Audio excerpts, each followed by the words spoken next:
Chapter 342. Stannis' expression was uncertain as he asked, "What will happen to the Great Wall after you leave?" Dany shrugged and said, "Send a letter to the City of Knowledge and tell them about the other ghosts. Then inform all the nobles of the Seven Kingdoms. There are witnesses and evidence.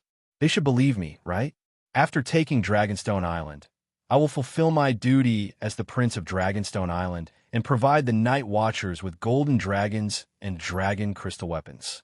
But in the Westeros, I have no vassals and cannot send soldiers to the Great Wall. Your Majesty, Dany, rise. Compared to freeing the slaves, the coming long night is a greater threat to humans. Why don't you end the battle at Slaver's Bay and send the Unsullied to the Great Wall?" Jon asked. "Yes, since you can defeat hundreds of thousands of soldiers, your soldiers must be very powerful. Why don't you bring them to the Great Wall to defend against the other ghosts? Maybe you can clear out all the other ghosts in a few months." Bowen Marcy said sincerely. Dany looked at them deeply and asked, "Will you give up the Great Wall and go to Slaver's Bay to deal with the slavers? We are the Night Watchers. Protecting the Westeros is our duty. How can we participate in the struggles of other countries?" At this point, Red Pomegranate was stunned. Dany smiled and said, "Just like you, the soldiers at Slaver's Bay have their own duty to protect the freedom of the newly freed slaves. But guarding the Great Wall is not just about protecting the Westeros." Jon frowned and said, "The other ghosts are the common enemy of all humans. The Long Night is not only in the Westeros. The sooner we get rid of the other ghosts and in the Long Night, it will be beneficial for everyone." The Savior's awareness was just too high. "You are right." Dany nodded in agreement and said to Hanno seriously, "The people of the world should put aside their disputes and form a united front against the ghosts. As long as the Allied army is willing to give up on Slaver's Bay and allow my army to pass through their territory, I will be the first to respond to the call of the Ghost Resistance Front. I will gather volunteers at Slaver's Bay and cross the ocean to support the Great Wall." Dragon Queen was so righteous, but the group of Westeros frowned, feeling unhappy. Deep in their hearts, they hoped that the Dragon Queen would immediately give up on Slave Bay, give up on freeing the slaves, and put all her strength into the battle to protect the Westeros. After all, Westeros was the center of the world, the benchmark of the world civilization, and they were the great and glorious people of Westeros. Furthermore, wasn't the Dragon Queen also painstakingly chasing after the Iron Throne, which was out of her reach? If she wanted to become the Queen of the Seven Kingdoms, shouldn't she contribute to the people of the Seven Kingdoms? Even if you haven't sat on the Iron Throne yet. We can't change the Free City's decision, and we don't have the ability to form an alliance to resist the otherworldly demons," Jon said with a bitter smile. "Sigh, you have to understand that the warriors of Slaver's Bay also have friends and relatives." Dany shrugged and said slowly, "Don't think about taking shortcuts. Work hard to gather reinforcements from the Seven Nations. I took the risk to capture the otherworldly demons to provide you with evidence and convince the City of Knowledge first. Where's that old Perez Dan?" Thinking of the City of Knowledge and the Scholar, Dany suddenly realized that she hadn't seen the red-nosed old man for the entire day. "The Scholar is sick," old Yamant said. "What kind of illness? He can't even attend the banquet of the Two Kings?" After seeing the otherworldly demons last night, he was in a daze.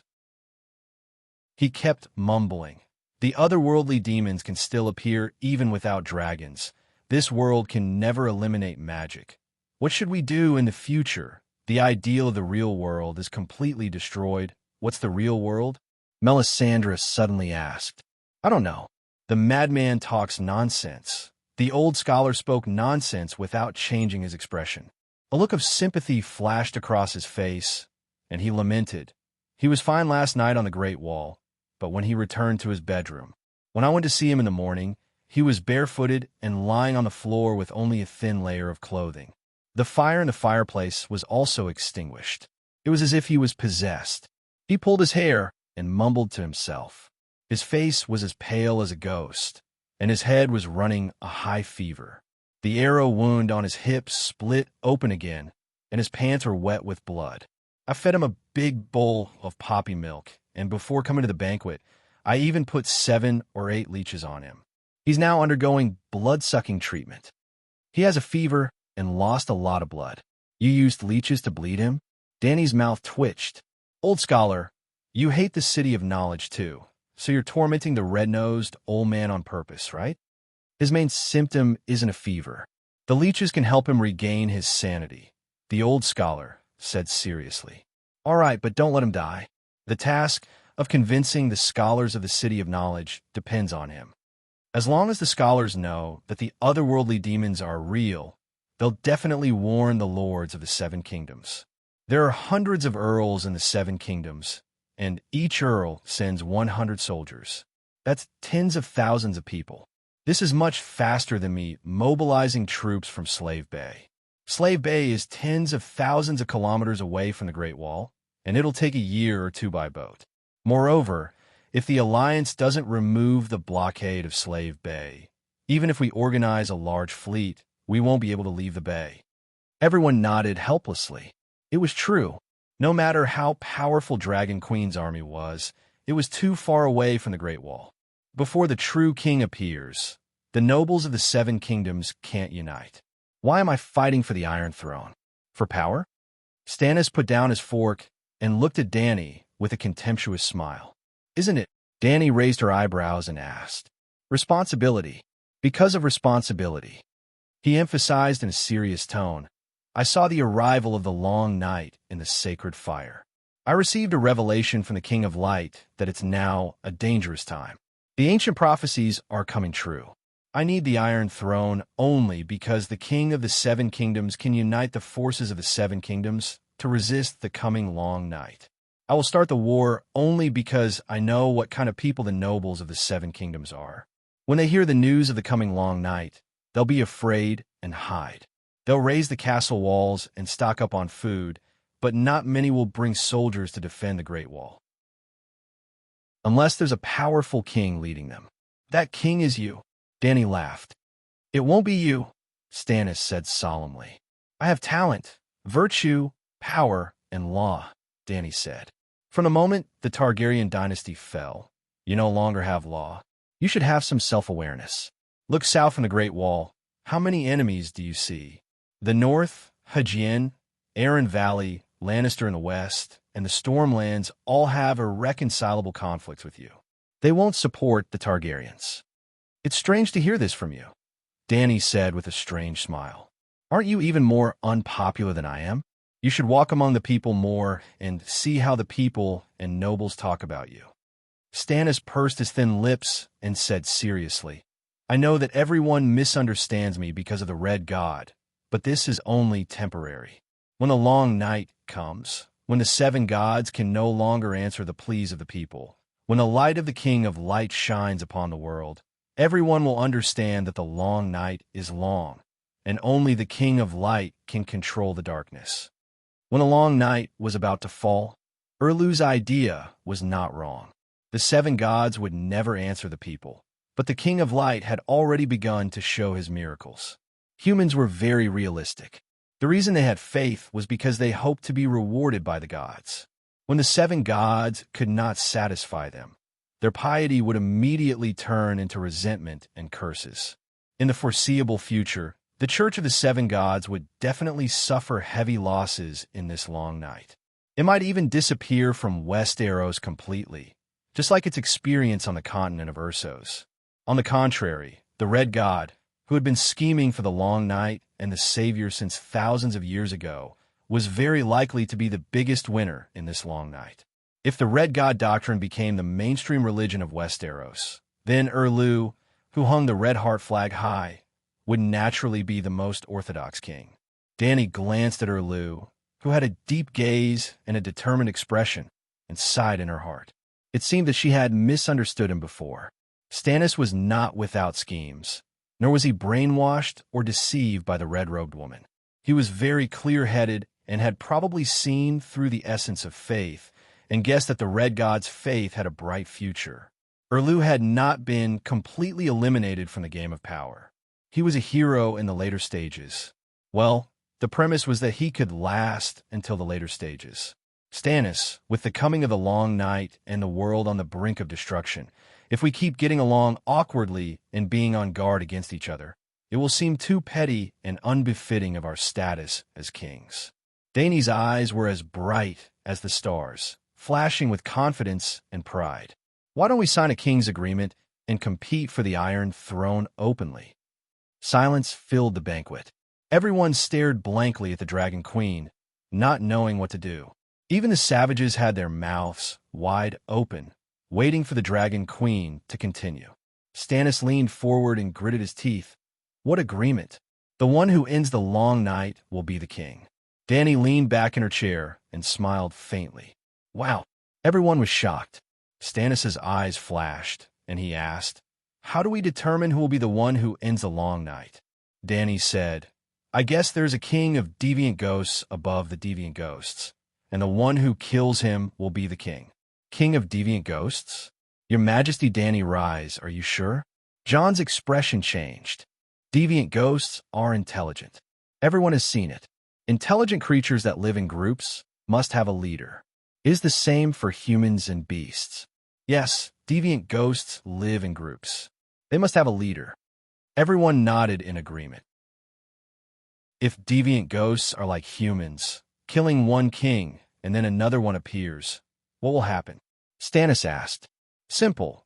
Whoever kills more deviant ghost kings will ascend the Iron Throne. What if the number is the same? Sir Florin asked. Then we will compare the number of white ghosts killed. You have a dragon. You have too much of an advantage. Florin shook his head. Dany sneered. All right, as long as anyone kills the same number of deviant ghost kings as me, I will automatically withdraw from the fight for the Iron Throne. I feel that the crown on my head is too heavy. Just Slave Bay and the vast and rich free city are enough to keep me busy. Ugh. The faces of the members of the Deer Party twisted.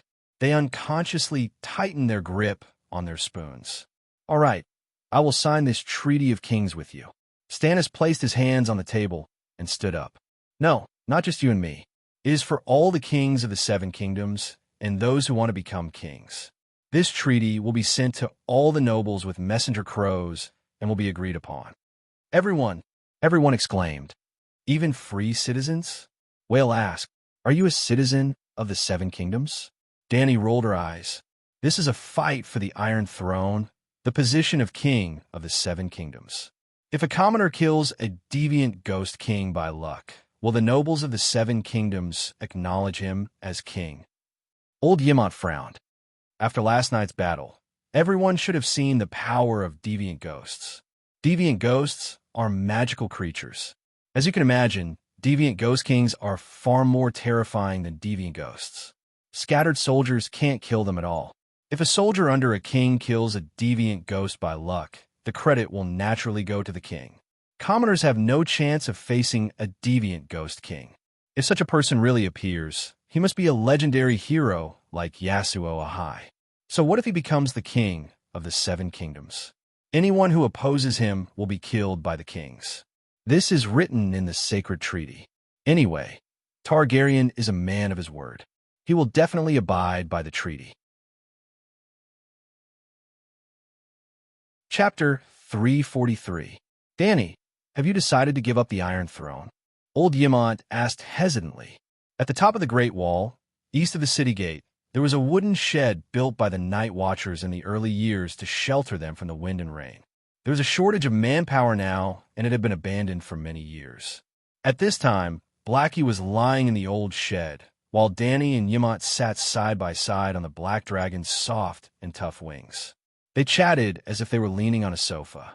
The Night Watchers were short on supplies, so the dinner was not very sumptuous and there were no performances. After eating a steak, Dany left the table and went to the Great Wall. Ymont followed. Why do you say that? I have dragons, magic, and dozens of Alleglia's steel swords. No matter how you look at it, I have the best chance of winning, Dany said.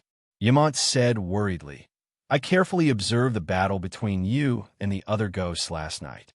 Alleglia's steel swords are like iron swords to armored knights. They have the power to kill, but they have to hit the vital points and break the armor first. Dragon flames are effective against other ghosts, but the killing efficiency is too low. ice armor, and ice swords can even block fireballs. It's too scary. But the light emissary is different.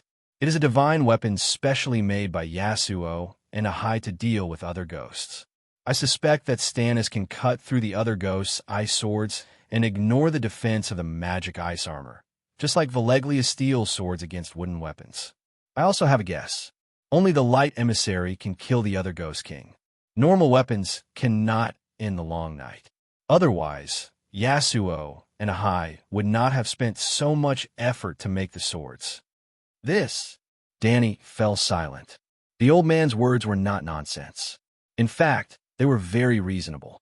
Yasuo and Ahai did not defeat the other ghosts in one wave. They fought for many years.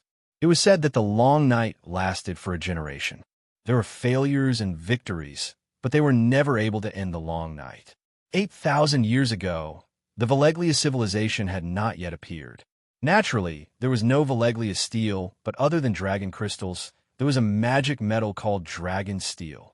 He wasn't sure what kind of steel dragon steel was, but it was similar to Valeglia steel in that it could kill deviant ghosts. With Yasuo and Ahai's identities as heroes of the world, it was impossible for them not to have a dragon steel weapon. However, he insisted on forging the sword, and in order to forge the sword, he even sacrificed his wife. P.S. The radiant emissary that was forged at such a high cost must have a powerful ability, and that ability must have a special effect on the Night King. Dany had only watched Game of Thrones. Before that, she thought that with her Valeglia steel weapon, Night King would be a piece of cake. 7 white knights, 3 Valeglia's blood, the little assassin Dany C., and herself as a mage. They were all wearing Valeglia's steel armor and wielding Valeglia's steel swords.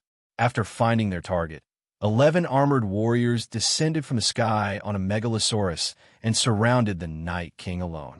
Then, the little assassin went invisible at the side. This kind of teamwork was better than Arya's sneak attack, right? However, Dany realized that in this real world, Arya could not sneak attack the Night King at all. No matter how strong a faceless stealth skill was, it was useless against deviant ghosts because deviant ghosts did not observe the world through optical vision. To put it bluntly, many ghouls did not have eyeballs, but their eye sockets still lit up with a faint blue light. They could still find living people. Deviant ghosts and ghouls could sense the breath, temperature, and vitality of the living. It did not matter whether they had eyes or not. Even if Arya used Gale steps, she could not hide from the perception of a normal deviant ghost, let alone hide herself. This was a bit of a trap. Knowing the way to kill the big boss should be the biggest cheat for a transmigrator who had read the plot, but this cheat was fake. Dany almost had a face full of blood. Do you think the Lightbringer in Stannis' hand is real? It is exactly the same as described in the book. The sword's body shone with a magical light, and no one could look directly at it. The burning aura also prevented people from getting close to it. Ymont said. Dany shook her head and said, "No, the fluctuating light is real, but it is not burning. We all saw it. When the sword was swung, the flame ignited the giant's hair." The old scholar frowned. Huh, Dany seemed to have thought of something, and she covered her mouth and chuckled. What's wrong? Ymont was confused. Old man, did you notice the difference between the way I eat and him? Dany held back her laughter and asked, "There is no difference? Your dining etiquette is very standard." Stannis grew up in a noble family, so it is normal for him to know the etiquette of royalty. But Dany, you are too rare. You have been wandering the streets since you were young, and you have never received a proper noble education. But now, you have the style of royalty more than anyone else. You are a natural-born king. The old man looked at Dany with gratification. You have not seen how I looked when I first walked out of the Red Wasteland. Dany rolled her eyes and said with a smile, "In Queers, when I first met Sir Barristan, he had an expression of disbelief, and he immediately exclaimed, 'Where did this wild girl come from?' So, to show off my kingly aura as a Targaryen, I called the 3 dragons down and spat a mouthful of dragon flames at the old knight squire. Guess what? He immediately thought that I was domineering and a natural-born king." Ugh. Old Ymont's face was distorted. "Your Majesty, You are exaggerating. When did I say that you were a wild girl? The white knight who was standing at the door of the wooden shed as a guard was unhappy. You did not say it, but your eyes showed it clearly. Ha ha ha. Old Yimont laughed cheerfully. Danny laughed for a while, and then said seriously, I'm not talking about etiquette. When the roast lamb is served on the table, the brown gravy is still sizzling. How do you eat it? Old Yimont's expression froze, and said in realization, when it cools down, you still eat it while breathing. It is too hot. Stannis is like a normal person, afraid of being burned by the high temperature. What about me? Danny smiled. You stuff it into your mouth without hesitation, as if it was cold to begin with. Old Yimont muttered. Barristan immediately said, His Majesty is not afraid of the heat at all. In fact, His Majesty especially likes to eat roast meat when it is hot. You said that the meat is softer, the juices are fuller, and it melts in the mouth like it is exploding. In other words, the radiant emissary looks like a blazing flame, but the temperature is not high. Yimont frowned. Danny's eyes flashed, and she said, Anyway, we have 3 other ghouls as captives. Let him try the sword tomorrow, and we will understand. If only the radiant emissary can deal with the other ghoul king, what should we do? Old Yimont was worried again. If Stannis can end the long night, then let him be the king. He has already saved the world. Is he not worthy of a crown? Danny said casually. Danny, the roots of Targaryen are in the Westeros. Old Yimont said sadly. I did not say that Targaryen will be completely removed from the Westeros. Danny smiled strangely. Even if we cannot become kings, we Targaryens can still become dukes. I will take over Dragonstone Island and part of the 3 rivers. No matter who ascends the Iron Throne, Targaryen will have a large territory. You can do that. Old Yimont was dumbfounded. Of course you can. Being a duke in the Westeros is more comfortable than being a king. Danny smiled and asked, Old Master, are you familiar with Blinden River text? Why do you think of him? Blinden has been dead for many years. The old scholar was puzzled. He is not dead. Not only is he not dead, he has also become the Green Prophet. What? Danny's revelation was like a clap of thunder in Yimont and Barristan's minds. Both of them cried out in surprise at the same time. Blinden is alive as the 3-eyed crow. He is in a secret place beyond the Great Wall. How is this possible? He is older than me by a few decades. Old Yimont muttered. The Green Prophet has the same lifespan as a normal person. He was the one who fought with me yesterday afternoon. Blinden wanted to control my thoughts and take away my dragon. He even admitted his identity. Danny slowly told them about her conversation with the 3-eyed crow. Blinden does indeed have the bloodline to become the Green Prophet. His mother's family, the Blackwood family, has a long history. Before the Andarians invaded, they were the royal family of Riverland. At the same time, they are the only family south of the Neck Marsh that still believes in the old gods and worships the Heart Tree. No wonder his intelligence network is so terrifying that even Igo is afraid of him. Yet, no one has ever investigated his intelligence network. Old Yimont came to a realization. Since he is also a Targaryen, why would he make an enemy out of you, Your Majesty? Just because you're not the child of prophecy? That's ridiculous. Barristan was puzzled.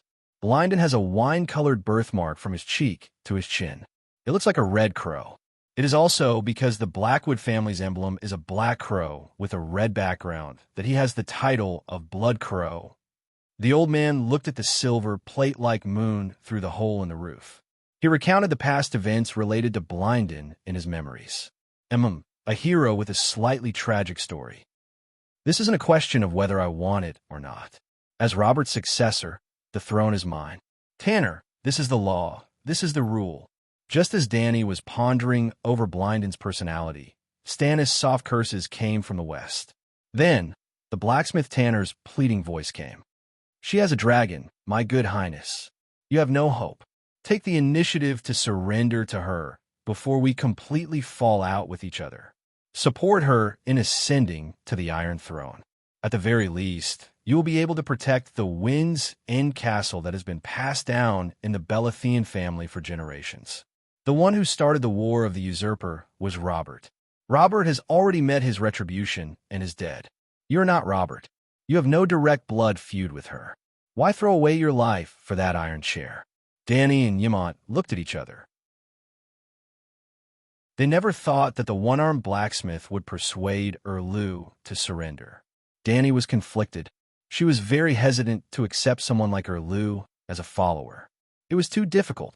Ugh, she thought too highly of herself. Erlu was very strong-willed. I have never asked for this crown. Stannis pointed at the pure gold crown on his head. The edges were deliberately made into the shape of flames. Well, when the two kings sat at the same table, Erlu was well-dressed and well-dressed, with a crown on his head. Danny had only scrubbed her iron armor once, and her hair was braided in a thick braid without a crown. In fact, apart from the three-headed Dragon King's crown given to her by the Tourmaline Brotherhood, Danny had never forged a crown for herself. The three-headed Dragon King's crown had been left to collect dust in the treasury. She had never worn it before, but when she appeared on the Megalosaurus, no one did not think that she was a queen. Gold is cold and heavy on my head. It is uncomfortable, but it is my responsibility. Robert is my eldest brother. After his death, it is my responsibility to inherit his throne. Not to mention Joffrey and Tommen. They are not even Robert's children. They're also the others. You have seen it. The night is coming. As the one in the prophecy, it is my responsibility to save millions and the people of the seven kingdoms from the darkness. This is my mission. Stannis gritted his teeth. His slightly twisted expression contained an endless amount of determination. It was unknown what the blacksmith opposite Erlu had on his face, but Danny's cheeks were twitching. Robert's throne was taken from his father. It is not your responsibility. Besides, even if you are the child of the prophecy, it does not conflict with submitting to her. How can you be the savior if you are dead? No, I will not submit to anyone. You have submitted to Robert. Chapter 344. You've served Robert before. You're Robert's good brother, a good subject. She's obviously more wise than Robert. She's a greater ruler. Why can't you serve her? Blacksmith Tanner advised. Robert. It was as if Stannis had been infected with a virus called Robert. He kept muttering. Suddenly, he waved his hand and complained hysterically. Yes, I was loyal to Robert and tried my best to be his good brother, his good subject. But how did he repay me? When I was 18, he rebelled. I defended Storm's End for him. The inflatable fish trapped me for more than a year. The castle ran out of food. Even I had to eat dead rats and boiled shoes. But no matter how hard it was, I never thought of surrendering to the Mad King. Before Robert left, he gave the castle to me. It was my responsibility to defend Storm's End for him. In the end, King's Landing was taken by Robert. Tyrell no longer had the determination to serve Targaryen. Iden Stark led a few thousand men and drove away the Riverbend army that surrounded Storm's End. At that time, Robert laughed and hugged Iden Stark. He called him my brother and thanked him for saving Storm's End. Ah, Stannis screamed, holding his head. He forgot about me, his true brother. He didn't even give me a hug or a word of thanks. Even a fool would know how insignificant Eddard Stark's actions were during the siege of Storm's End. Well, Robert was happy to treat Ide as his brother. I won't be jealous. Well, I won't be jealous. But what happened after that? When he ascended the Iron Throne, Storm's End should have been mine, shouldn't it? Regardless of my contributions, as the second son of House Theon, I had every right to inherit Storm's End after my eldest brother became king. But Robert gave Storm's End to a child. Renly was only 4 or 5 at the time. He didn't give me any reward or comfort. Then Robert sent me to attack Dragonstone Island. But there was a terrible storm, and all the ships were capsized, and William Darry took the opportunity to escape with the boys to the other side of the narrow sea. However, I managed to conquer Dragonstone Island and complete the mission Robert gave me. However, not only did Robert not see my contribution, he even loudly reprimanded me. He blamed me for running away with the 2 dragons and causing him trouble. You really guessed right. That baby really grew up to be a big trouble, but it had nothing to do with him. The trouble was left to me. When Robert made me the Duke of Dragonstone, I dare say that everyone in King's Landing laughed at me. They even thought that Robert was humiliating me on purpose. Because I am the rightful Duke of Storm's End, the ruler of the vast and rich Stormlands. What else does Dragonstone Island have apart from rocks? During the Targaryen era, the Prince of Dragonstone Island held great significance. It was the fief of the heir to the throne. However, that was because Dragonstone Island was the land of the Targaryens. To Theon Bella, the Windstop Castle had a special meaning. Robert really humiliated me. On the night of my wedding with Silas, he dragged the bridesmaids to my wedding room and opened Silas's cousin's butt on my wedding bed. He even left a bastard for me to raise.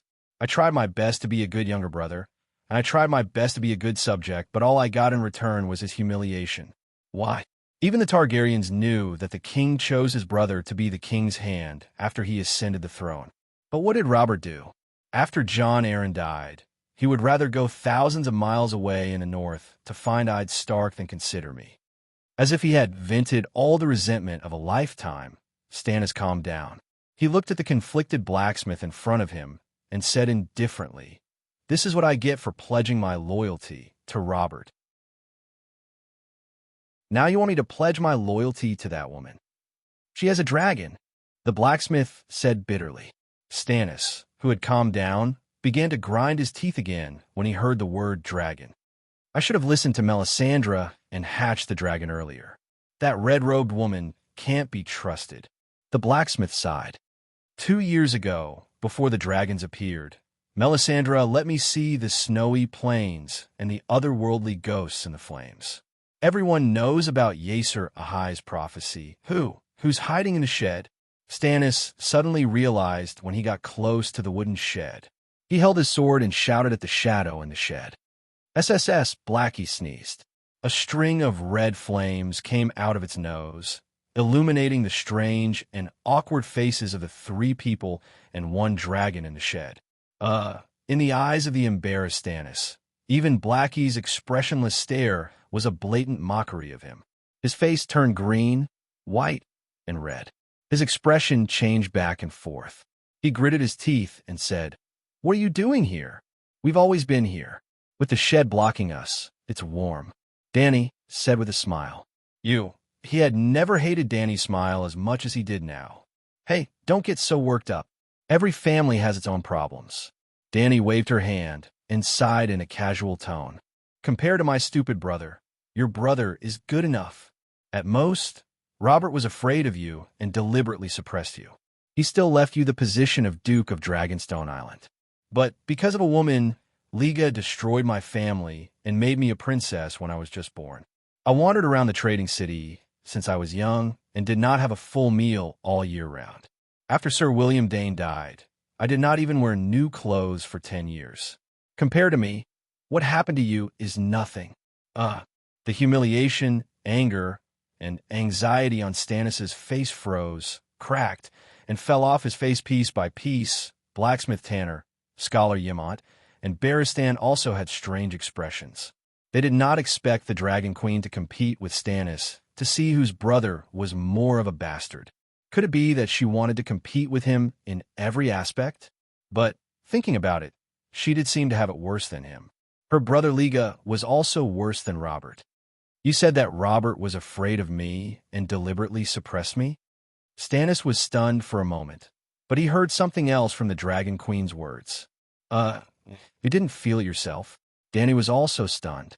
Robert did it so obviously, but Stannis did not realize it. He simply thought that his brother did not like him. "Your Majesty, Dany, rise. Please do not slander a dead man who cannot defend himself. Robert may be a bastard in some aspects, but he would never have such thoughts." The one-armed blacksmith righteously defended his master's reputation. "Your Majesty, aren't you thinking too much?" Old Yemont also frowned. Robert was open-minded and generous by nature. Why would he suppress his brother for no reason? Barristan, on the other hand, had a thoughtful look on his face and was not surprised. He had always remembered the matter of Liga's youngest son and had long been suspicious of Robert's forthright and upright character. Don't use Duke Robert's character to guess King Robert's thoughts. Think carefully. How did Robert ascend the Iron Throne? Without waiting for them to answer, Dany sneered and said to herself, he could rebel against the king as the lord of the Stormlands. Is he not afraid that the next person will learn from him? In the history of Targaryen, how many times have there been stupid cases of siblings fighting for the throne? The Dance of the Blood Dragon, the Black Fire Rebellion, two incidents that led to Targaryen's fall from the altar were all because the power of the vassals and the king's brothers were too close. Robert was not illiterate. He knew the history. Would he not learn from it? If you did not manage to defend Storm's End and were captured by Mester instead, Stannis, he would definitely let you inherit Storm's End because the cowardly and incompetent you are no threat to him. Don't say that Robert is heroic and upright. A truly magnanimous person should be like me. I could have ignored everything and killed you and Jon Snow with a single breath of dragon fire. One was directly involved in the war that destroyed the Targaryen dynasty. The other is the bastard son of a great enemy. Yet, I gave you a chance to fulfill your duties. A person who kills a baby and chases after a baby is not a heroic person. Dany's words were a little shameless, but it made Erlu and the blacksmith's expressions change drastically because she might have said the truth. Robert has always been afraid of me. The unsmiling iron face, Stannis actually laughed. It was said that Stannis had been lacking in joy since he was young. After seeing his parents die in the storm with his own eyes, he stopped smiling. Well, Erlu's smile was as rare as Bu Jingyun's tears.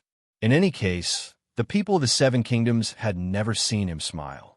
Barristan and the blacksmith Tanner, who knew him well, were shocked. What she said might not be true, Your Highness.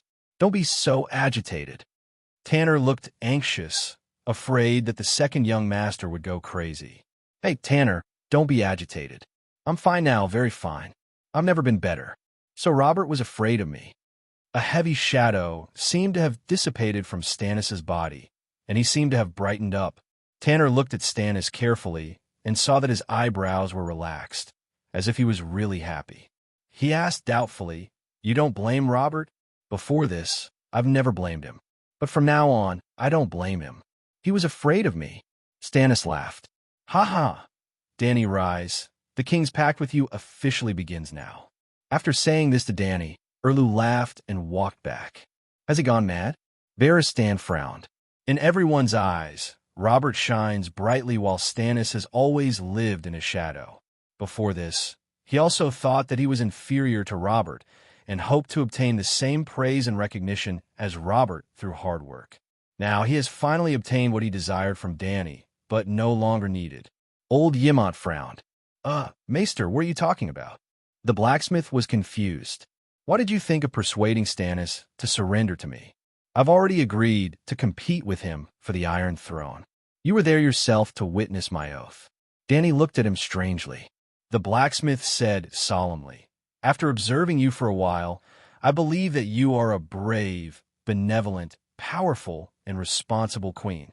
Haha, it's obvious.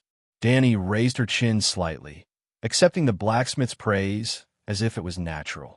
The one-armed blacksmith's lips twitched a few times before he continued. Stannis is obsessed with responsibility, but he doesn't have the ability to shoulder it. On the contrary, he will be a good subject. Becoming your subordinate will be beneficial to both of you. First, I have to admit that I have selfish motives. I hope that the house of Theon of Bella can be preserved. Then, you even accepted the most unforgivable enemy, and Theon of Bella has also submitted to Targaryen. When the nobles of the Seven Kingdoms who have grudges with Targaryen learn of this, they will put down their worries and prejudices and take the initiative to approach you. The Seven Kingdoms can quickly unite under your leadership and fight against the otherworldly ghosts. Sigh, it's been hard on you. Dany sighed with a complicated expression and said, Unfortunately, dreams are beautiful, but difficult to realize.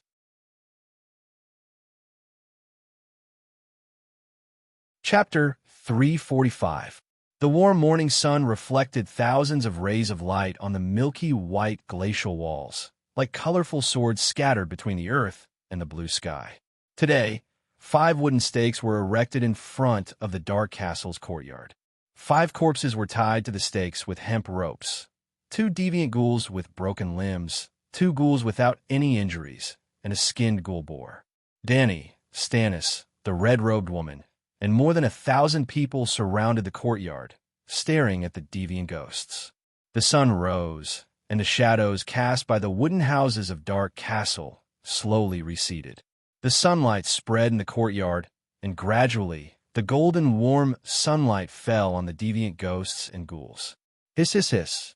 Wherever the sun shone, the deviant ghost's icy hair floated up as if it was on fire. The sound of grilling squid on a metal plate could be heard. White mist rose up like steam and surrounded the white ghost.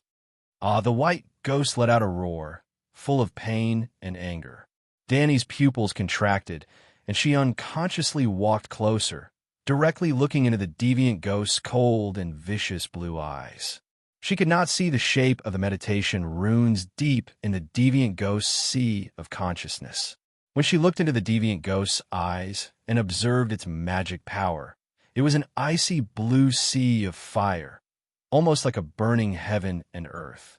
At this time, under the sunlight, the icy blue flames in the deviant ghost's eyes quickly faded, showing that its magic power was quickly melting, just like ice melting under the sun. Crack! The mirage ice armor connected to the deviant ghost's body flashed with a white light, as if it was trying to reflect the sunlight, but it still inevitably began to crack. Even the deviant ghosts were howling under the sun, and the 2 ghouls were even worse. As the water vapor spread, the struggling ghouls were like candles under a magnifying glass, slowly melting at a speed visible to the naked eye. The milky white meat juice dripped down the calves, soaking the ground. Then a rotten stench filled the air. Well, when a corpse turned into a ghoul, it would immediately stop rotting, and the smell of the corpse would not be heavy. If the corpse turned into a ghoul long enough, it would no longer have any smell after the rotting smell dissipated. It was like ice, tasteless. At this time, under the sunlight, the ghouls that had stopped rotting began to rot again. Hey, a few people send this ghoul to the ice cellar.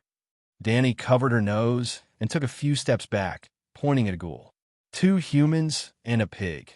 The 3 ghouls were still struggling and twisting, but their faces melted like wax figures on fire, and their noses and eyes could no longer be distinguished. Although it was smelly and disgusting, for night watchers still came over with a bundle of straw curtains. They cut off the hemp ropes that tied the zombie to the wooden stakes and wrapped it with the straw curtains. Then, they carried the zombie to the ice cave. Although the snow of snow of the snow of dark of winter of the snow of the snow of the snow of the snow of the snow of the snow. Only an hour later, before the sun reached noon, the ghouls had completely disappeared in front of everyone, turning into a puddle of rotten water that soaked the mud of the courtyard. The ghoul of the wild boar was a little special. Its skin was smooth, and its stomach was cut open, and its intestines and organs were taken out. Dany could almost imagine the scene at that time. The barbarians had hunted a wild boar, shaved its fur, removed its organs, cleaned it, smeared black and hard salt, and lit a bonfire. The whole family was drooling as they surrounded the wild boar, preparing to roast the wild boar. Then, the ghouls came out of the house and used this spirit summoning skill. The wild boar that had not been put on the grill opened its blue eyes and looked at the barbarians who were stuffing apples, turnips, and wild strawberries into its stomach. You want to eat me? I'll eat you first. In the real version, the cooked duck flew away. Sigh, do you night watchers have salted whole pigs, sheep, and cows? Seeing the wild boar struggling to melt into milky white water, Dany had a strange expression. Scholar Yamant, hurry up and write a letter to all the nobles in the north. From now on, the cured meat must be cut into small pieces, or else it will be eaten by their own cured meat. That would be too funny. Ha ha! At the end, she could not help but laugh. Oh no, there are a lot of ham stored in the cellar. Will they break free from the hook? Galen's expression changed as he shouted. Ha ha! The scene was too funny, and Dany laughed even more happily. The ghoul's broken arms and legs can really move, John said with an awkward expression. You really have to be careful with salted and cold cured meat. It's best to smoke it with smoke. Half-cooked corpses will not come back to life. Melisandre said lightly. You communicated with the deviant ghosts? Danny was surprised. I tried to communicate with them yesterday, but there was no effect at all. The ghouls and deviant ghosts are all fearless of death. The red-robed woman said. Even the torture of burning under the sun could not make them submit? Look at their miserable state now. They must be in pain. Sir Mallister frowned. Witch Otter, Danny waved at the old witch in the crowd. Could you please come over and ask this white ghost if he is willing to surrender with dignity? Don't say surrender, just say cooperate. I would like to ask this knight of the other ghosts to help me with a few small matters. The few knights among the night watchers were embarrassed, and they were complaining in their hearts. Deviant Ghost Knight, are you also planning to make a three-way lease agreement with the deviant ghosts? It's fine if you use such a method to fool the ignorant barbarians, but now you're even fooling the deviant ghosts. Isn't that too much? Larry's mother was called Mother Otter. Although she was a fake forest witch without magic, she did have a systematic inheritance. There seemed to be a green prophet among the ancestors of the Hill tribe, and the inheritance of witches in the tribe had not been broken for thousands of years. The Hardfoot witches did not necessarily have the talent for witchcraft, but they all knew the ancient language, strange herbal knowledge, and some secrets of the Green Prophet. The reason why Danny suspected that there was a Green Prophet in the Hill tribe was because Mother Otter had a bronze book related to the Green Prophet. It was made of thin bronze sheets, weighed 1 kilogram, and was the size of a 10-inch tablet computer. There were less than 50 pages, and there was no trace of rust. There were densely packed words and pictures engraved on it.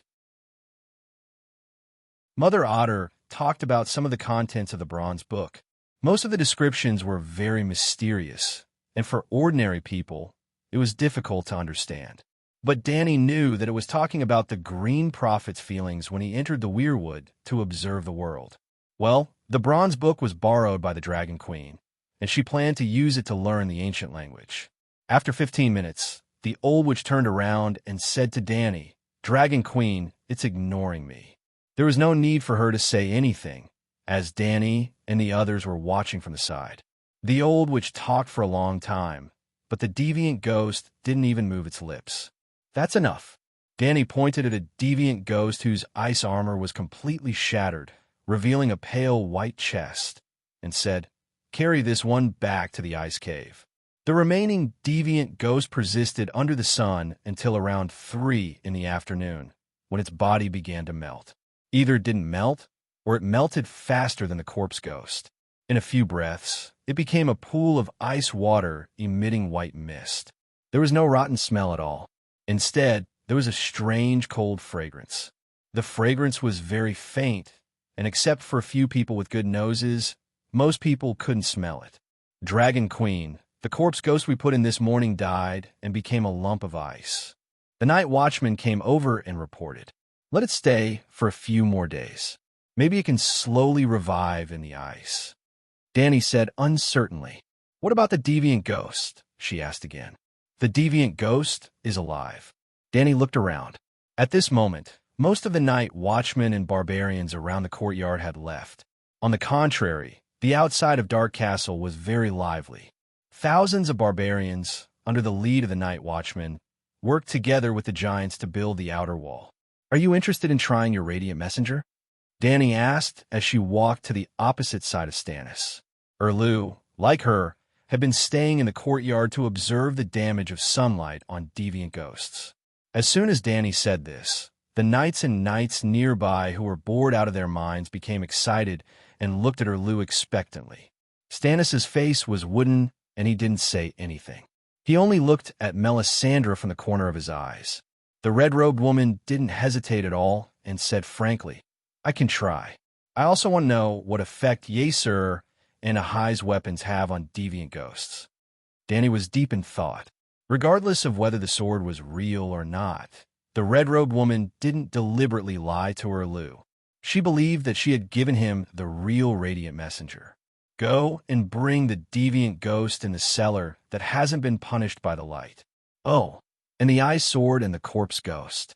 Let's compare. After the night watchman left, she asked the red-robed woman curiously, "Where did you find the radiant messenger?"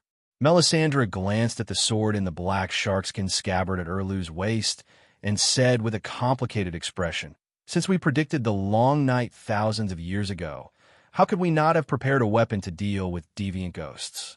This sword is enshrined in the ancestral altar of the Eastern Kingdom of the descendants of Herr Cologne, waiting for a new savior to appear." "Can you let me see the sword?" Dany asked. Erlu glanced at her indifferently, unmoved. "Humph, this is a sword that only the child of prophecy can use. Ordinary people can't even get close to it." Sir Gordy Farland, the giant killer, said, "I'm very curious about its material. Compared to Valeglia's steel, which one is tougher?" Dany unsheathed clear sky from her waist. The black blade reflected a dim and cold luster under the sunlight. "Why don't we both draw our swords and see whose sword is tougher?" She laughed. At this moment, 7 or 8 night watchmen carried the deviant ghost over and asked, "Queen Dany, should we tie it to the pillar?" Dany put away the sword regretfully, looked up at the sky, and said, "Move it to the west and tie it under the shade." Todd, Sam, Eddie, Owen, holding the leather-wrapped ice sword in the shade, Galen waved excitedly at his friends who were building the wall in the distance. "King Stannis wants to test the sword. The legendary weapon of Azor Ahai, the demonic sword that sacrificed his wife, the Radiant Messenger. The Radiant Messenger slays deviant ghosts. Everyone come and see." Erlu's face instantly darkened. "Wow, Azor Ahai is fighting deviant ghosts." Todd the Toad threw down a large rock and shouted excitedly, "What? Stannis wants to fight deviant ghosts, just like what Dragon Queen did 2 days ago?" The barbarians at the side exclaimed. In just a moment, the front yard was once again filled with people. Even the giants came over with a few barbarians on their shoulders. Stannis gripped the hilt of his sword and secretly ground his teeth.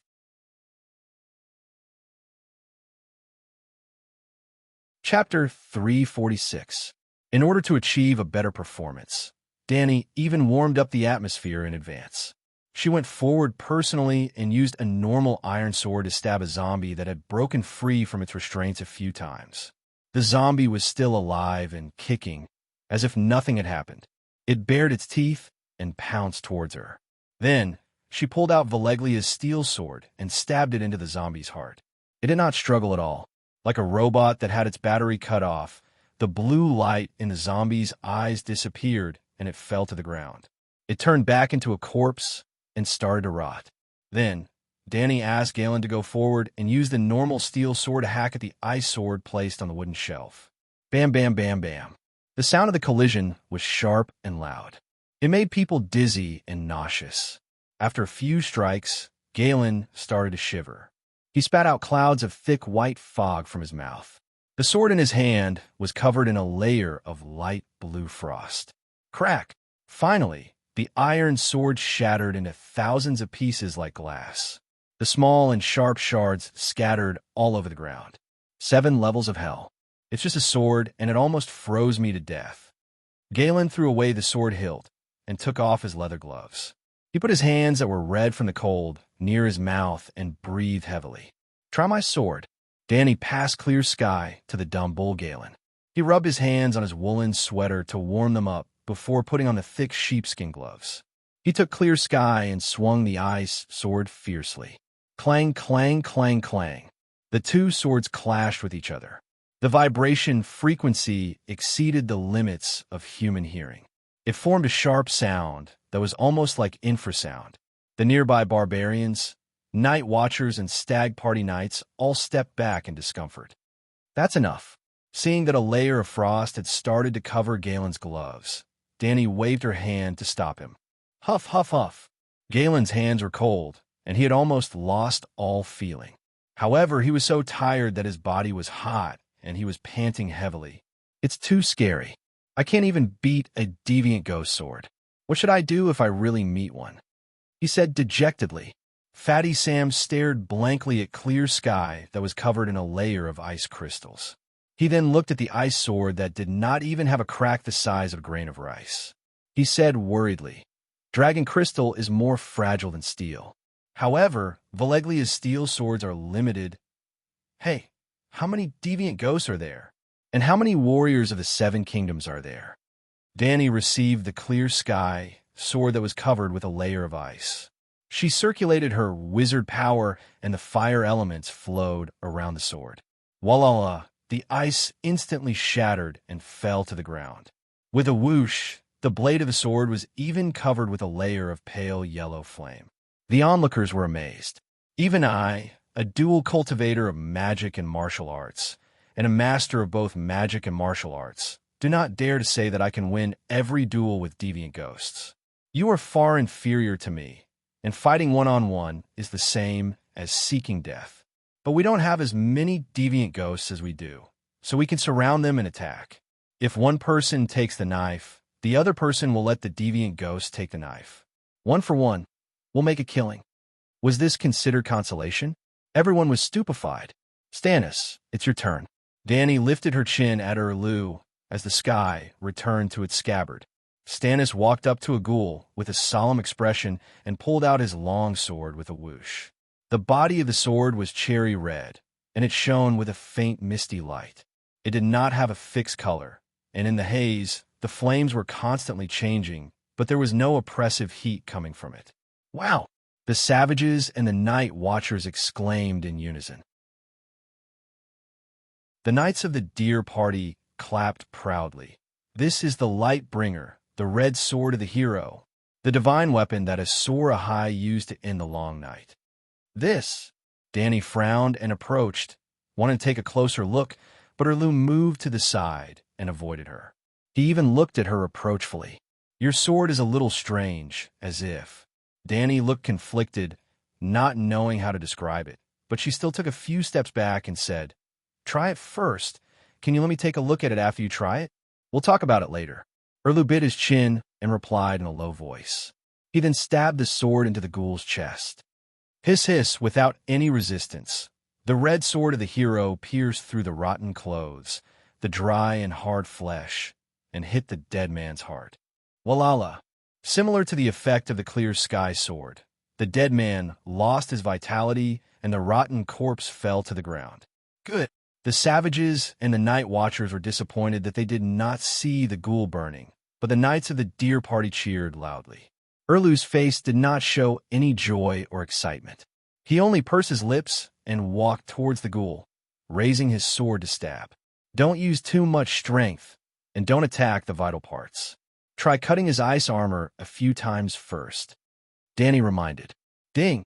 Erlu's face changed, and the cheers of the knights of the deer party stopped abruptly. The red sword pierced the ice armor, only breaking a small piece of ice crystal. It was not as unstoppable as a hot knife cutting through butter. Dani's clear sky sword had the same effect. Ding! Erlu clenched his teeth and stabbed again. The ice armor was still not penetrated. Ding, ding, ding. Erlu's eyes began to flash with doubt and uncertainty. He stopped and looked at Melisandre with a frown. Almost everyone looked at the red-robed woman, suspicion growing in their hearts. Melisandre's heart was also in turmoil. This was not logical, not scientific, not magical, not in accordance with the prophecy. If the hero's red sword had this effect, then Azor Ahai's wife, Nissa, did not die in vain. Even in the wild continent of the Westeros, there were more than 200 Valeglia steel swords. The prophecy could not be wrong. Then, the sword was fake? Could it be that some unfilial descendant of Herr Cologne's descendant country had stolen the real sword and hid it? Your Majesty, try cutting the ice sword a few more times. The red-robed woman said calmly. Dang! Erlu slashed down with his sword, producing a nauseating sound. The ice sword that was held in place by the wooden frame shook violently, but did not break. Dang, dang, dang, dang. After 7 or 8 consecutive slashes, a crack finally appeared on the ice sword. The thin, transparent sword flashed with blue light, and tiny cracks appeared. Silence. No one cheered loudly because the red light on the radiant bringer in Erlu's hand receded, revealing the ink-black blade. A thin layer of frost covered the blade, and the magical light around the sword was so thin that it was almost extinguished. Huff, huff. Stannis held the sword in front of his chest, exhaling white smoke as he looked at it. The blade was still sharp, and there was no crack, but the mysterious light had disappeared. "Does this count as a qualified hero sword?" he asked Melisandre with a serious expression. "It's better than the Valeglia steel sword." The red-robed woman raised her chin uncomfortably, and the pigeon egg-sized ruby on her neck flashed with a strange red light. Boom! The radiant bringer suddenly burst into flames, and the frost quickly melted and evaporated. The magical light once again surrounded the sword. Dany glanced at the red-robed woman who cheated and asked her, "Lou, can you let me try it? I just want to test it. I have a guess that needs to be verified." TSK. Erlu clenched his teeth and looked at the sword that was flashing with red light. He suddenly stabbed it into the ground, and without a word, he took 2 steps back. Everyone held their breaths and nervously looked at the Dragon Queen who was walking towards the red sword. She took off her iron gloves and directly held the leather sword hilt with her fingers and palms with a few pale yellow calluses. There was no anomaly, and the red sword was surrounded by colorful, illusory flames. The hero's red sword did not repel the Dragon Queen, and the Dragon Queen did not cause any changes to it. A useless sword with an undeserved reputation? Everyone began to have doubts. Dany, however, had a serious expression. She raised the sword and looked at it carefully. After a while, she sighed and said, "My previous perception was not wrong. There's a soul sealed in this sword." "You can sense it?" Melisandre exclaimed. For the first time, she lost her composure in front of everyone. Could it be Nissa Nissa? Legend has it that Yesor Ahai pierced the fiery red sword into his wife's chest, and her blood, soul, strength, and courage were all injected into the sword. Old Yemont said in shock. Melisandre calmed herself down and said suspiciously, "Your magic and mental energy are not as good as mine, and your research on souls is not as professional as mine. Why can't I sense any soul ripples? Can I try injecting my wizard power?" Dany asked hesitantly. "Try it." Melisandre was eager to try and hurriedly urged. What she cared about was the reincarnation of Yesor Ahai, not Stannis. If the Dragon Queen could this... Dany looked at Stannis and said strangely, "Why don't we find a place where there is no one?" "Why?" Erlu still had a serious expression. "I'm afraid that your followers will run away with me." As she spoke, she glanced at the Red Heart Knight, who was craning his neck to watch. "You can make it unleash its true power?" Erlu gritted his teeth. "I don't know why, but I feel that it craves my power very much." Erlu's blue eyes looked deeply at Dany, and he said word by word, "I would like to see it." The next moment, the red hero's sword trembled violently in Dany's hand, like the sun that had been awakened from a deep slumber. Endless red light shot out, and the scorching heat waves rolled in all directions. Even Erlu's hair was singed, and he could not help but cover his eyes and quickly step back. "Ah!" The white ghouls wailed in the endless red light. Even when they were burning under the sun, they did not have such an intense and painful reaction. "Ah!" The onlookers screamed in panic in the scorching heat, and they struggled to retreat away from the light source. Melisandre's red robe and waist-length red hair fluttered in the heat waves, but she did not take a step back. The red light reflected everything around her red, and even her white heart-shaped face was illuminated red. The radiant emissary is alive. It was activated by Dany Rise. Was I wrong? Is she the child of prophecy? Her red eyes were filled with shock and confusion. The flames raged back and forth between the blade and the hilt. Dany's armor was scorched red, and her silver hair swayed in the flames. The air within 3 to 4 meters of her was distorted and wrinkled under the high temperature. The onlookers could not even see her face clearly, and they felt that endless light and heat were surging from her body. But she did not seem to feel the scorching heat, and her small white hand was still holding the black leather hilt tightly. Chi! The red sword slashed through the howling white ghouls from head to bottom, as if it was cutting through a layer of craft paper. The ice armor did not seem to be tougher than butter. Boom! For the first time, The white ghouls did not fuse into a milky white liquid. Instead, they burned with 3 feet of flames. Ding! With a wave of her hand, the 2 ice swords that were stacked on top of each other on the wooden table broke into 2. The wooden table then burst into flames, and the ice swords turned into clear ice water, evaporating in the flames. The onlookers retreated more than 10 meters, but they were still sweating profusely from the heat waves. Seeing the Dragon Queen moving freely with a red sword in her hand, they were all shocked speechless. Suddenly, old Yimant's eyes went wild, and he shouted excitedly, "The hero's red sword! This is the real hero's red sword, the nemesis of deviant ghosts." Danny glanced at the ashen-faced Stannis and stabbed the sword into the ground. The flames and the surging heat waves instantly converged into the sword.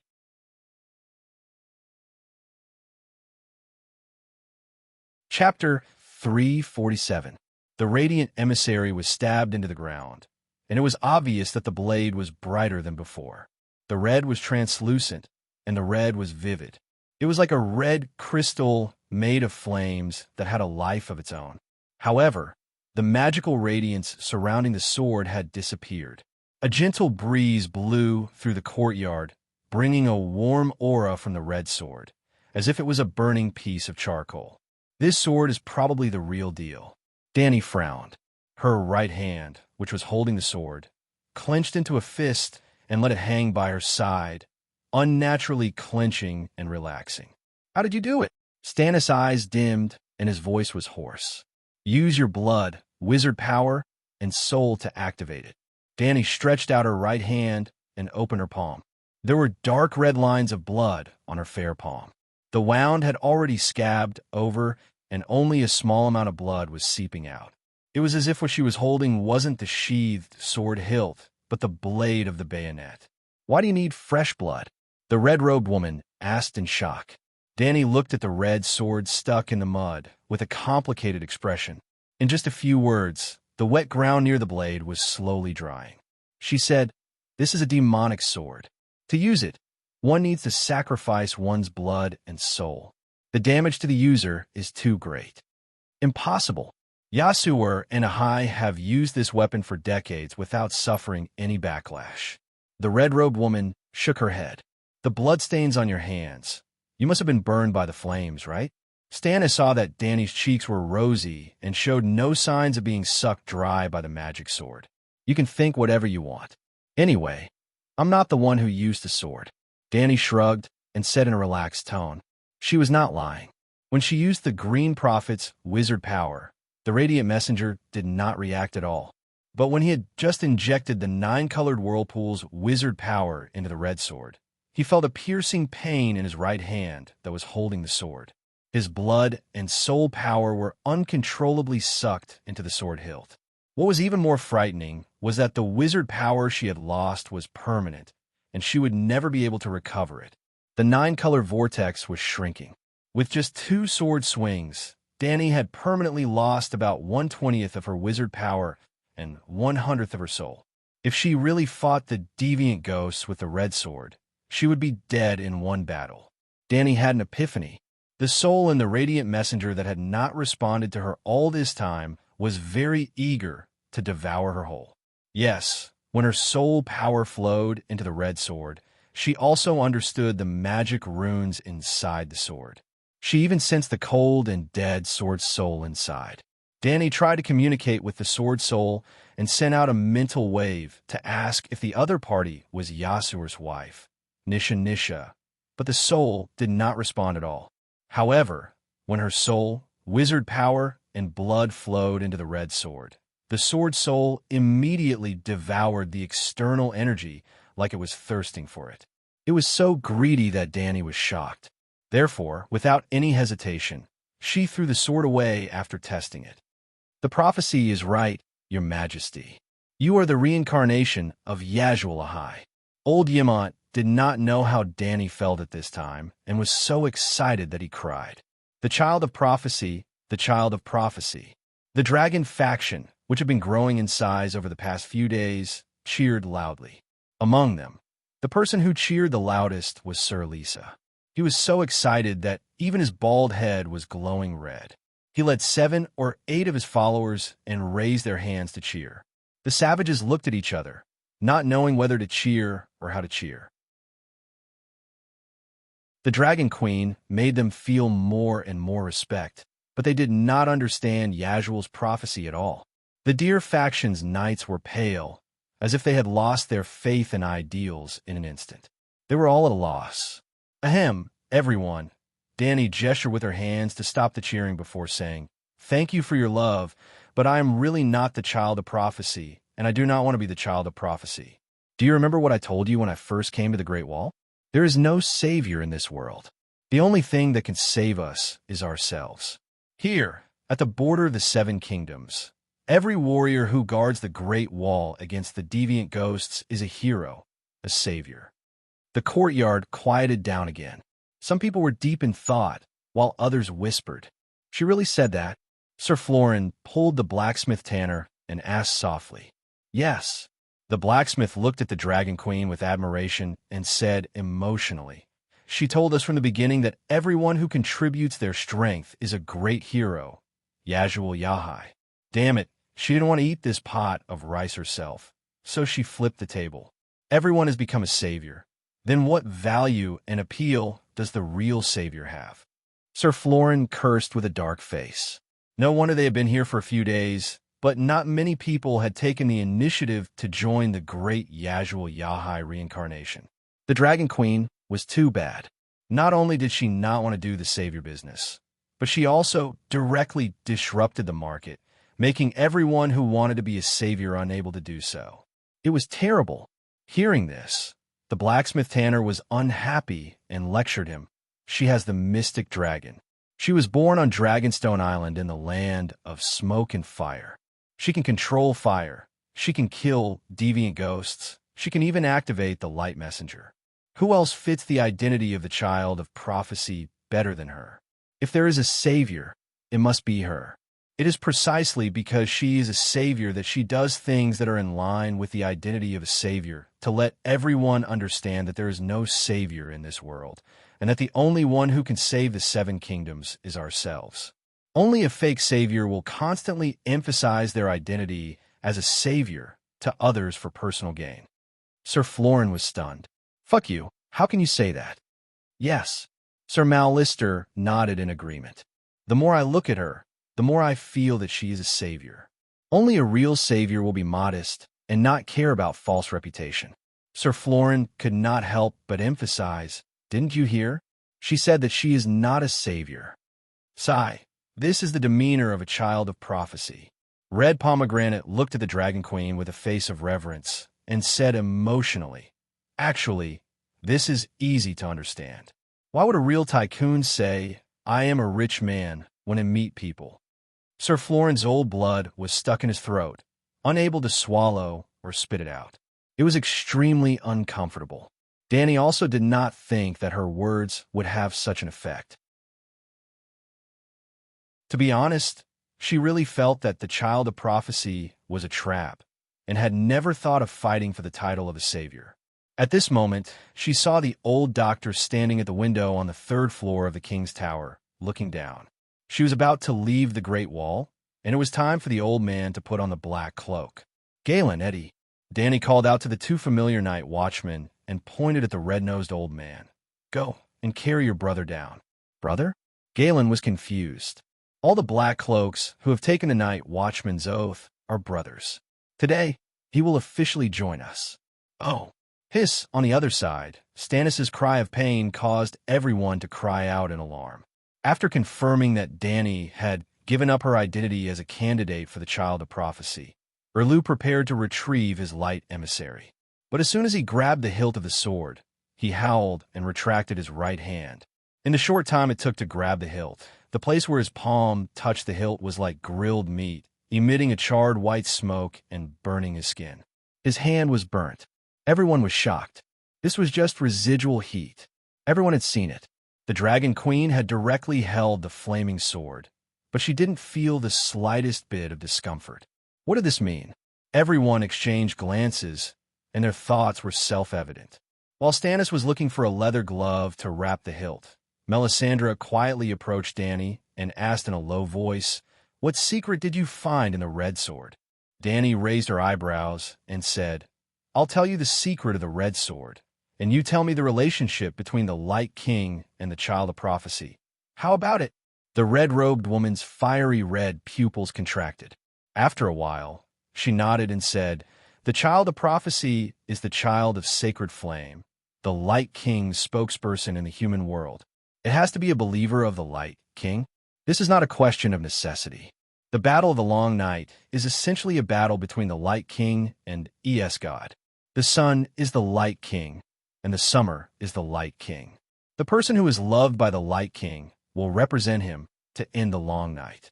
If such a person is not the Light King, what is he?" This. Dany glanced at Jon, who was talking to Sam, and suddenly realized that Melisandre was not wrong at all. Even if Jon believed in the old gods now, when he died and was resurrected by Lalo, he would be the holy son of Lalo. Just like Catelyn, she was originally a devout believer of the seven gods, but after being resurrected, she became a living miracle of the Light King. Anyone who saw her after being resurrected would be amazed by the might of the Light King and would not think that she used to believe in the seven gods. The foreigners and the Chinese had different ways to prove that they were gods. To the Chinese, one had to live a long time to be considered God. It was best to have white hair, white beard, and white eyebrows and say, 5,000 years before the three sovereigns. That would make everyone convinced. The foreigners were different. Those who lived a long time were witches and demons and had to be burned to death. A real god had to be able to resurrect the dead or be resurrected from the dead. Wasn't the main miracle of Jesus to prove that he was the Son of God, the resurrection? If Catelyn could be resurrected, even if she became a crazy ghost, the Brotherhood and Murtheros would still be in awe of her. They would think that she represented a kind of destiny, the spokesperson of the true gods, the Holy Son. If Jon was resurrected, he would immediately have 30% of Jesus' life and aura, and everyone would think that he was an extraordinary person. If Jon completed the mission of the Child of Prophecy, the Light King who resurrected him would also be regarded as God. After getting the answer she wanted, Dany began to tell the secret of the Red Sword. There's a set of complicated runes inside the Lightbringer. My wizard power has ignited 60% of the runes, and the remaining 40% can't be activated. You mean it wasn't the strongest state of the Lightbringer before? The red-robed woman was shocked. Maybe. The stronger the sword, the stronger the king of strange ghosts. This is not good news. Dany sighed and continued. There is a dead and withered soul in the depths of the red sword. I tried to communicate with it, but I didn't get a response. Soul? Is it really Nissa Nissa? The red-robed woman murmured. I can't communicate with it. I don't know. Do you have any witchcraft or meditation techniques that can be used with the red sword? Dany asked again, just like the Golden Snake sword and the Golden Snake's secret manual. No. Are you sure? Dany was doubtful. You saw it too. It requires a lot of energy to activate it. Only by using so much wizard power can the red sword be so strong. Yasuo and Ahai can't be ordinary people, right? The legacy of the Lightbringer has never been broken. If there is a matching witchcraft, there is no way I wouldn't know, the red-robed woman said with certainty. At this time, the stupid Bulgolan came over with a red-nosed old man on his back. The old doctor was wrapped in a cashmere fur coat that he had bought at King's Landing. His face was pale, and his eyes were dim. It seemed that he had lost a lot of blood.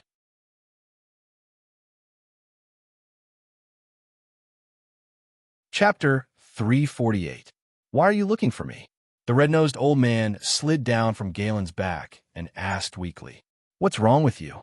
You were still healthy and full of energy the day before yesterday. You were busy in the savage camp and treated more than 100 patients. Why did you suddenly become weak? Dany held back her laughter and asked with a concerned expression. The old man's lifeless eyes turned towards the wooden stake that bound the deviant ghost. I saw it. There really are deviant ghosts. The night watchers and savages didn't lie to me. There really are deviant ghosts. So, Danny didn't seem to understand. Boo-hoo. The old professor started crying. Deviant ghosts have nothing to do with dragons. Without dragons and magic, humans wouldn't even be able to create Valeglia's steel sword, let alone the light emissary. The real world that the City of Knowledge pursued for hundreds of years was wrong. It was so wrong. Even survival can't be guaranteed. The real world has become the most illusory fantasy. Danny laughed happily. You know you're wrong? Then start redeeming yourself. Redeeming yourself? What did Professor Paristan do wrong? Isn't he a scholar serving you? Some of the Night Watchers who didn't know the inside story were confused. Well, other than Scholar Yamant, the others didn't know that the City of Knowledge plotted against the Dragon Queen. They also didn't know that Paristan was sent to the Great Wall as a prisoner and a criminal. Like Yamant, they thought that the Dragon Queen followed the tradition of the Westeros and went to the City of Knowledge to find a scholar to assist her. Although everyone could see that the Dragon Queen's attitude towards the old professor was strange, unlike how a lord treated a scholar. Old man, tell them. Danny crossed her arms in front of her chest and lifted her chin at the old man. Today, you will officially wear the black robe. You have to let your Night Watchers understand why you're here. Only then can you cut all ties with the past, and the sins of the past will have nothing to do with you. The old professor looked up blankly. He saw the Night Watchers, knights, and savages around him blinking their eyes and looking at him curiously. All of a sudden, he shuddered and woke up in an instant. He was also full of energy. I'm sick. Can we talk about it next time? He begged piteously. Weren't you very confident and had a clear conscience before? The change in the City of Knowledge was a huge matter. It was impossible to hide it. No matter how inaccessible the Great Wall is, it's only a matter of time before the news reaches us. Danny shook her head. Sigh. The old man's flushed face turned pale again. He looked at the Night Watchers and said, I violated the guests' rights. When I invited Queen Danny Liz to the City of Knowledge, I poisoned her, and everyone was shocked. They had never thought that the skinny and sickly old man would reveal such a shocking piece of information. 7 gods above, what's wrong with the Westeros recently? Who would dare to go to other people's homes as guests in the future? Sir Mallister said angrily. Are you crazy? Stannis, who was bandaging his right hand, suddenly turned around and shouted in disbelief. Dr. Paristan, why did you do that? Didn't the scholar swear to be neutral and not participate in the struggle for power? Jon stepped forward and said with an unpleasant expression, Sigh, the Southerners are really immoral. The savages looked at the old man with disdain. The red-nosed old man glanced at the people who were pointing at him and continued, Other than poisoning her, I also arranged for people to set up crossbows and assassins on both sides of her room. I also prepared 500 archers and more than 100 dragon-slaying crossbows on the roof and on the ground. I know that the Megalosaurus and the Dragon Knights have a special connection. If the Dragon Knights were to be harmed, the Megalosaurus would definitely come to investigate and take revenge. That way, the dragon-slaying crossbows would be able to kill Queen Danny Liz's Megalosaurus. The people who were cursing the old professor gradually stopped. They were all stunned and speechless. The City of Knowledge has gone mad. The scholar has gone mad. The Old Town's Hider family has gone mad. The knights and knights of the Deer Party shook their heads. I have no grudge against Queen Danny Liz. I only did that to realize the ideals of the real world. Then, the old man revealed the secrets of the real world and the dance of the blood dragons. Silence. There was not even a voice criticizing him. The number of people in the audience was equal to the number of gaping mouths and bulging eyes. Everyone was shocked. They looked at the old professor as if they were looking at a visitor from outer space. Most people did not understand what the real world was. They only knew that the City of Knowledge was awesome and crazy. The City of Knowledge had slaughtered dozens of Targaryen dragons. The City of Knowledge was terrifying. A few people who understood the ideals of the City of Knowledge felt a chill in their hearts. Was a scholar with his own will still worthy of the noble's trust? It was obvious that the scholar of the City of Knowledge treated the holy oath as nonsense. Regardless of whether the dragons were harmful or beneficial to the world, The scholar had indeed sworn loyalty to the Iron Throne and vowed not to participate in the struggle for power. Today, they dared to destroy the Megalosaurus because of the real world. Tomorrow, would they kill all the nobles and monks for the sake of a fair world?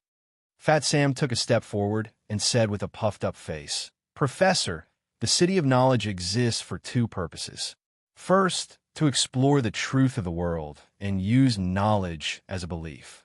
Second, to selflessly serve the people and nobles of the Seven Kingdoms. There are very few people who can master the occult, but no one can deny that magic is also a kind of knowledge. You can choose the knowledge you want to learn, but you can't erase the knowledge you can't master. It's like how warriors choose their weapons. Some use swords, some use hammers, and some use spears and bows. It's impossible. If you choose swords as the representative of all the warriors in the world, only swords are the right way to go. You can't destroy hammers, spears, bows, and arrows and make other weapons disappear from the world." Danny looked at the white-bread fatty in surprise. She did not expect him to have such knowledge and courage. "Sam, you're right. I was wrong. The City of Knowledge was wrong." The old man lowered his head and sighed. "I think the City of Knowledge's ideal of the real world is good," Stannis suddenly said. "A world without magic, dragons, gods, and otherworldly ghosts is more friendly to humans." Is this what the son of holy fire appointed by the King of Light should say? Danny's mouth twitched. "This has nothing to do with my belief in the King of Light," Erlu said seriously. "When there are no more demons or ghosts in the world, His Majesty Lalo will be able to sit high above the astral world and watch the world at peace as the sun rises and sets." "No," Perez Dan shook his head and said, "Your thoughts are the same as mine and the other scholars of the City of Knowledge. You've entered a misunderstanding. The world gave birth to us, not us creating the world. The world is here, right in front of us. It has existed for millions of years and will continue to exist for tens of thousands of years. Everyone looks forward to Eversummer, but the rules of the four seasons have nothing to do with what we think. Until now, I still think the ideal of the real world is good as Eversummer. But this is a magical world, destined to have gods and magic.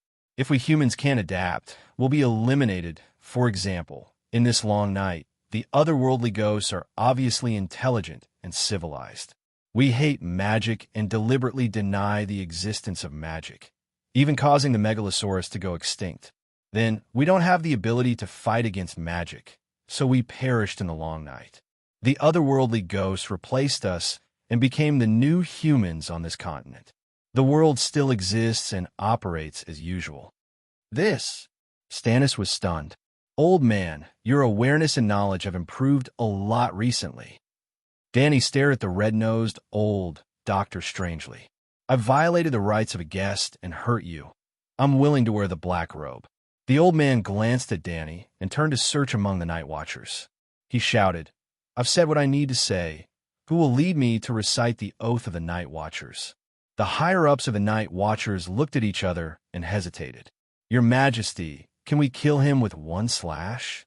The commander of the East Sea Watch, Katrick, said to Danny with an ugly expression. "Or let the Megalosaurus eat him?" Although we Night Watchers don't care about background, we have an unwritten rule. We don't accept people who violate the rights of a guest. The old doctor's face was pale as he shouted in panic. When was there such a rule? Even the Night Watchers didn't want him. Where else could he go? There's no clear rule, but Bowen Maxey swallowed and said awkwardly, "No one wants to be brothers with people who violate the rights of a guest." Yes, the stupid cow Galen nodded. "Although I don't know what you were talking about just now. The real world, I don't understand it either. But it's obvious that this guy is someone like Walder Frye and the Rat Chef. Gods, let me be brothers with the Rat Chef. I won't do it. Yes, I can tolerate male prostitutes, rapists, murderous demons, but the Rat Chef is too unbearable." Toad nodded in agreement. "I'm different from the Rat Chef and Walder Frye. I'm doing this for my ideals. I don't have any personal grudges or interests." Old Bowen was trembling with anger. "There's no difference. 1,000 years ago, there was a Rat Chef. 1,000 years later, You, Pariston, will become the new rat chef that everyone knows. After all, you murdered a great king. As long as humans exist, they won't forget this, the melancholy Eddie said confidently. Sigh, Walter Fry will thank you. With you in front of him, he might be able to hide quietly in history, or at least not be so obvious. Sir Mallister sighed. The old doctor closed his eyes in despair. 2 streams of tears flowed down his shriveled cheeks. He raised his head and shouted, "Mercy, mercy! Kill me. Let the dragon flames burn me to death." The initiation ceremony turned into a scolding session. The old man broke down. Calm down. Danny hurriedly comforted him. This is the sin of the entire city of knowledge. You can't bear it alone, old doctor. But everyone only remembers me. There's only one rat chef. Why don't you catch a few more doctors? The old man had nothing to lose. He started to complain about the Dragon Queen. There's still hope if you're alive. If you're dead, you'll really become a rat chef. What hope is there? Even the night watchers look down on me. The old man's heart was dead as he lamented. Don't worry, I'll force you in. The night watchers can't reject a criminal sent by the queen. No. Queen, have mercy, kill him. The night watchers wailed. Shut up. The Dragon Queen was possessed by the dragon soul. She roared angrily. The entire place fell silent. Everyone stared at her blankly. It's settled then. Galen, go to the cellar and bring another corpse ghost here. The Dragon Queen made the decision arbitrarily. No one dared to object. Todd, Eddie, put on the armor for the doctor. For what? The old man asked blankly. For the initiation ceremony.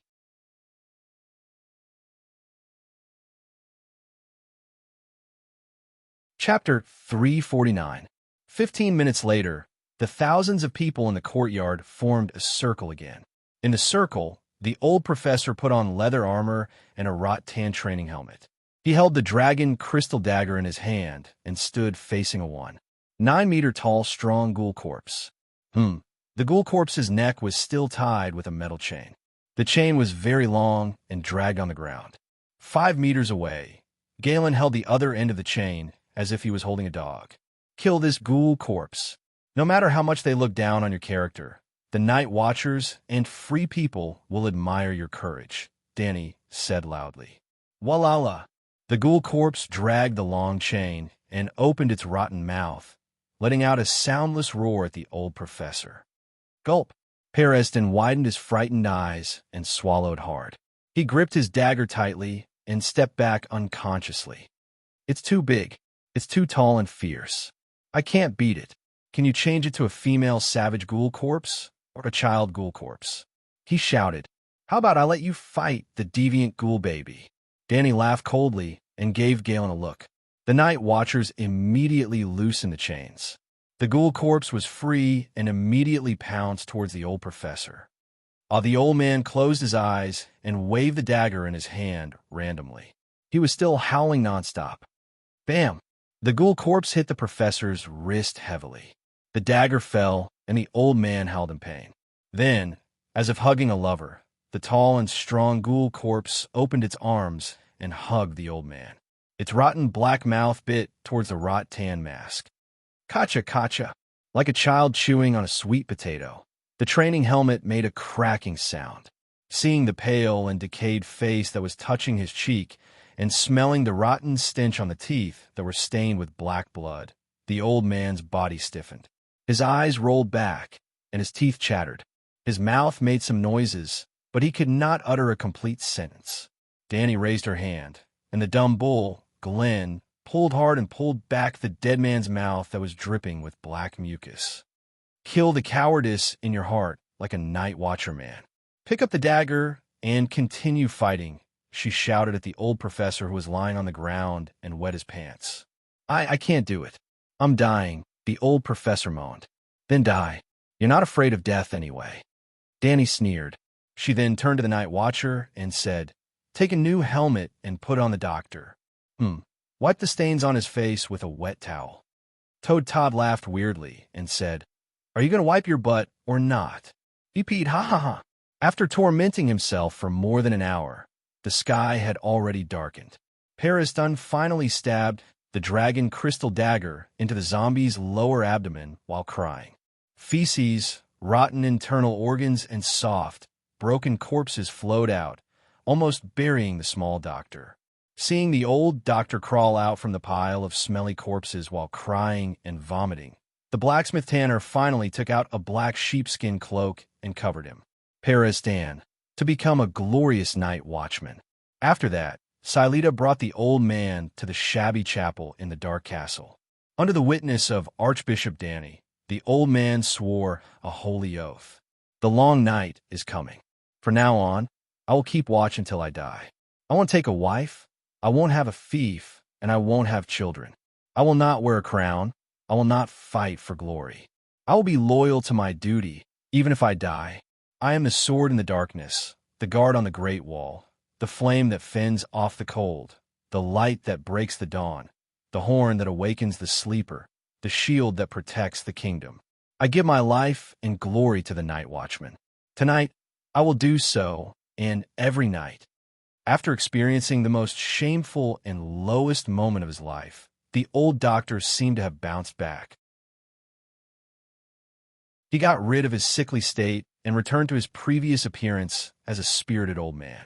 In the afternoon, he moved to the scholar's tower under the crow's nest and began to help old Yemont take care of the crows. After getting the agreement from Danny, Stannis, and the night watchman, he also sent a long letter to the old town in his own name, explaining the situation of the barbarians and the other ghosts in detail. That night, in the wooden hall of the dark castle, the night watchman, the Deer Association's knights, and the barbarian commander gathered together. At the head of the table sat the Dragon Queen, Stannis, Bowen Marcy, Carter Parker, Mal Lister, and old Yemont. The table was pulled open, leaving an empty space. Mans Red knelt in the middle of it. This was a public trial for the king of Beyond the Wall. Danny planned to leave the Great Wall tonight, but before she left, she had to deal with the barbarians. Mans Red led the barbarians to invade the Great Wall. He must be executed as a warning to others. Since he is my captive, I have the right to sacrifice him to the King of Light according to my beliefs. Erlu said solemnly. Ah, the night watchmen and barbarians in the hall exclaimed. Danny did not comment. She asked the four night watchmen, what do you think? Since ancient times, the king of Beyond the Wall has never been forgiven, not to mention that he has broken the oath of the night watchman. Any lord has the right to execute any escaped night watchmen once they are caught, Bowen Marcy said slowly. Yes, no matter what, Mans Red must die. Mal Lister and Carter Parker nodded in agreement. We can sentence him to death, but can we hang him first and then burn him? Old Yemont frowned. Not burn him, but sacrifice him to the King of Light. Stannis clenched his teeth. The sacrifice must be alive. My opinion is different from yours, Danny said with a smile. How did Mans Red manage to wear the black cloak? Old Yemont thought for a moment and said, about 30 years ago, Ranger Tarkle was patrolling the haunted forest when he accidentally encountered a small tribe that had been slaughtered. There were about 100 people in the village, and only a 4- or 5-year-old barbarian child was left alive. He was Mans Red. Tarkle brought him to Dark Castle and raised him by the night watchman. Naturally, he got the black cloak and became a night watchman. For 5 years old, Danny nodded and asked Mans Red, why did you break your oath and betray the night watchman? Haha, because of a cloak. Mans Red laughed bitterly and said in a complicated tone, I used to be a loyal night watchman, and I thought I would always be a night watchman. Until one day, I became obsessed with a thing called freedom. That time, I was seriously injured during a patrol. My brothers were worried that I wouldn't make it to the wall, so they sent me to the home of a freed woman. Hey, don't look at me like that. She was an old spearwoman, very ugly and very old. She didn't have that kind of need, and I didn't have that kind of desire. While I was recovering, she used red cloth to repair my torn cloak. But when I returned to the wall, the commander immediately made me change into a uniform black cloak. Then I ran away. Just because of that. Everyone was shocked. I can't even choose the clothes I like. I can't stand the life of a night watchman anymore. I want freedom. Man's red. Oldemont said in a low voice. South of the wall, any night watchman who goes out on business will be given food and supplies by any noble just because of the black cloak he wears. Some even treat him as an honored guest. Even the king is no exception. The black cloak is our shackles, but is also our flag and glory. I don't want this damn glory. I just want freedom. Man's red. Danny facepalmed. Her head hurt. Your whole family was slaughtered for freedom. Don't you understand how terrible uncontrolled freedom is? I understood after the verbal war with you last time, but I really can't stand the restrictions of a night watchman. He's not cut out to be a night watchman, and he didn't wear the black cloak voluntarily or because of guilt. A child with an incomplete mind swearing the oath of a night watchman in a daze. That doesn't make sense. Then, Danny switched to the mode of the Archbishop of the Seven Gods. Her expression suddenly became serious, and her fair face faintly glowed with a holy light. In the 23rd chapter of the Seven Stars Bible, the Heavenly Father said to Hugu that any sacred marriage contract or sacred oath made against ones will not be protected by the seven gods and should be spurned by everyone. In the south of Bravos, there was a hill called Andas, the homeland of the Undulls. Hugu, the king of the hills, was the first king of Andas, similar to King David in the Bible. Much of the content in the Seven Stars Bible was explained in the form of conversations between Hugu and the seven gods. In the doctrine of the seven gods, violating a sacred oath or marriage contract was as serious a crime as violating the rights of a guest. But there was a prerequisite. Both parties who made the oath had to be willing. Willing here mainly meant that there was no knife to the neck of the person who made the oath. It didn't matter whether the person was willing or not. For example, Sansa definitely didn't want to marry Tyrion, but her marriage with Tyrion was protected by the seven gods. Because Sansa didn't protest loudly at the time, she chose to accept it silently. If Tywin forced Sansa to marry his son, not only would the marriage be invalid, but he would also be cursed by the seven gods if the seven gods really existed. At this time, Dany was a little unreasonable. If Mansfield's oath doesn't count, then there are no sacred oaths in this world, Stannis said, glaring. I didn't say it doesn't count, but special circumstances require special treatment. He's just a child. Can't you be more tolerant? Child? Mansfield's face twisted. He's not a child. He's much older than you. Sir Mallister's mouth twitched. Dany was also embarrassed. She touched her nose and smiled awkwardly. Didn't the wall take in a few hundred free youths at this time? They're all temporary night watchers, free to leave after the long night. Mansfield's situation is similar to theirs. He's just an orphan adopted by the Night Watchers, not a proper Night Watcher. This is a new rule you made. It only applies now, not the tradition of the Night Watchers, Stannis said solemnly. Dany leaned back in her chair and looked at him from the corner of her eyes. You want him to die so badly. The law is the law. There's no room for personal feelings. Stannis said firmly. There's something wrong with your head. Dany pointed at him and mocked. You have no political wisdom at all. Isn't it good to have Mansfield under your control and command the hundreds of thousands of barbarians outside the wall? It's easy to kill him, but soon the barbarians will fight for a new leader, a new king outside the wall. Then they'll harass the wall and even collude with the other ghosts. Leave Mansfield. No matter whether he can be controlled or not, no matter how many people listen to his orders, with him occupying the position of king outside the wall, a new king of the barbarians can't be born, and the barbarians can't unite. Even if there are hundreds of thousands of barbarians, they're just a bunch of stragglers. They'll no longer be a threat to the wall. The Night Watchers, Sir Deer, and the barbarians all stared at the Dragon Queen in shock and fear. The Dragon Queen was so reasonable. The Dragon Queen was so scary. Erlu's furious expression slowly froze. He closed his mouth and began to think seriously. Kill me. Just kill me. I'm guilty. I broke my oath. I led the army to invade the wall. Mansfield suddenly howled.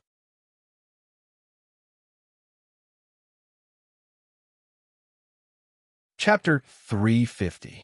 Man's Red survived. and Erlu was moved by Danny's suggestion of using the emperor to command his vassals. He decided to leave the king of beyond the Great Wall to command his vassals. After the trial, on the 6th floor of the king's tower, by the fireplace in the Dragon Queen's parlor. It's no use. The freemen of beyond the wall will not listen to a king who has been captured by the southern lords.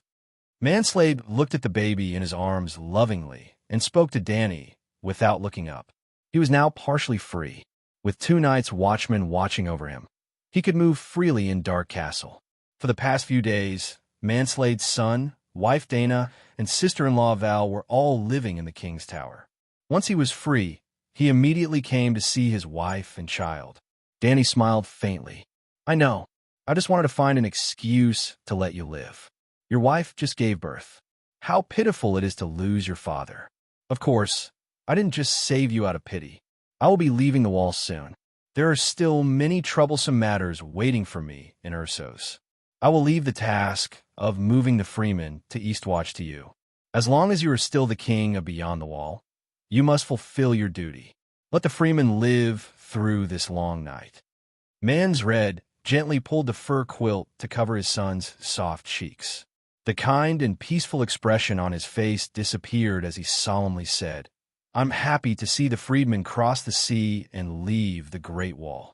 I can even send someone to the haunted forest in my name to help you recruit freedmen. But will Stannis allow me to travel between Dark Castle and Eastwatch? Or perhaps, if he plans to take the freedmen for his own use, would he be willing to let you smoothly take over the freedmen? Stannis. Danny frowned in thought. He's not stupid. He should know that the wall can't feed 100,000 freemen. In fact, it can't even feed 10,000. The food stored by the Night's Watchman won't last long, and his army depends on the supplies of the Night's Watchman.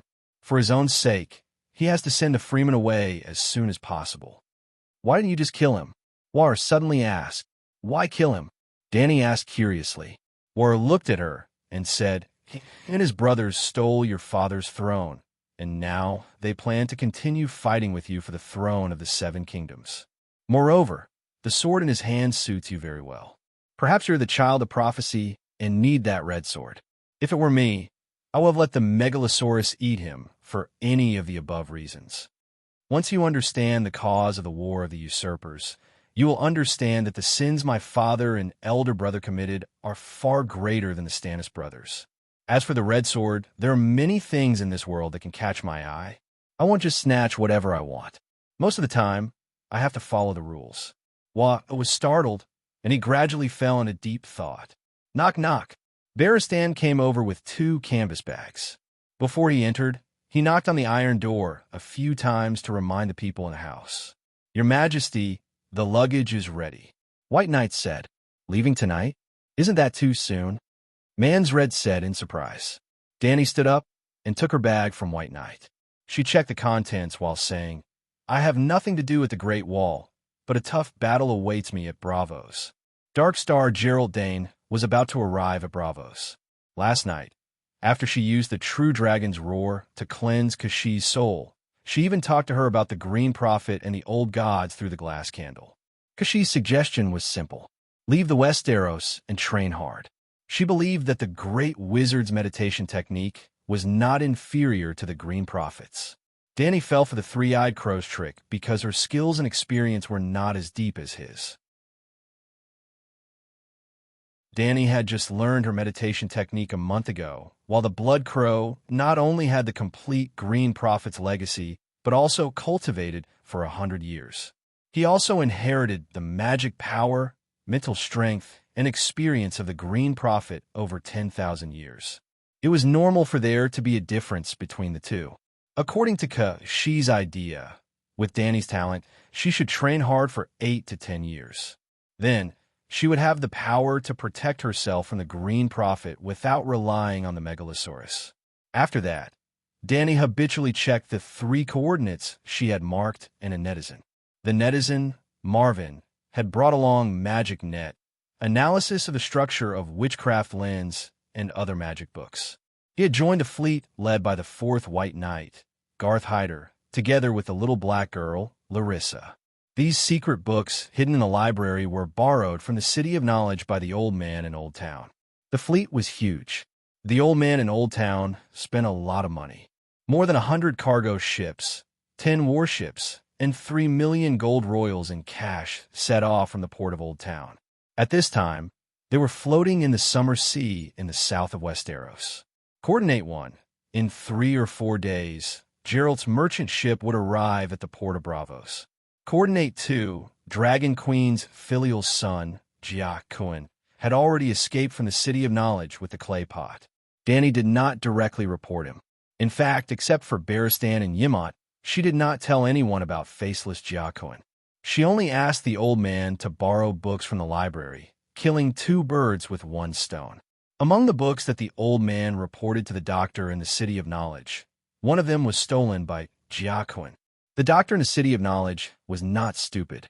When he found that a large number of books related to dragons were missing, but the door and lock were not broken, he naturally began to investigate the thief.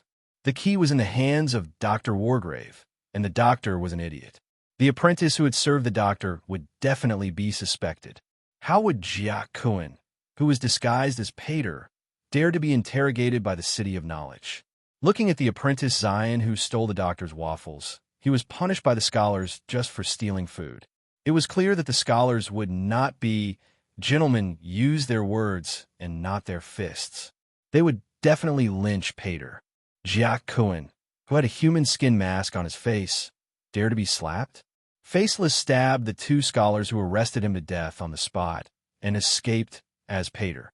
Although Jaqen hoped to create the illusion that the apprentice stole books to sell for money, the doctors in the City of Knowledge were not stupid, and their brains were very good. They immediately speculated 2 things from Pater's recent changes. Faceless came to the City of Knowledge to steal books related to dragons, and the people of Braavos planned to hatch dragons.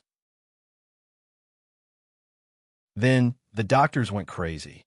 They decided to use the Dragon Queen's method to give the shameless people of Braavos and the despicable Faceless a retribution. Coordinate 3. The one-eyed woman Faceless went to Volantis. Dany's worried guess was confirmed. The House of Black and White in Braavos was not the only stronghold of the Faceless. There was also a Faceless branch in Volantis. On the surface, it was a trading company. In fact, it was a small gathering place of assassins and information dealers. But the 2 identities were a cover to hide the fact that it was a Faceless stronghold. In fact, it was understandable, just like the assassins in the movies. Every top assassin had a top manager who helped him to take missions, gather information, provide equipment, arrange itineraries. When necessary, they would betray their brothers, kill them to silence them, burn the bridge after crossing the river, and embezzle the savings of the assassin's companions. The world of the Song of Ice and Fire was so big, and the information exchange was so primitive. Without the branch to help gather information, arrange trifles, and provide the list and information of replaceable people, even the top Faceless like Rambo, 007, and Tom Cruise would not be able to complete the assassination mission. In fact, 007 and Mission Impossible both had a huge team behind them. So, it was troublesome. Dany could not make a meteorite fall on the House of Black and White or use God's cane. It was easy to flatten the House of Black and White, but cutting the grass without removing the roots, the trouble would be too big. She still did not dare to go to the prairie to pick up her cheap son. Why? Because she was afraid of assassination.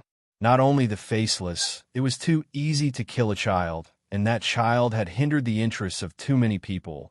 It was difficult for the Faceless to kill Dany, but it was too easy for them to kill her companions. Now that they had not fallen out, everyone was fighting openly and secretly within the rules. If Dany dared to bomb the House of Black and White, a group of Faceless would take revenge on her the next day. As long as they killed Dragon Queen, officers above the level of Centurion and officials above the level of Village Chief, Slave Bay would collapse. Of course, if they really left the Dragon Queen alone, she would also ride on the dragon to burn the city. Everyone would play game over and let the other ghosts take advantage of the situation. Dany definitely had to deal with the Faceless, but she could not do it recklessly. She had to be smart. And she also had some ideas about how to deal with the faceless. Just as she was thinking about it, Barristan put down his backpack and said worriedly, "Actually, we should not leave the Great Wall. The right thing to do is to hurry up and clean up the other ghosts outside the Great Wall. If there is a king of the other ghosts, we should kill him directly and in the long night before it comes. When winter comes, as the weather gets colder and colder, the other ghost's strength will increase, and it will be more difficult to deal with them." Danny was stunned and smiled faintly. "That's a good idea, but unfortunately, the other ghosts are intelligent. What you know, they know even better. Before the long night, the other ghosts will not come out to fight us head-on, and they will even deliberately avoid places that are directly hit by the sun. Believe it or not, even if I go to Slave Bay and bring the other 2 dragons here, the 4 of them will work together and burn the entire ghost shadow forest, and we'll not be able to find a single other ghost, let alone hurt them." Mans Red handed the baby to his sister-in-law and said worriedly, "Then do you have a way to deal with it?" Danny sighed helplessly and said, "Don't think about taking the initiative to attack. When the long night comes, wait for the other ghosts to take the initiative to attack, and then rely on the Great Wall to fight a defensive battle. This is the most practical and has the highest chance of winning. Think about it. If I ride a dragon to burn the forest outside the Great Wall, and accidentally get killed by the other ghosts' ice swords, and then the other ghosts resurrect a megalosaurus into a corpse ghost dragon, what will the consequences be? It can't be, right? You burned a large part of the forest last time, but the other ghosts did not pose any threat to the megalosaurus." Barristan said, "Why not? I have seen the finale of Game of Thrones." Danny complained in her heart, but said, "How can one not wet his shoes if he often walks by the river? The ghost shadow forest is hundreds of thousands of square kilometers, and I will have to burn it for a year or 2. At that time, the nerves of humans and dragons will be numb. How can they avoid all the ice swords? Can a dragon also become a corpse ghost? Dragons are fire, and other ghosts are ice. Ice and fire do not mix." Mans Red doubted. "Dragons are also living creatures. They can die, and after they die, they will also leave behind a corpse. If the other ghosts really have a corpse ghost dragon, they might just blow down the Great Wall with a mouthful of dragon flames. Then we will have no place to cry." Danny began to reveal the truth with a strange expression. "Just like the Horn of Winter, can your dragon burn down the Great Wall?" Whale asked in surprise. "Sai, if there are no other ghosts, I would really want to try." Suddenly, Danny's expression changed.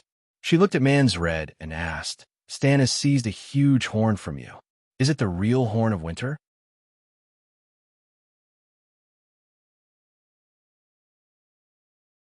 Chapter 351. Just like the dragon's horn and the Lightbringer, Danny had read Game of Thrones, but she had no impression of them. The Horn of Winter was also known as Jomun's Horn. According to the legends, Jomun, the king of beyond the Great Wall, once blew the Horn of Winter to awaken the giants underground. He worked together with the king of the north, Brandon Stark, to quell the second long night. Well, the long night had appeared twice. The first time was 8,000 years ago, when Yeser and Ahai killed their wives and used the hero's red sword to end the long night. The second time also happened 8,000 years ago, or perhaps 7,900 years ago. Well, 100 years after Yeser and Ahai died, the other ghosts appeared again, and the long night descended on the world for the second time. Even if scholar Yemont found the records of the second long night in the Night Watchman's library, Danny was skeptical. It was just that the interval between the 2 long nights was too short. What was even more ridiculous was that in the ancient history books of the Night Watchman, the second Night King was a Stark, the 13th commander-in-chief of the Night Watchmen. He married a woman with skin as pale as the moon, eyes like blue stars, and skin as cold as ice. Well, he married a other ghost, most likely a female other ghost. Stark was the most powerful man in the Song of Ice and Fire. Su Xian and Ning Kai-chun should be ashamed of their inferiority compared to him. Snakes and ghosts were nothing. He was a other ghost. The deviant ghost's coldness could freeze a fine steel sword into pieces by touching it, but Stark's sword was still intact. In short, The second Night King was very strong. The king of beyond the Great Wall, Joman, and the king of the north had to work together to quell the rebellion. Well, compared to the first long night that affected the whole world, the second Night King was weak. But compared to the ordinary commander-in-chief of the Night Watchman's rebellion, he was too strong. Well, I digressed. It was said that Joman's horn could not only summon giants, but also make the Great Wall collapse. Danny didn't believe it, neither did the Night Watchman or Stannis. But Mansred believed it, and so did the barbarians. They were frantically robbing tombs in Frostfang, hoping to find Joman's tomb and get the horn that was buried with him. Mons really did find a horn.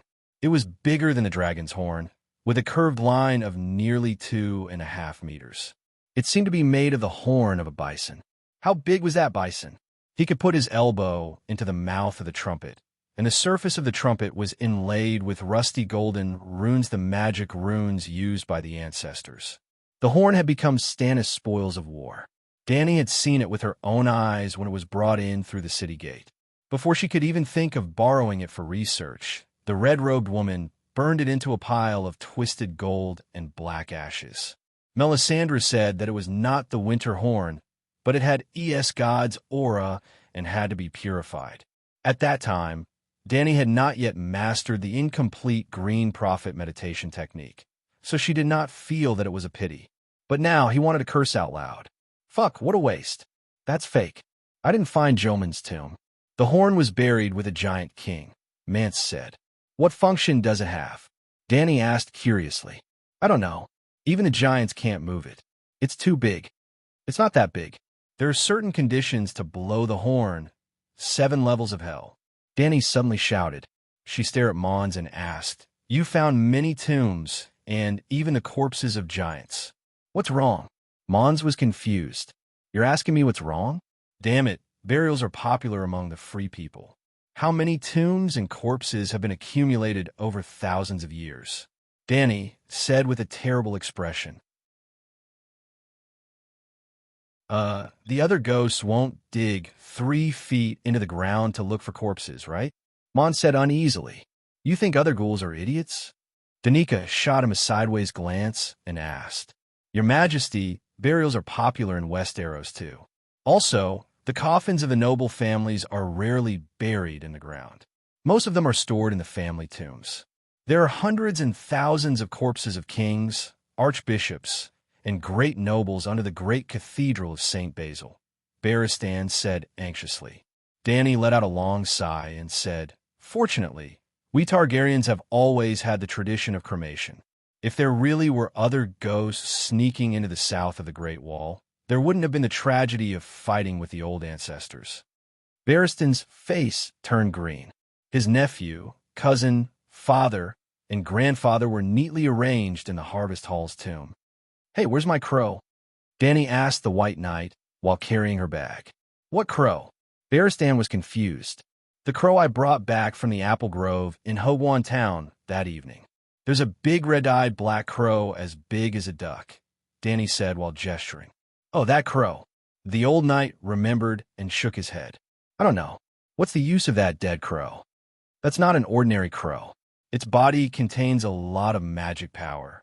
Using it to make a deal with extraordinaries would definitely be more popular than a dwarf's lifeblood. Barristan's mouth twitched. At the side, Galen, who was acting as Mance's bodyguard, stammered, The crow seemed to have been eaten by Sam. What? Dany was shocked. Galen said awkwardly, You said that you caught a crow while hunting in Hogwan Town. We all thought that it was your prey and sent it to the kitchen. 3-Finger.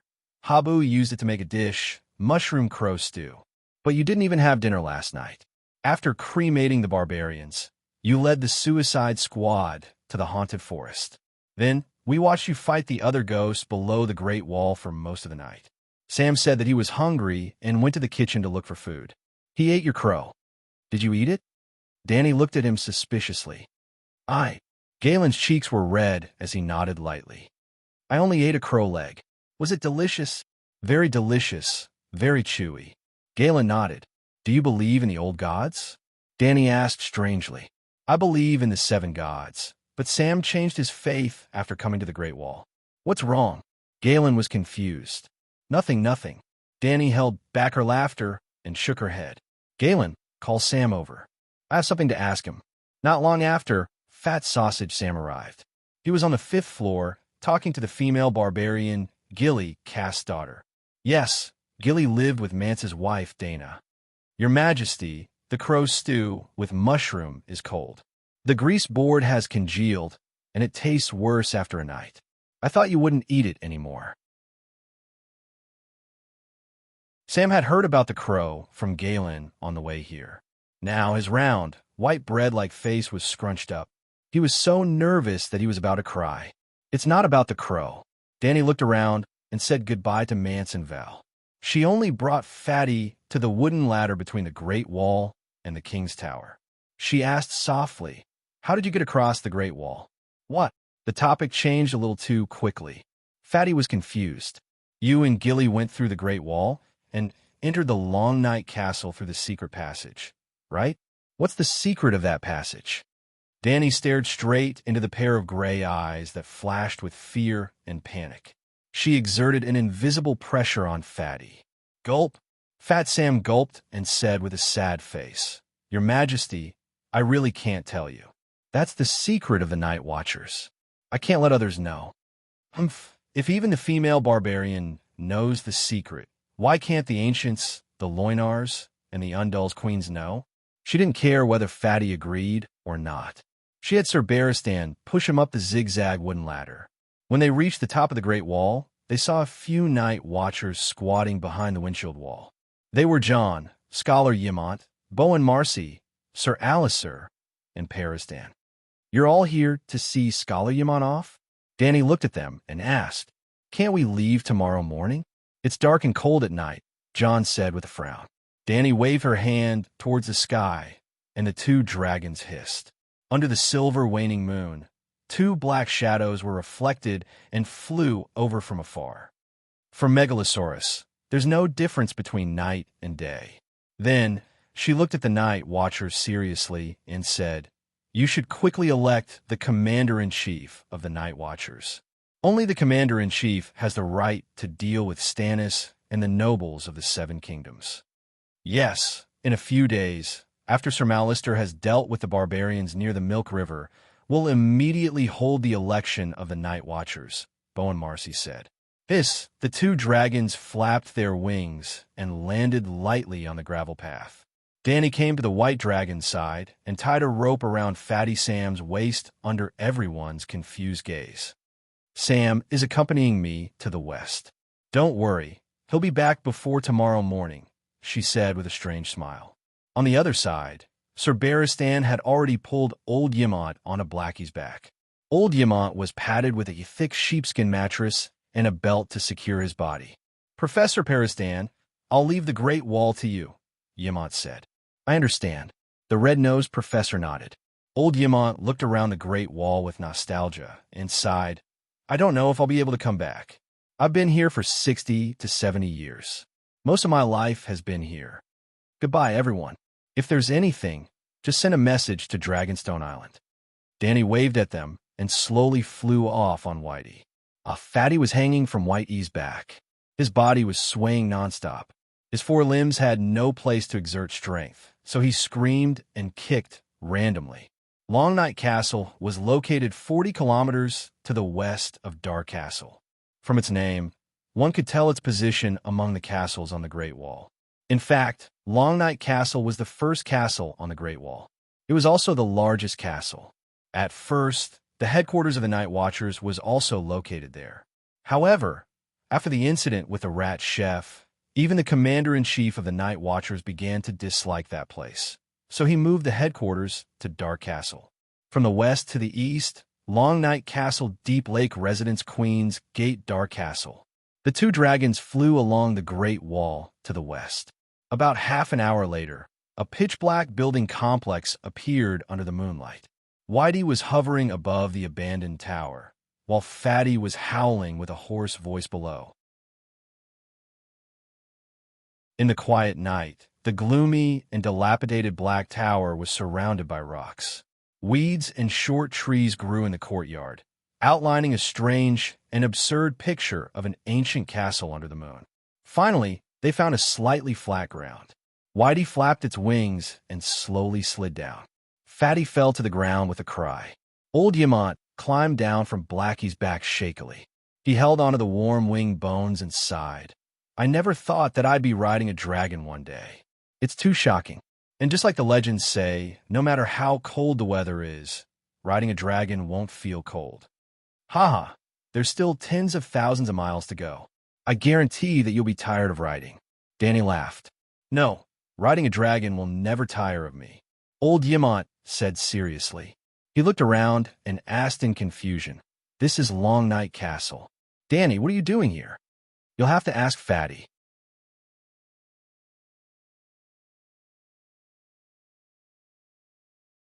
Chapter 352. Danny found Fat Sam in a clump of withered grass. He was holding his stomach and howling. When he fell to the ground, he seemed to have been hit by a stone. He was crying with snot and tears all over his face. Sam, are you okay? Old Yamant asked with concern. My stomach hurts, Sam whimpered with a hoarse voice. Baristan walked over and lifted the fat man from the ground. He carefully checked his mail, leather armor, and inner shirt. None of them were broken, and there were no traces of blood. He said, It's nothing serious. It's probably just a bump. You'll be fine after you catch your breath. Sam, stop howling. Look, even the rat chef is alerted. Danny looked up and glanced at the stone tower opposite them. In the dark hole of the door, there was a pair of eyes emitting a faint red light. Deep inside, there were more red eyes quietly moving to the side of the door. Rat chef. Sam looked around blankly. Soon, he also saw the pairs of red eyes behind the door. He could vaguely tell that it was a group of gray rats that were bigger than cats. He howled heartbreakingly. Rat chef, it's the rat chef's descendants. Seven hells. Why are the rats here so big? Baristan exclaimed. Squeak, squeak, squeak. Noticing that everyone was looking at them, the rats began to shrink back. They're not too big. The roasted rats sold at the Quill's Wharf are only a little smaller than them, Danny said casually. Blackie, she called out to the black dragon. Hiss, Blackie roared into the sky, and the dragon's aura spread out along with the dragon's roar. In an instant, from the surrounding towers, the underground cellars, and the passageways connecting to the cellars, came the sound of thousands of horses galloping. Countless rats were squeaking crazily, and it was creepy. I didn't expect there to be so many rats in Dark Castle. Yamant rubbed the goosebumps on the back of his hand. Rat Chef, they're all Rat Chef's descendants, Sam said loudly. I'm starting to wonder if the Rat Chef's story is true. Danny looked around and said calmly, Because there are so many rats here, the bored night watchers began to make up stories about rats. Eventually, it evolved into the legend of the Rat Chef. No, the Rat Chef is real. There are records of this history in the Dark Castle's library. Even the names of the kings are clearly marked. Tywyll Lannister II of Casterly Rock and his eldest son, Tyrion Lannister. Old Yamant said seriously. This Tyrion was eaten by his father? Danny's mouth twitched.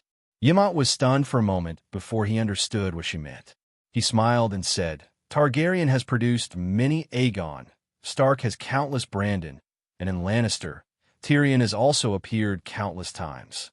In the future, there will definitely be countless Danny Lysses among your descendants. Danny was a little embarrassed and said to Sam, Lead the way. Only the Night Watchers can enter that place. Sam struggled. You know what? The more you say, the more interested I am. A door that has a mind of its own and can distinguish between a Night Watcher and a Night Watcher. I can't wait to see it. Danny smiled faintly. What door? Yamant was puzzled. There is a hidden tunnel in the Nightfall Citadel that connects the inside and outside of the wall. This fatty entered through a secret door. That's right. Sam didn't return from Dark Castle. After Danny's reminder, the old scholar also reacted. Scholar, your majesty, I'm not lying. There is a tunnel in the Nightfall Citadel, and there is a door, the Black Door. But that person warned me not to tell anyone about the Black Door, or it might cause irreparable damage to this world. So, don't force me, I can't say it. Sam covered his face and cried. A big man with a white bread face, squatting on the ground, and wiping his tears looked quite pitiful. But not only did Danny not sympathize with him, but she also angrily reprimanded him. You are clearly calling us bad guys. Even if I know the secret of the Black Door, I, Sir Barristan, Scholar Yimont, will not do anything to harm this world. Didn't I come here at night to make sure that the tunnel won't threaten the safety of the northern region? Why are you saying that we are the ones who want to destroy this place? Sam, His Majesty is right. The Nightfall Citadel is so desolate, and there is not a single Night Watcher. If the tunnel is discovered by barbarians, or even deviant ghosts, it will be a big trouble. Barristan frowned and advised. Old Yimont patted the fat Night Watcher's arched back and asked, Sam, you said that someone warned you not to mention the Black Door. Who is that person? Commander Mormont? No, we call him Cold Hands. Gilly and I met little Paul, Chet, Huck, and the others in the White Tree Village. They died and became ghouls. I was no match for them. The red-eyed crows saved me. Crows. Danny's heart skipped a beat. Tell me more details. Where did the crows come from? Sam stopped sobbing and said with a look of reminiscence. In the center of the village, there was a weirwood tree that was as thick as a few people hugging it. The tree trunk was white, and the red leaves were stained with blood. It was covered with crows, thousands of them. Black crows, red leaves, white branches, and the tree trunk was carved with the face of a ferocious old man. Gilly was hiding under the tree with the child, together with the crows. I burned little Paul, but Chet was choking me. I was dying. The crow that was following me. Oh, it was Commander Mormont's crow.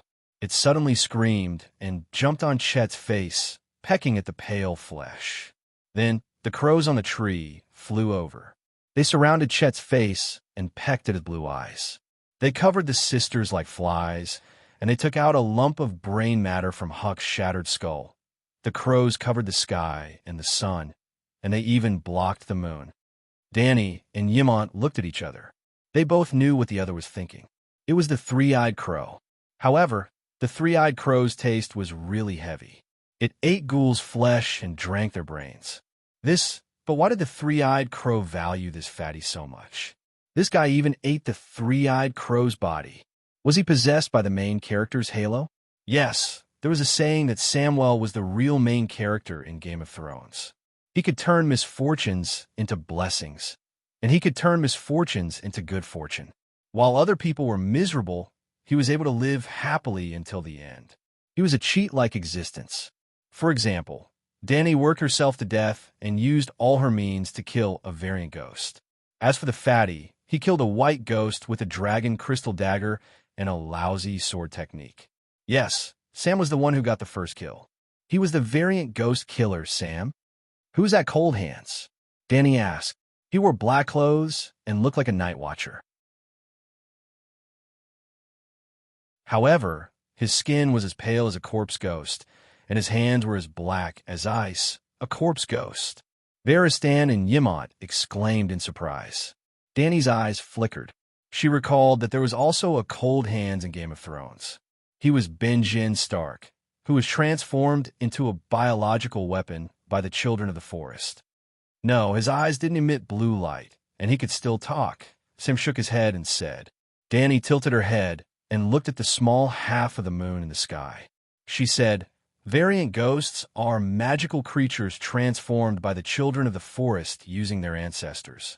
However, the experiment failed, and the variant ghosts became natural disasters that went out of control. Long night followed. This is the legend about the origin of variant ghosts. Is it possible that not all variant ghosts went out of control, and some of them retained their rationality and humanity, and became qualified magical weapons? Just like in Terminator, there was an out-of-control robot that assassinated the main character, and there was also a Schwarzenegger that protected humans. You can ask Blinden, Yimont said. I don't want to deal with him before I master the divine ability. Danny shook her head. Brandon? You know Bran? Why do you want to ask him? Sam asked in surprise. The pronunciation of Blinden and Brandon were very similar, and it was easy to confuse them. However, Brandon was Bran's name, so Sam got it wrong. When Blind and Riverwind first heard Bran's name, he even joked that Bran's name was given by the blood crow Blackfish, Blind and Tully. The naming tradition in Song of Ice and Fire was to give famous people's names to their children.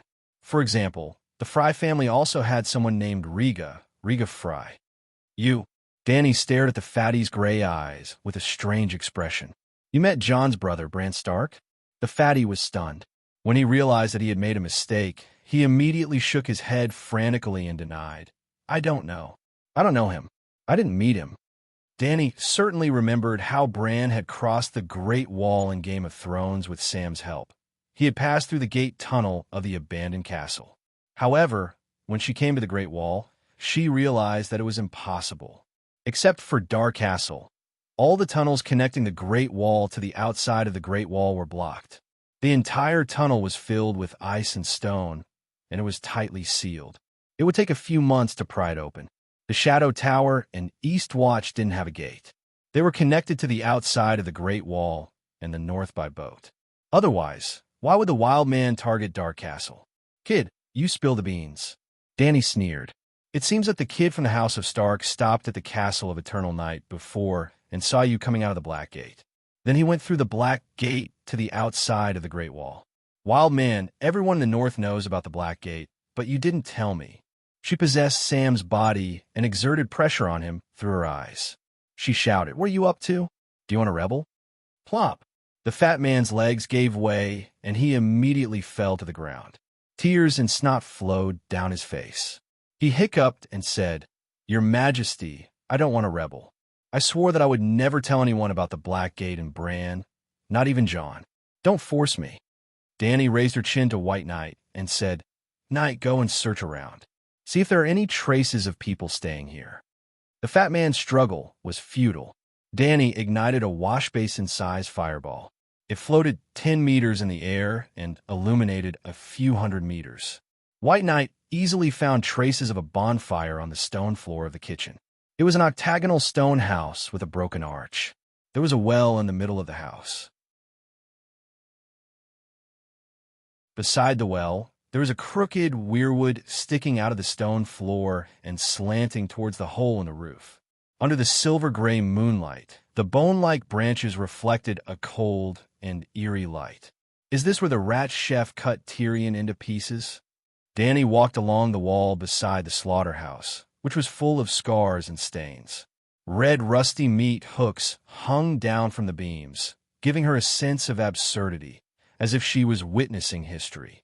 The meat hooks were definitely not 6,000 years old, but the slaughterhouse was made of stone and was connected to the ancient stone house. If the rat chef's story was true, then this was indeed the scene of a murder on a night thousands of years ago.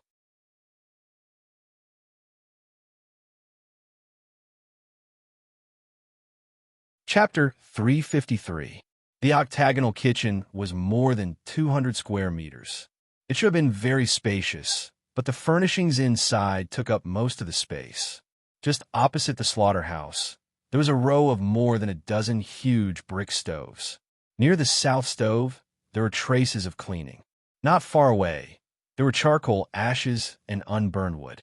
There were a few fish heads and a number of burnt fish bones beside the extinguished bonfire. Danny walked to the entrance and said casually, "Is the passage in the well?" How do you know?" Sam was shocked. The well in the middle of the kitchen was made of stone. The edge of the well was 1/2 meter high, and the diameter of the well was nearly 4 meters. The wall of the well was wet and covered with scale. There were stairs inside the well that spiraled down into the endless darkness. There's a door in the well. It's an old story. What's more, there are stairs on the wall of the well. The stairs are covered with moss, and there are obvious footprints. Danny smiled faintly. As she spoke, she picked up a brick from the ground and threw it down lightly. After a while, a muffled sound came from the depths of the darkness. The faint echo spread up along the well. The sound was intermittent, as if something was hiding at the bottom of the water. At this time, it was disturbed and was rolling in the water. "Your Majesty, I'll go down and take a look." Barristan volunteered. "Wait a moment. I'll throw a fireball down to explore the way." Danny waved to Dahe, who was sticking its neck out of the kitchen door. "Hiss!" Dahe growled and opened its mouth to spit out a fire snake as thick as an arm. It wriggled like a living creature and came to Danny. It curled into a ball of bright red fire the size of a fist. Fatty Sam was stunned by this conjuring scene. He did not even notice that a lump of cold mucus hanging under his nostrils slid into his open mouth. After learning the incomplete green prophet meditation, Danny's precise control of the flame had improved a lot. The range and flexibility of the fireball floating around her had also increased a lot. At this moment, the fist-sized fireball was one step ahead of the White Knight. It floated into the well and slowly descended. Danny, Yimont, and Samwell leaned on the edge of the well and looked down. The fireball dispelled the ink-like darkness. There were large patches of scales of different shades on the walls of the well and a small amount of moist brown moss. There was a mirror-like reflection below, swaying and swaying.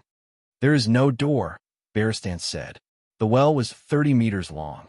When the fireball was 1/3 of the way down, the walls of the well and the water at the bottom of the well were already visible. There was no door, not even a window. The walls of the well were dark and covered with water stains. There was no sign of opening or closing. Danny turned to Fatty and saw the calm expression in his eyes. She knew that he had already guessed that they would not be able to find a door.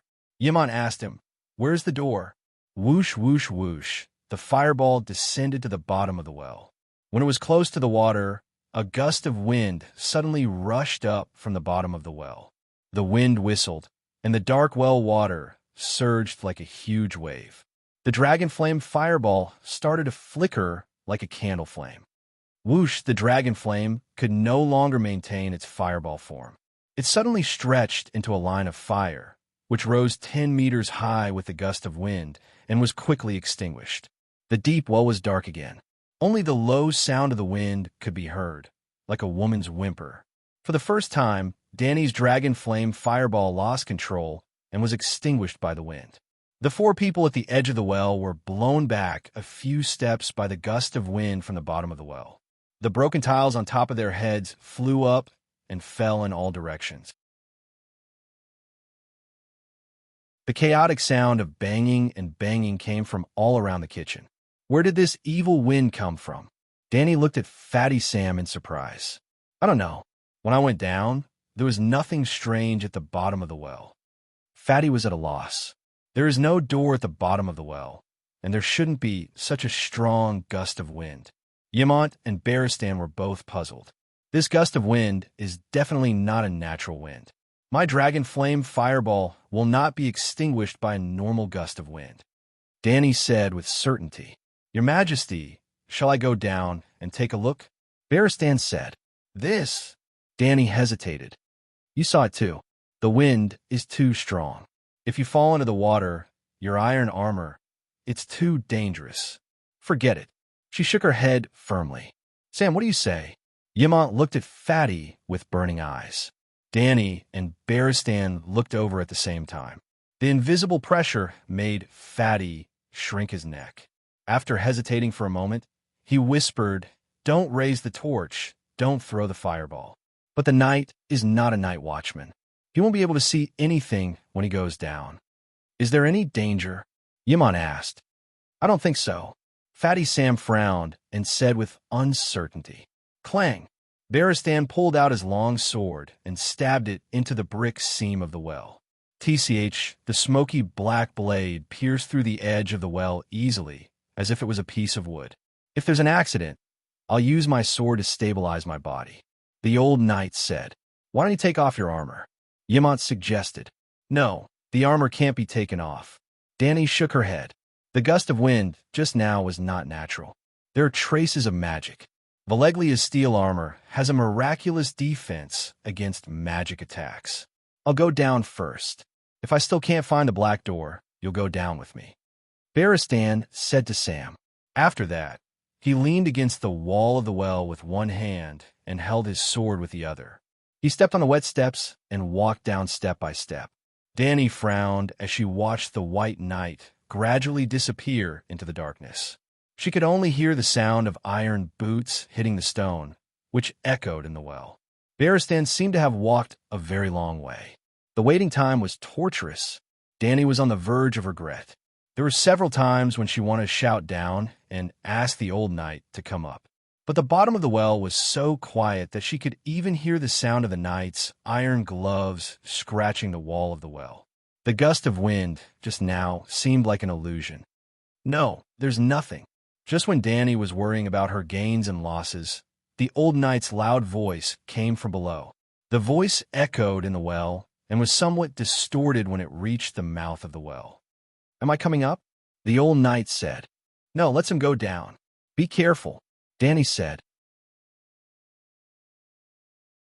Under the Dragon Queen's gaze, Sam sighed and comforted himself. "I didn't break my oath. Her Majesty is too smart. She found this place by herself." These words seemed to work. He regained his vitality and walked down the stone steps quickly. He held the wall with one hand, and the other hand hung by his side. The seven hells. About 15 minutes later, the old knight's terrified scream came from the bottom of the well. They had been together for almost 2 years. She had seen the Valeglia devils and the Balerion formed by the dragonworms. But never once had Danny seen Barristan so terrified. He was known as the Fearless. "There's a door, Your Majesty. There really is a door. The seven gods. It's talking." Barristan shouted in horror. Hoo.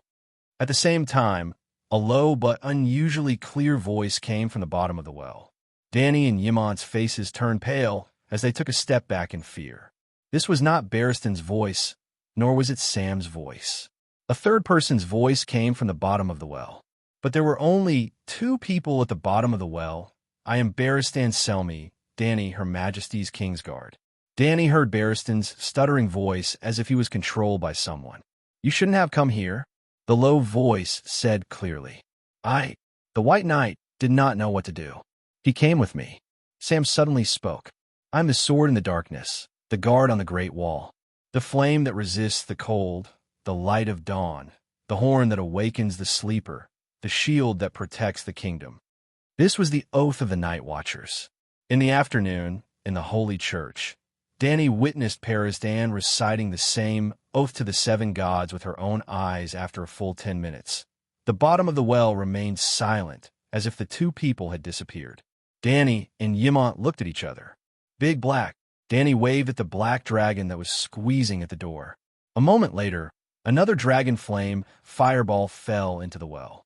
It only dived for 10 meters before stopping. This height was enough for the people at the edge of the well to see the bottom of the well. It was empty. There was no door and no one. Barristan and Sam had disappeared. Danny and old Yimont looked at each other speechlessly again. "Let's wait and see. If we can get out, we can come back," old Yimont said. Then the 2 of them stood at the edge of the well and waited. The moonlight shone through the hole in the roof, casting a silver glow on their bodies. It was silent all around. Even the sound of the rats running had disappeared and could not be heard. The cold was like an invisible arrow that shot down from the huge ice crystal wall next door. It hit their knees, abdomen, hands, neck, face, ears, and drilled into their flesh and bones. Old Yimont could not help but shiver at the edge of the well. "Old man, go to the door and warm up." Danny stomped her feet and puffed out white steam. "Sigh, I'm getting old." Yimont did not insist. He wobbled to Big Black's side and leaned against the black dragon's neck. "It's so warm." He touched Big Black's hot scales and chuckled. After waiting for another half an hour, Danny finally could not take it anymore. She took off her backpack and took out a glass candle from it. She locked onto the soul fragment that was left on Barristan and began the mental projection. The east side of the Great Wall of Desperation was straight like a sword, while the west side was twisted like a crawling snake. It was close to the northern land beyond the Great Wall. The east side was flat plains, but the west side was filled with hills and valleys. The Great Wall avoided the valleys and rose and fell on the rugged ridges. At this moment, Barristan and Sam were huddled under the steep hills. They were in the gap between 2 huge rocks. They kept stomping their feet and exhaling at each other.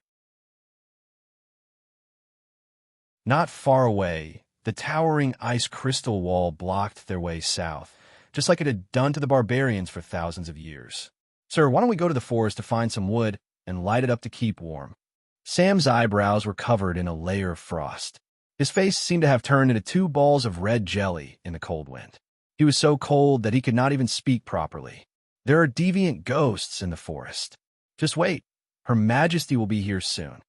Barristan said tiredly. How did Her Majesty know that we're here? Where's the door? Suddenly, a familiar voice came from the side. Sam rubbed his eyes and looked blankly at the Dragon Queen who was knocking on the great wall of desperation. He said in disbelief, Her Majesty, Danny Lilith? Where's the door? Danny turned around and asked. Sam was shocked and confused. Barristan, on the other hand, had already expected that the Dragon Queen would appear in this way. He was not surprised at all. He crawled out from the gap between the boulders and drew a circle on an ice crystal. She should be here, he said.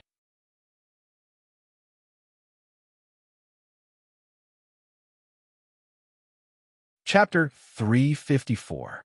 It was late at night. In the kitchen where the rat chef cooked the Undul Prince, moonlight shone through the hole in the roof onto the edge of the well. Barristan pointed to the well and explained his experience to Danny with lingering fear. There was a small platform at the bottom of the well to fetch water. I stood there and waited for Sam. It was a wet and slippery brick wall before, but as Sam approached, the wall suddenly turned into a white weirwood door. After failing to find the exit of the Black Gate outside the Great Wall, Danny sent Whitey to bring Barristan and Fat Sam back. The Black Gate seemed to involve spatial magic. It was a little unbelievable. Even spatial magic was involved. But reality was so strange. The Black Gate was at the bottom of the well in the kitchen of the Long Night Castle. Logically speaking, after passing through the Black Gate, Sam and Barristan should be separated from the Long Night Castle by a wall. In fact, Danny found them 3 kilometers west of the Long Night Castle. Sam also said that the cave that Cold Hands brought him into last time was not here. Weirwood. Danny was shocked, but at the same time felt that it was reasonable. She nodded and said, It is said that the children of the forest cast magic on the Great Wall. Barristan said with certainty, It is magic. The white weirwood has an old man's face on it. It can still speak and has its own consciousness. When Sam said the Night Watcher's oath, the mouth on the face immediately opened. After I went in, I was confused for a while and appeared outside the Great Wall. I'll go down and take a look. Danny was eager to try. Will it be too dangerous? Danny, with your current status, you can't act impulsively. Old Yimont advised. A king does not stand under a collapsing wall. I understand. Danny smiled freely. In addition to being a king, I am also a mage and a seeker.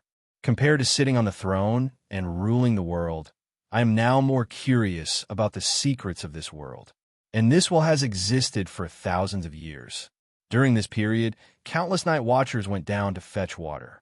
There must be many Night Watchers who passed through the Black Gate through the Great Wall. They were all fine, so why did I encounter danger here? Besides, I am the rightful queen of the Unduls, Loinars, and the Ancestors. I am the great hero who will end the long night in the future. The Black Gate has a consciousness. After knowing my identity as the Savior, they didn't even have the time to protect me. Why would they deliberately harm me? Yamant was embarrassed, but on second thought, although the Dragon Queen was a little shameless, her words were crude and reasonable. Blackgate was obviously a friend of the Night Watchers and a guardian of the Great Wall.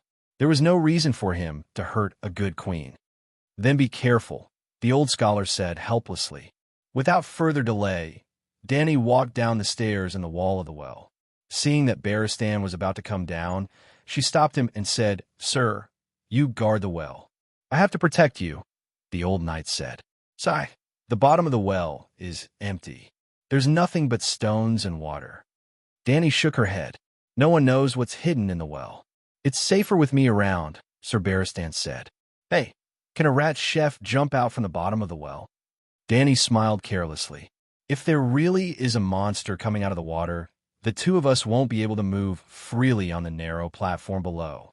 Then I'll guard the stairs above the Black Gate," the White Knight insisted. "Okay." Danny no longer insisted. She was the first to go down, followed by Sam and the White Knight.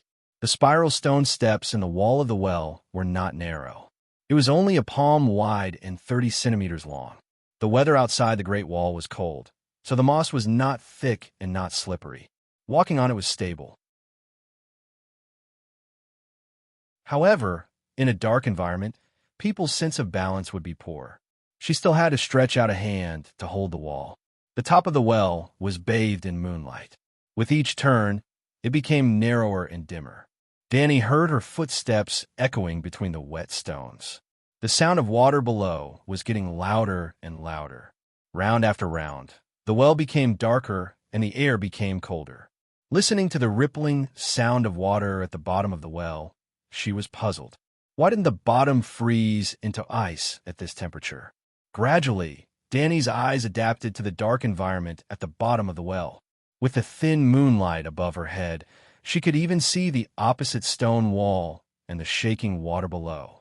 Without holding the wall, she could walk as fast as flying. Fatty, stop first. Let me try and see if the black gate is open for me. Halfway, she shouted to the fatty above. Oh! Sam and Bearstan stopped. After adapting to the weak light environment, Danny became faster and faster. She walked to the bottom of the well. There was a platform 1 finger high above the water. In fact, it was a bigger stone step, 20 centimeters wide and half a meter long. For some reason, the dark water was extremely turbulent. It was like the water in a novice water carrier's bucket. It kept shaking and hitting the stone wall, making muffled sounds. If the bottom of the well was a world and the well water was an ocean, then at this time, there was a level 12 typhoon on the ocean surface. Is there a big turtle at the bottom of the well? If it has been raised since the Great Wall was built, how old would it be after 8,000 years?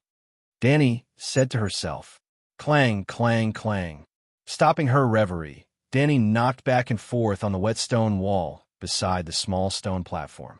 The hard stone made a crisp sound, and there was no trace of wood. I am the queen of the Undulls, the Loiner, and the ancestors, Danny Liz Targaryen. Danny put on a straight face and said to the stone wall seriously. There was no reaction at all. I am the mother of dragons. I have 5 dragons, she said again. There was still no response. I am the liberator of slaves, the advocate of freedom, the world's suffering slaves. Misha, I guard the Great Wall. I kill the deviant ghost. I am the legendary savior, the reincarnation of Yesor Ahai. I have 2 dragons outside. It is too easy for the dragon flame to burn the weirwood. Danny began to threaten. Fuck. Danny gritted her teeth and looked up at Sam, who was above her, and shouted, Fatty, come down. Rustling footsteps came from above. Sam and the White Knight began to move down again. Danny's dragon soul returned to her body, and she stared at the stone wall in front of her with wide eyes. The sound of leather boots rubbing against the stone steps was getting closer, and Fatty's panting could be heard clearly. Oh my God! Danny suddenly exclaimed. Without any warning, the stone wall suddenly turned into a door, a white weirwood door with a face on it. The black door was not black at all. On the contrary, it was white. The wooden door emitted a milky white light, like the mixture of milk and moonlight, but the light was so weak that it could not illuminate anything other than the door itself. Even Danny, who was standing in front of it, was pitch black. The face on the door was pale and old, full of wrinkles and lifeless. While it was not carved on the door, or rather, there was no wooden door at all, what appeared in front of Danny was a face. It was the face of a living old god who was suppressed under the Great Wall. His mouth was tightly shut, his eyes were tightly shut, his cheeks were sunken, his forehead was withered, and his chin was loose. If a person was immortal, but not immortal, after he lived for 10 million years, he would get older and older, and eventually his face would look like this. But from the perspective of the dragon's soul, this old and decayed tree face was emitting endless magic and holy light, as dazzling as the sun falling in front of her eyes. If dignity was a physical object, all the dignity of all the kings and nobles in the history of mankind, and superimposed together, it would not be as good as the old weirwood in front of her. Danny's legs trembled, and she had the urge to kneel down and worship. Even Blackie in her soul realm had knelt down, and the only thing that kept her dignity was her own will. Seeing the Dragon Queen's pale face, sweating, and trembling body, Sam was puzzled and asked, "Your Majesty, what's wrong?" Danny was awakened and immediately dispersed the dragon's soul, and all the abnormalities disappeared immediately. The weirwood door in front of her was so decayed that it gave people the illusion that it would be smashed into pieces with a kick. 7 gods above. She patted her chest a few times to calm her breath, and said in horror, "The power of a true god is so terrifying." "A true god? What are you talking about?" Sam asked strangely. "Sigh, the ignorant are fearless." Danny glanced at the fatty and sighed. At this time, the door opened its eyes, and the eyeballs were as white as the weirwood face, seemingly empty, but Danny was shocked. 7 layers of hell. It was alive, and its consciousness began to return. "Who are you?"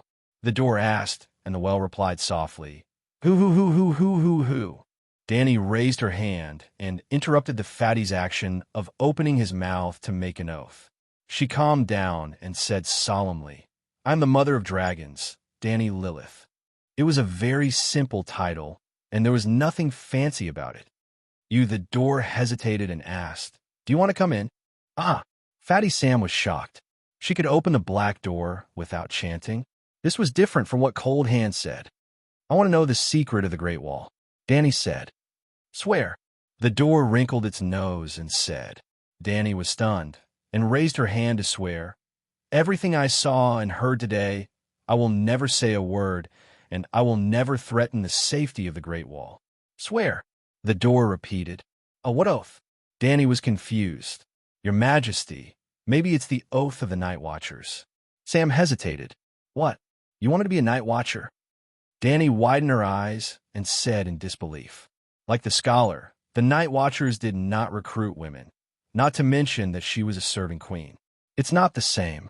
Maybe it's just a part of the oath of the Night Watchers." Baristan reminded her from above, "You don't have to devote the rest of your life to the Night Watchers, and you don't have to die." Danny recalled Sam's incantation from before. Sure enough, he removed the beginning and the end, leaving only the essence in the middle. She cleared her throat and said solemnly, "I'm the sword in the darkness, the guard on the great wall, the flame that resists the cold, the light of dawn, the horn that awakens the sleeper, the shield that protects the kingdom." No, the door seemed to be a little annoyed. "That's not okay." Danny was also angry. "Must I wear black clothes?" "The ancient oath," the door reminded her. God, Danny was dumbfounded. "Do you know what the ancient oath is?" She turned to Sam. Fatty said, thoughtfully, "Is it the oath that the children of the forest and the ancestors signed?" "It can't be. What does the oath have to do with the Great Wall?" Danny shook her head. Suddenly, the door pouted and spat out a circle of faint white runes in Danny's direction like a smoke ring. The runes were very complicated. The QR code, outlined with 108 characters, only contained a very simple message. "I swear to balance the natural elements, protect this world, and prevent the world from falling into the dark abyss."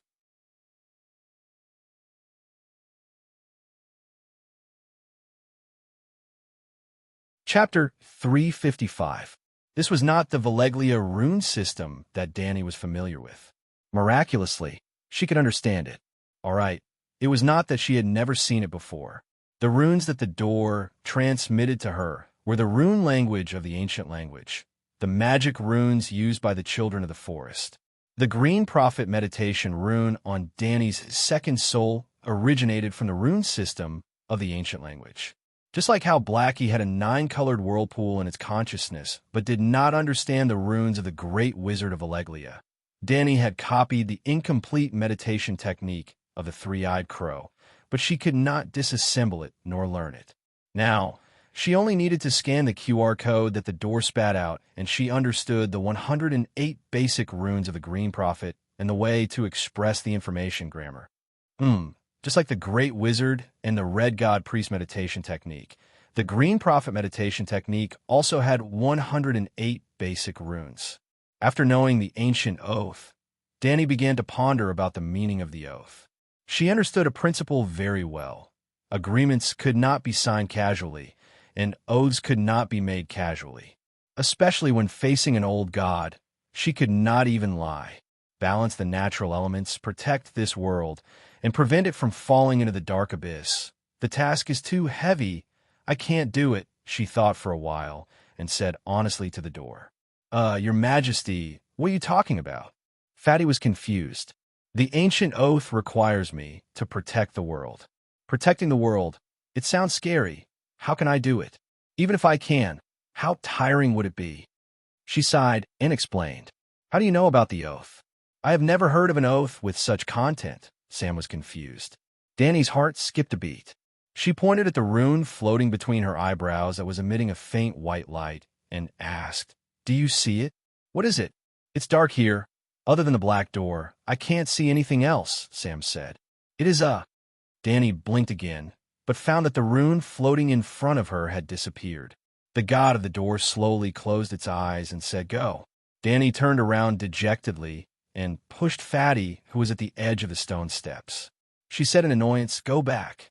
The door is open. You're not going in? Fatty was confused. The oath is a little... What did you say? Danny turned around abruptly and saw the door's mouth open silently. It opened wider and wider, and the lips pulled upwards like a curtain, gradually covering the nostrils, the bridge of the nose, the eyes, the forehead. In the end, there was nothing left but a large mouth surrounded by folds. The 7 gods above. Oh no, the gods above. Danny looked at the big black mouth and said in surprise, Is this considered opening the door? Could it be that he's inviting me into his trap and wants to eat me? Because I refuse to make an oath with him. I don't know what the ancient oath of allegiance is, but we've crossed the Great Wall like this 3 times before, Sam said. Danny was still worried. She stepped aside and waved to Sam. You go in first.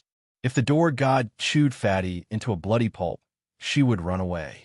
Fat Sam did not hesitate. He stepped forward and half of his body disappeared into the dark mouth. Even though they were less than half a meter apart, Danny still could not see his torso and head. The leg on the stone steps also entered the mouth. Sam completely disappeared in front of Danny's eyes. How magical! She subconsciously put her hand into the mouth. It was cold, and a breeze surrounded her. It doesn't seem dangerous. Not only did the dragon's soul not sense any danger, but it also seemed to be eager to try. She decided to trust Blackie's instinct. She stepped into the mouth, and it was as if she was stepping on a cloud. It was soft and light. Taking another step, Danny was completely immersed in darkness. Dizziness and darkness assaulted her. She was like a feather caught in a gust of wind. She moved with the wind and had no place to stand. She was also like a lonely boat that fell into a sea of black bubbles. She wandered alone in the mist. It was difficult to distinguish between illusion and reality. Her perception and thoughts were almost stagnant. Danny wanted to shake her head a few times to get rid of this sense of emptiness, but she could not even move. Her thoughts seemed to have been separated from her body and fell into chaos. Dragon soul into body. At the last moment, when she could still control her thoughts, the souls of Blackie, who was lying at the kitchen door, and Little White, who was guarding the Great Wall, entered her sea of consciousness at the same time. Danny's consciousness returned. She opened her eyes in a daze. She was surrounded by a dark space of nothingness. Countless wind tracks carved light green ribbons in the void. Her body was also wrapped in light green wind traces. This is a world of wind, Danny thought. Following that, she discovered her current situation.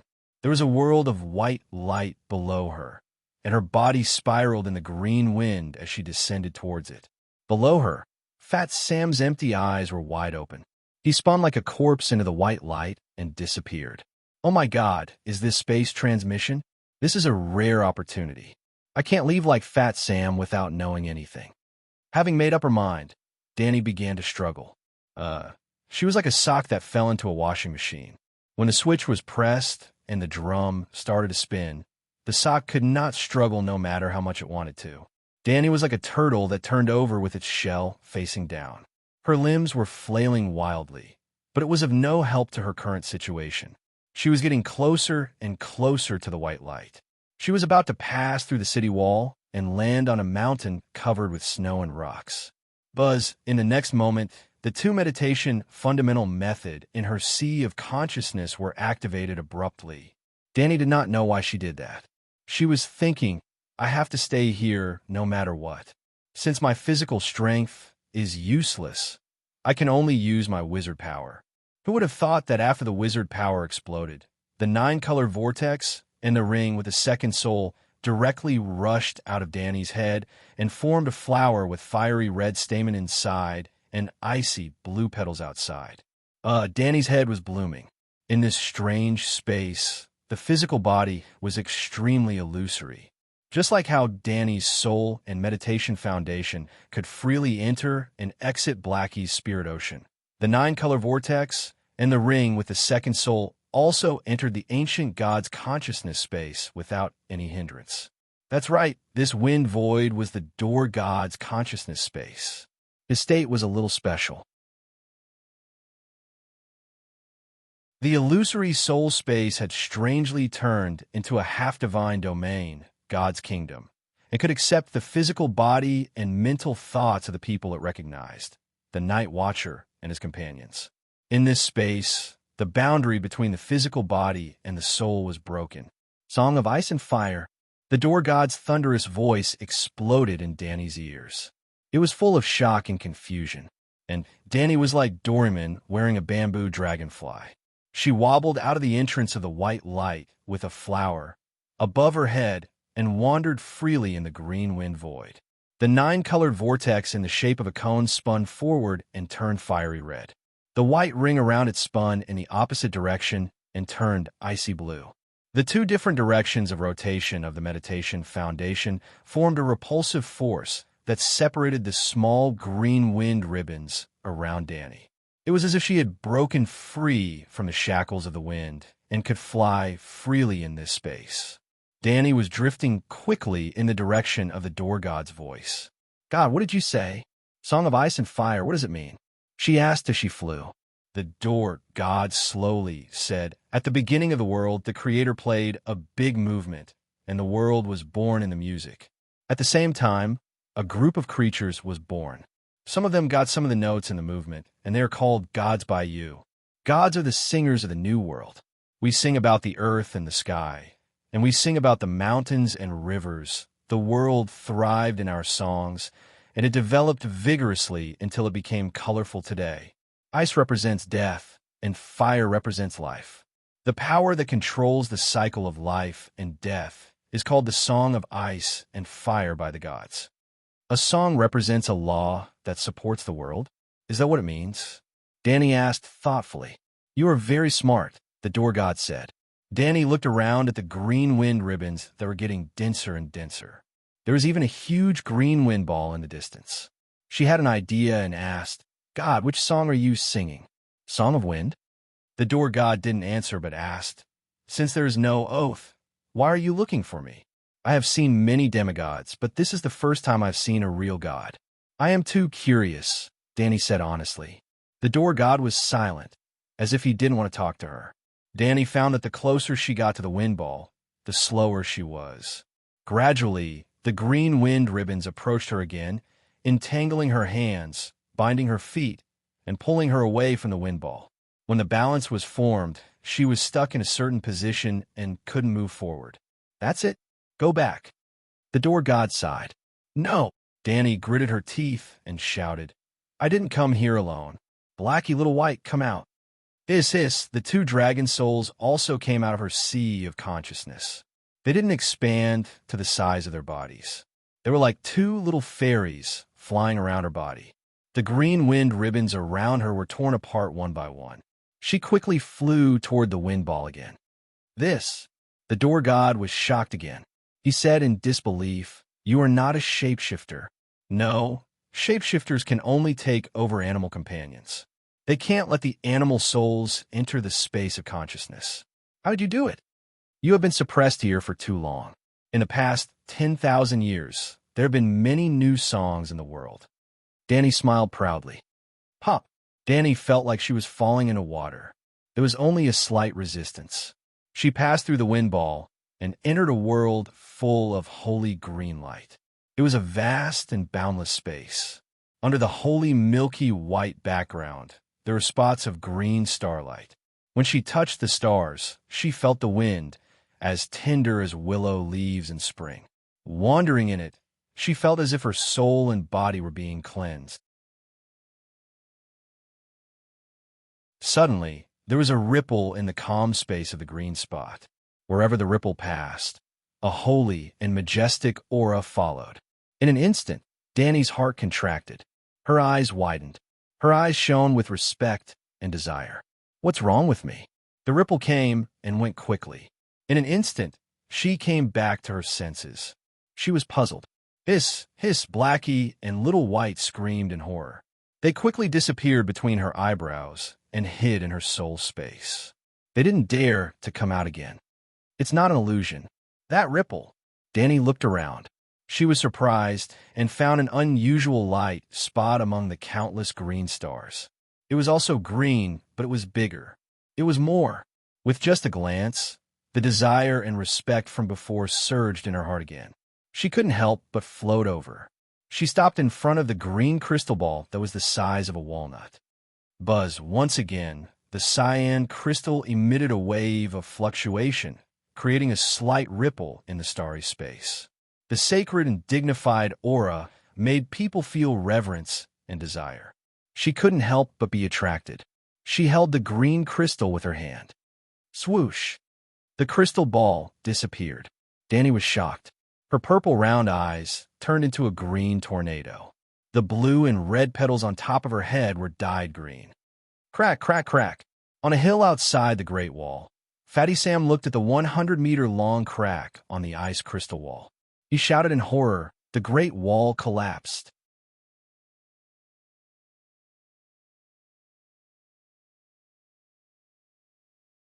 Chapter 356. Dark Castle. Commander's Tower, the King's Bedroom.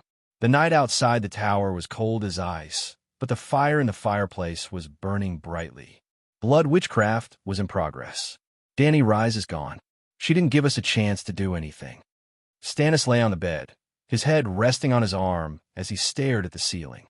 Compared to me, she's more like the child of prophecy. Hey ho, the red-robed woman shook her sweat-dampened red hair as she chanted the incantation of blood magic. She's not the child of prophecy. You and I are certain of that. She has never been in the holy fire, Melisandre said. But she has a dragon. She can activate the light emissary, and she has the ambition to end the night. Stannis gritted his teeth. Your Majesty, am I not helping you replenish your magic now? Part of the light emissary's runes have been activated by her. Once I analyze it, you will be able to use my magic to control the red sword. Sigh. It's a pity that the light emissary hasn't been completely unsealed. Otherwise, after a pause, she continued. As for the dragon, she can hatch it. You can also hatch a magic dragon from a stone. I've reminded you of this long ago. Idric, my nephew, but he has been released by Davos. Stannis' cheeks puffed up as he ground his teeth. If you want to, is it too late? Or use Manslade and his son instead. They both have the blood of kings. I can only tell you that the more sacrifices and the purer the blood of kings, the higher the chance of success. After a moment of silence, Stannis asked, how did that woman hatch the dragon? Did she really sacrifice 3 of her family members to King Lalo, like the legends say? Melisandre wriggled slowly, her cheeks reflecting a seductive red light under the firelight. His Majesty, the Light King, did not respond to my question. The holy fire is unpredictable, and not everything can be foreseen. Then, she said in a firm tone, but a wise person would understand that this is the case if they think about it carefully. A long, long time ago, when we first met, Robert was not dead, and Danny Liz was not even married to the Horse King. Therefore, I suggested that you sacrifice the king's blood to hatch the mystic dragon. Sigh, I should have listened to you then. A hint of regret flashed across Stannis' deep blue eyes. Feeling the magic power flowing into his body bit by bit, Stannis groaned and frowned. But at the banquet, when we mentioned the matter of the free city hatching the dragon through sacrifice, Dany Rye swore that the dragon hatching did not require sacrifice. The theory of sacrificing the person you love the most is simply a paradox. He even said that the slave masters in the free city-states had gone crazy. Hey, Melisandre smiled seductively. With your wisdom, can't you see her intentions? Everyone wants a dragon, and when they get a dragon, they want to be the only dragon knight. Stannis nodded heavily and said with certainty, anyone in the world who isn't stupid knows that she is lying. She wants to monopolize the Megalosaurus. It is because she is afraid that the free city-states will hatch a dragon that she rides it everywhere and steals its eggs. Yes, said Melisandre approvingly. But she did not sacrifice her fourth dragon to her loved ones. Stannis was puzzled. This is where her deception is brilliant. The red-robed woman said confidently, did I ask His Majesty to sacrifice his loved ones before? No, because blood is blood, and its power is real, and the king's blood naturally contains the magic of a king. Look at the fates of Robb, Joffrey, and Balon. You should know that I am not lying. The king's blood is powerful. You mean, Stannis suddenly understood. From the beginning, she used the king's blood to hatch the dragon, but she was afraid that others would follow suit. After all, she was not the only one with a dragon egg. Then, she purposely said a paradox, sacrificing the person you love the most to hatch the dragon. If I hatch the dragon according to her theory, anyone who is sacrificed will not be the person I love the most. And if I love someone more than a dragon, I will not sacrifice them. In such an unfalsifiable paradox, her lie will never be exposed.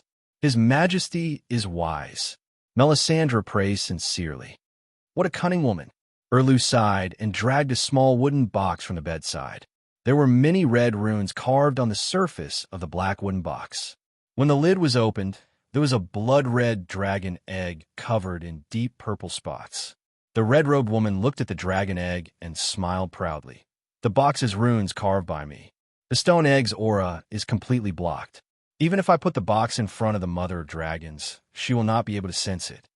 Clang, clang, clang. Erlu knocked on the dragon egg a few times and frowned. I don't know which era this dragon egg is from. It is completely petrified. It is precisely because it is a stone egg that the previous Targaryens did not bother with it, allowing you the chance to dig it out from the depths of Dragonstone Island, Melisandre said with a smile. She sacrificed the Horse King, Viserys, and the little prince in her belly. 3 kings, 3 eggs, and the 4th. Erlu looked hesitant. Could the 4th dragon be Lys's maid? Ha! Not every king is as benevolent and just as you.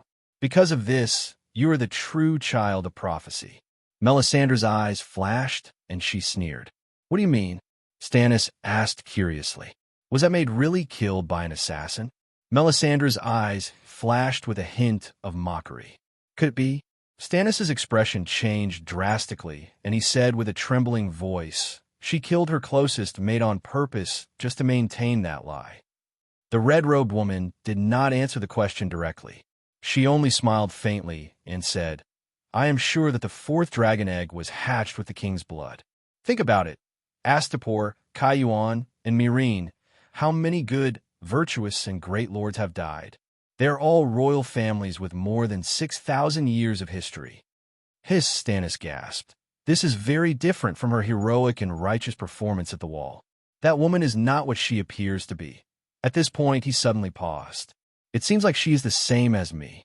He is also brave, righteous, and tenacious, but there is also a shadow in his heart Renly, and Courtenay Pangloss, perhaps. In the heart of every magnificent hero, there was a dark place that no one knew about. This was the bumpy road that a lonely king had to go through. Suddenly, he felt a sense of empathy for the Dragon Queen. Melisandre had been close to Erlu for many years and guessed his thoughts from the darkness in his eyes. She changed the topic and said, Your Majesty, she stole the dragon eggs of Atlantis on her way to the Westeros and burned hundreds of kings or their descendants. Those people have the blood of Valeglia that is purer and nobler than the Targaryens. You have to hurry. I am afraid that the fifth dragon will be born soon.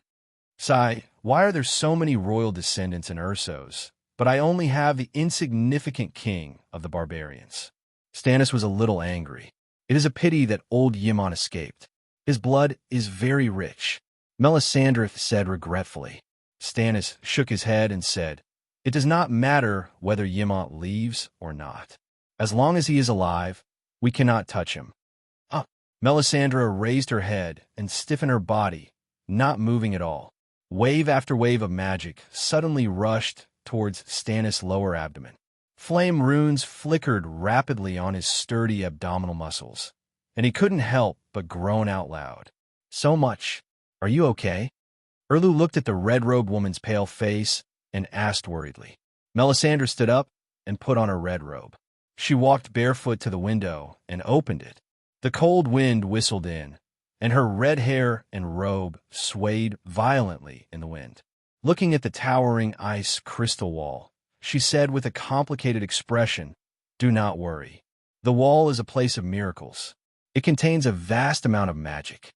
Here, my magic power is growing with every passing moment. Crack, crack, crack, the sound of ice breaking came from afar. A black mark on the ice was crawling towards them from afar. Kaboom! The sound of ice breaking suddenly echoed in the silent sky above Dark Castle. The red-robed woman's eyes almost popped out of their sockets. A 2-finger-wide crack appeared on the ice crystal wall. It was as obvious as the scar on a beauty's face. It was still crawling up Downey's. She held her head and screamed crazily. The power is disappearing. The wall is falling. The wall is cracking. At the top of the wall, under the wall, the night watchers screamed in fear. The wall is falling. Someone blew the horn of winter. Some barbarian screamed. Crash!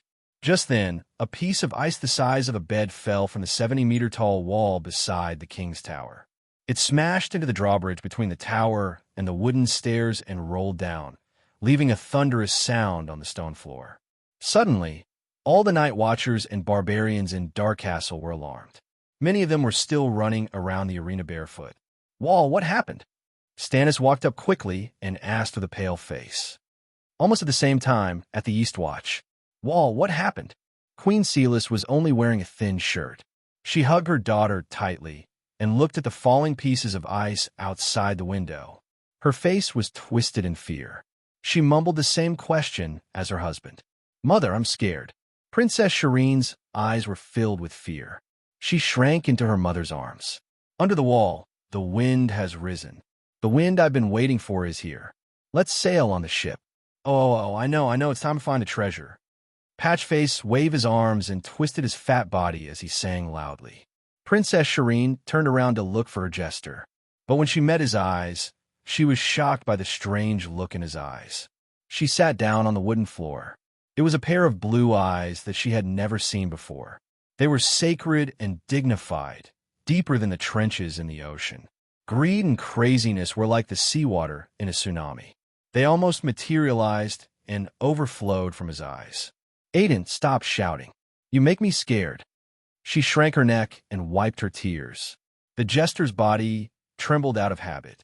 The words in his mouth were unclear and out of tune. The craziness in his eyes became comical and the greed turned into stupidity. He returned to being a fool. He clapped his hands and laughed at the princess. Under the wall, the wind has risen. The wind I've been waiting for is here.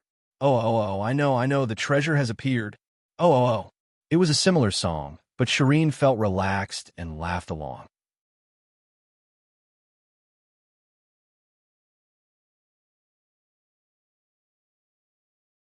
Chapter 357.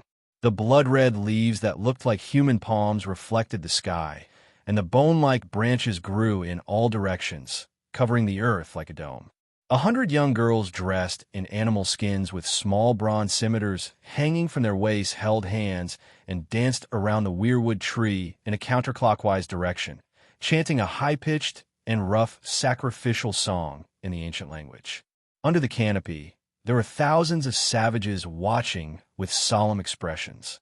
Most of them were dressed in animal skins and looked like the freemen from beyond the Great Wall. Closer to the weirwood tree, there were dozens of warriors with bronze swords hanging from their waists and wearing bright yellow bronze armor. Beside them were women wearing simple linen clothes with tears in their eyes and sorrowful expressions. Other than humans, there were other humanoids. There was a gray, hairy giant with a short neck and a tilted head. There was also a group of people that Danny had never seen before. They had dark chestnut-colored skin, large ears, delicate features, and short squirrel-like stature. Most of them had large golden eyes, but the 5 people standing at the front had green or red eyes. Danny stared at them curiously. The 5 squirrel people with green or red eyes suddenly turned their heads and looked at her in bewilderment. It gave her fright. "What's wrong, Lord Prophet?" One of the warriors noticed the squirrel people's strange behavior and approached to ask in a low voice. He spoke in the ancient language. It was a lean man in his early 40s with a horse face, brown hair, and a pair of deep gray eyes. Although there was also a bronze long sword hanging from his waist, his right hand was holding a wooden cane that had been rubbed until it was smooth and glossy. "No, maybe it's an illusion," a red-eyed squirrel person said uncertainly. "No, I felt it too," another red-eyed squirrel person said solemnly. "We all felt it." The other 3 looked at each other and said in unison. The squirrel people were also speaking in the ancient language. Their voices had a strange calmness that seemed to be able to calm storms and tsunamis. "Then, will there be a problem with the sacrifice?" The horse-faced man unconsciously tightened his grip on his cane and asked worriedly. "No, Father will never change what he has promised," the 5 squirrel people said in unison with solemn and pious expressions. At this moment, the girl's song gradually entered the climax, and the huge human face carved on the trunk seemed to come to life, and the serious expression slowly became sad and helpless. The woman in the front row could no longer hold it in and burst into tears. As the sacrificial song was about to end, some of the young girls turned around to look at the woman. Then, 100 young girls pulled out their small scimitars at the same time. The leaves on the blood-red palm suddenly rustled, and the old man on the tree trunk looked even more sorrowful. "Tisk, tsk, tsk, tsk, tisk." The singing stopped, and the girl immediately stabbed the dagger in her own heart. She stretched her arm forward, grabbing towards the direction of the tree trunk. With a happy and satisfied expression on her face, she fell to the ground. Upon closer inspection, the corpses of the 100 girls formed a spiral pattern. However, the blood that flowed out of their hearts did not flow freely. Like spring water entering the dry desert, the brown soil on the ground hungrily sucked up every drop of blood that fell. There wasn't even a small pool of blood on the ground. "Sob, sob, sob." The woman wept sorrowfully. The bronze-armored men did not feel good either. Their eyes were red and swollen, and they were trying their best not to show their grief. Squeak, squeak, squeak. A strange thing happened. A spore grew from the tree face's glabella, and in a few seconds, it grew into a new branch the length of an arm. Walala! The thousands of onlookers, whether they were commoners or nobles, humans, giants, or squirrel men, all knelt on the ground with pious expressions. 5 red-eyed or green-eyed squirrel men took the lead and sang a sacred and solemn song. The rest followed suit. The song was sacred, but the content was simple. It was mostly about praising the mountains, lakes, seas, earth, sky, wind, fire, sun, and moon. After the song ended, everyone stood up. A green-eyed squirrel man turned his head and swept his gaze across the faces of the dozens of bronze-armored swordsmen. Finally, his gaze fixed on the long-faced man with a cane. "City builder Brandon Stark, go." The squirrel man sighed. The long-faced man did not decline, nor did he decline. He left his cane where it was, and with a sacred and solemn expression, he walked past the corpses of the young girls and came to the tree trunk that was as thick as 10 people. He reached out his hand and broke the branch with 7 or 8 red spore between the old man's eyebrows. He respectfully held the young branch with both hands, bowed, and retreated step by step. Boom, ka, huff, huff, huff. Suddenly, The gigantic weirwood shook, as if a gigantic palm had descended from the sky and slapped the treetop. Thousands of palm-shaped blood-colored leaves fell from the branches and danced in the air. Like red snowflakes, the entire world was covered in red snow. The weirwood was still the weirwood, and the human face was still the human face.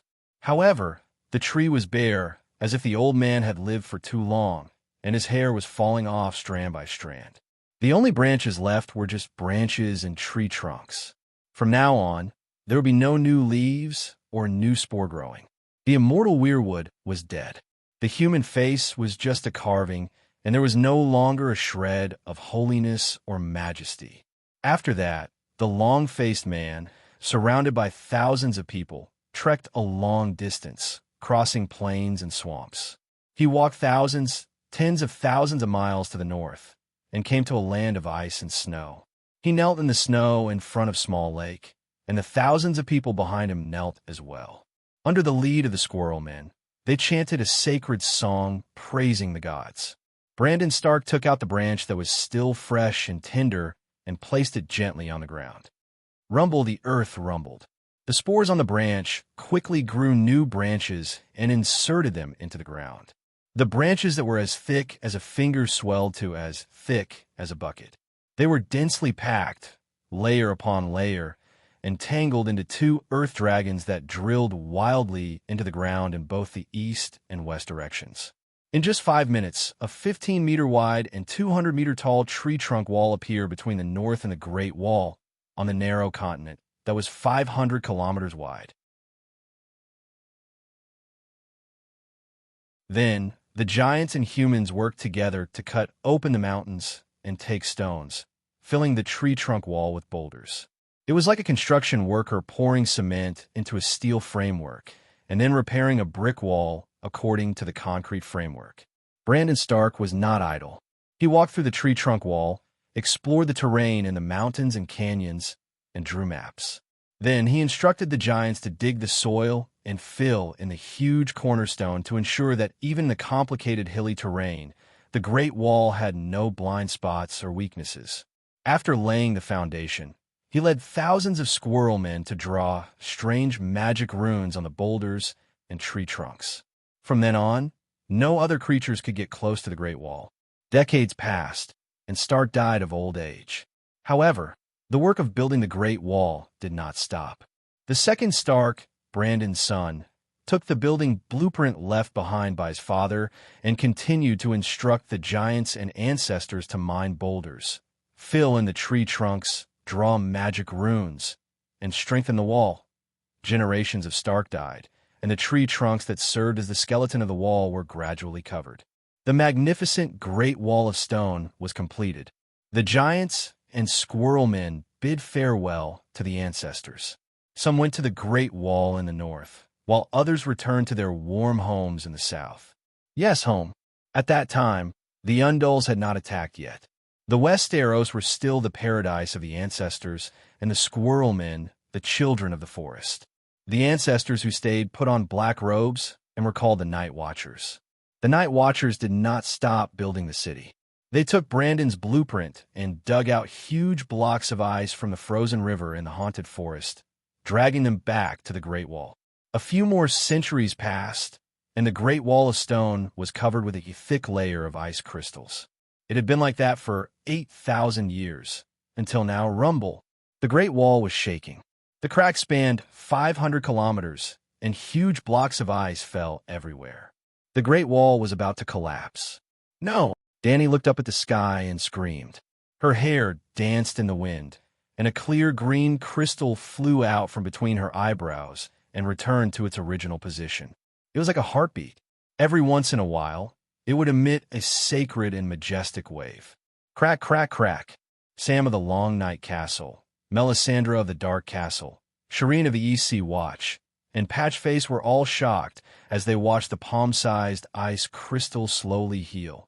Other than the faint black cracks, the Great Wall was almost no different from before. The Night Watchers, savages, and deer association on the Great Wall felt like they were in a dream. Under the Great Wall, the wind has stopped. The silly queen has put the baby back. Oh, silly, silly, I know. Anger flashed across the patched face's eyes as he sang cheerfully. Phew! Danny breathed heavily. She looked at the green crystal floating in the air with longing and fear. She asked, "What is it?" "My song, the Song of Wind." She did not know if it was an illusion, but the old and majestic voice of the door god had a touch of gentleness. In fact, even the tone of his voice had changed. Danny was enlightened. She took one last look at the green crystal and turned her head away. After a long time, she finally got rid of the huge greed in her heart and tried to calm herself down. She heaved a sigh of relief and asked, "Why can I have it? Isn't it your song?" "You saw it.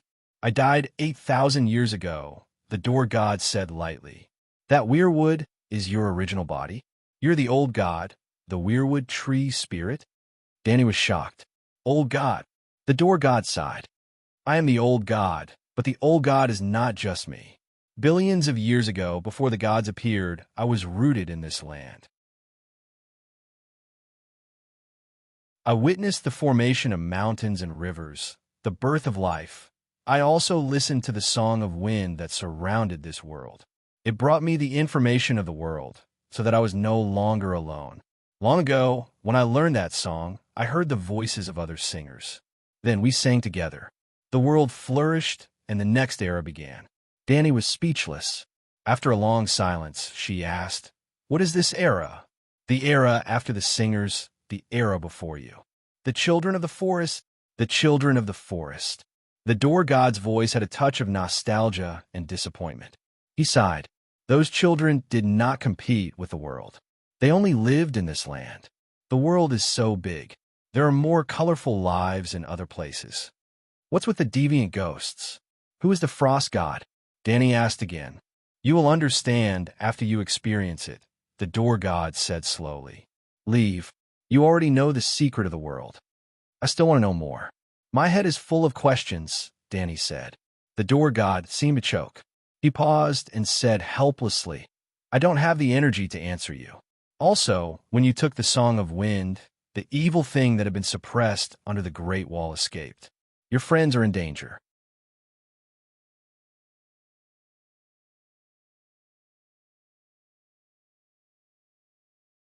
Chapter 358.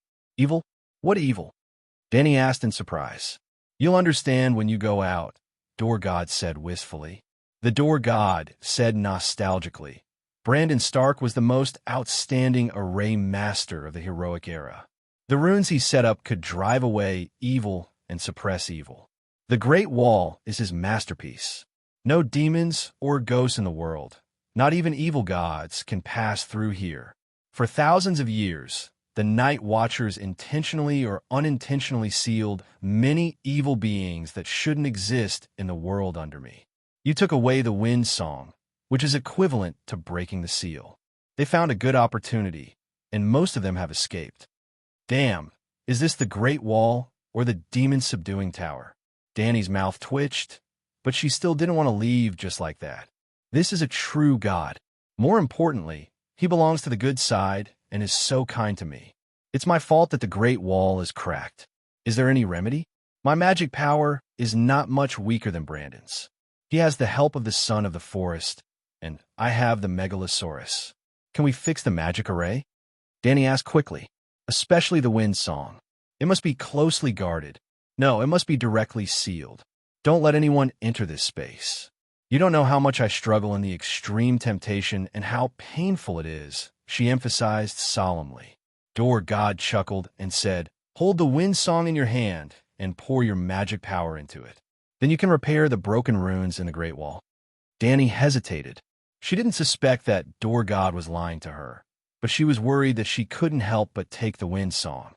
The feeling of controlling the power of wind was too wonderful.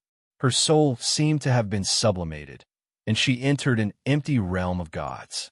The most addictive thing in the world was never drugs, but power. And power was even harder to let go than power. But she didn't want to destroy the Great Wall for her own selfish desires. At this time, the Great Wall was related to the safety of millions of people. Are you going to fix it or not? If not, leave immediately, Door God said. Danny gritted her teeth and stretched out her hand. This time, the cyan crystal didn't disappear. The moment it touched her palm, the three-dimensional image of the Great Wall appeared in her eyes. Her eyes could penetrate the ice and the stone walls. She could see the tree trunks that served as the rebar skeletons inside, as well as the network of magic circles that melted into the stones, ice, earth, and tree trunks. The nine-colored vortex and the ring of the second soul rotated rapidly. Danny's magic power was as insignificant as a glass of wine that had been poured into a lake. "Die, little white, you too come here." Danny panted. Door God's space of consciousness was very magical. He did not need to enter the super-godly state. The magic power of the two dragons could enter the green crystal ball through Danny as a transfer station. If Danny's magic power was as much as a glass of wine, then Little White was like a family swimming pool, and Dahe was like a public swimming pool. Although it was not as big as a lake, it could raise the level of the lake by a lot. Dark Castle. The Great Wall suddenly exploded, and a large amount of ice fell from the ice wall and fell to the ground. Then, without any warning, the wound healed. Such a strange change had already alarmed all the night watchers and barbarians. They ran out of the towers, wooden houses, and tents, and stood under the Great Wall. They pointed at the marks on the ice and shouted in panic. "Fire? Fire, fire." Suddenly, someone rubbed his eyes and shouted in disbelief, "The ice on the Great Wall is burning." The Great Wall is on fire. Such ridiculous words could not make anyone laugh, because everyone, as long as they had eyes and raised their heads to look, could see the red flames burning in the ice layer, on the ice surface, and in the cracks that had been split open earlier with a sizzling sound. "Run! The Great Wall is collapsing. The ice is burning and is going to crack again." Everyone was shocked and ran away from the Great Wall. "What's going on?" Stannis asked in a daze. He did not run. He just stared blankly at the Great Wall under the night sky. Well, the whole Great Wall seemed to be covered by a giant net of fire. There was no dazzling light, but there was a flickering red light on the dark ground. It was very eye-catching. The ice on the Great Wall did not melt because it is not a fire. It is the external image of a magic circle being activated. Melisandre was also confused. Although she had trained for hundreds of years and was very experienced, she did not even need the food and water that humans needed. However, she was not in the right profession. She had been training hard in Asha and did not understand the Great Wall, nor did she know the core secrets of the Great Wall. "Don't worry, the magic power in the Great Wall is increasing," she said with certainty. "Do you know why?" Stannis asked. "I suspect that it has something to do with Dany Rise." "Where did she go?" Melisandre frowned. Stannis looked around at the Knights of the Deer Association. They had never stopped watching the Dragon Queen. As expected, Giant Killer Gurdiflin immediately said she did not leave the Great Wall immediately. She took the Night Watcher, Samwell Tarly, to the west. She also said that she would release Sam before tomorrow morning. "West? Where did she go?" Stannis was confused. "Long Night Castle," Melisandre blurted out. She suddenly remembered that day when Gordiflin wanted to challenge the Dragon Queen's giant king captive. The two of them were arguing in the training ground. Fatty, Sam brought a female barbarian. Gordiflin also remembered and shouted. Sam brought the female barbarian back from Long Night Castle. The Dragon Queen even asked about the secret passage in Long Night Castle. The secret passage in Long Night Castle hides the secret of the Great Wall. The red-robed woman suddenly realized. "Then what are we waiting for? Let's go immediately. Long Night Castle is not far. We can't let her keep the secret all to herself," Sir Justin Marseille shouted.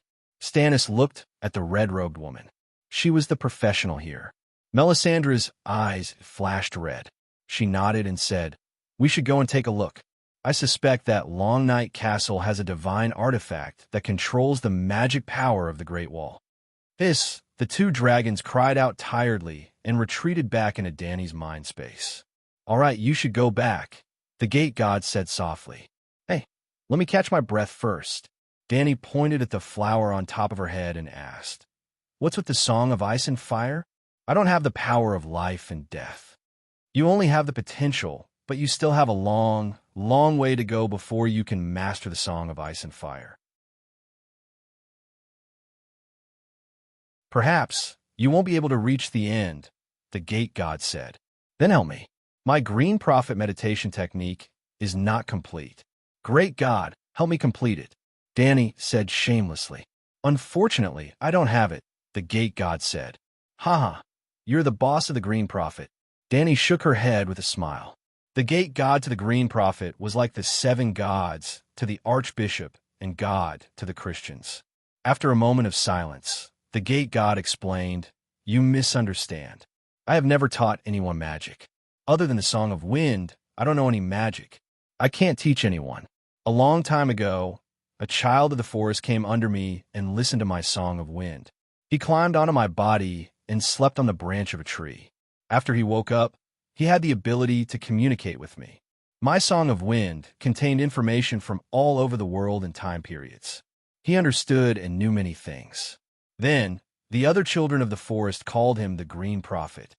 The Green Prophet's talent has nothing to do with you. Danny didn't believe it. Of course, the gate god said firmly. Do you know about the power of faith? It is the strange spiritual energy that is produced when living beings believe in another existence, he asked. I know, the gate god said. The children believed in me, and I had nothing to repay them. So, I refined all the power of faith into a pure soul power and let the wind bring that power to the children who believed in me. They're the green prophet you speak of. However, they are different from the first child of the forest who listened to the Song of Wind. They may not understand the Song of Wind, and I died long ago and can no longer sing. They can only observe the world through the weirwood. I see. Danny was stunned. Then she asked, Is the power of faith useless to you? It can increase the power of the gods. I'm just a tree. Why would I need such power? The gate god said calmly. What a Buddhist tree. It deserved to be cut down to build the Great Wall. Then, can you sing a Song of Wind for me now? Danny asked. I've already sung it. You can understand it, the gate god said.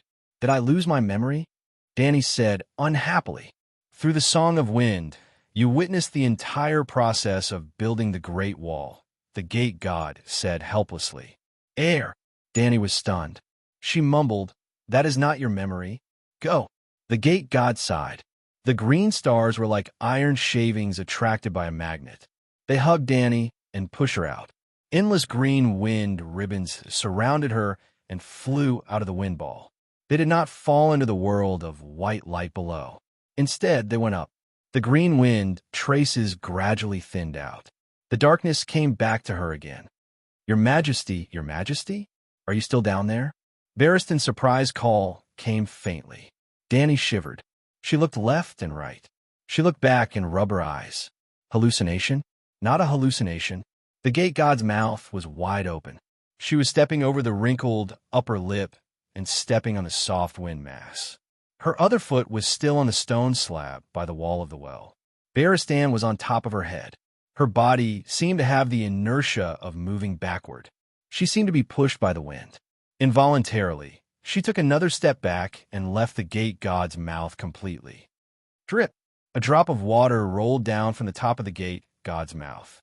It fell on her face and slowly flowed along her nose. She licked her lips. It was strangely warm and salty like tears. When she opened her eyes again, she was facing a wet and cold brick wall. The gate god was gone. I'm here. Danny called up, her eyes wistful. Sir, how long has it been? Oh. Barristan let out a long sigh of relief and said, About an hour. When I came down, the gate god had already closed and disappeared. So I climbed up. Not long after, the ice layer on the surface of the Great Wall suddenly cracked. It made a thunderous cracking sound. It was terrifying. Large pieces of ice fell down. I thought the Great Wall was going to collapse. But not long after, the cracks on it healed automatically. There was also a strange fire. By the way, what are you doing? Why is the water at the bottom of the well bubbling? The White Knight was puzzled. Bubbling? Danny came back to her senses. She was surprised to find that the bottom of the well not far away was boiling. Bubbles the size of wash basins were rising. Old turtle turning over? No. Danny suddenly realized that the seal had been broken. This was the birth of a demon. Go up, sir, go up quickly. She ran up the stone steps and urged loudly.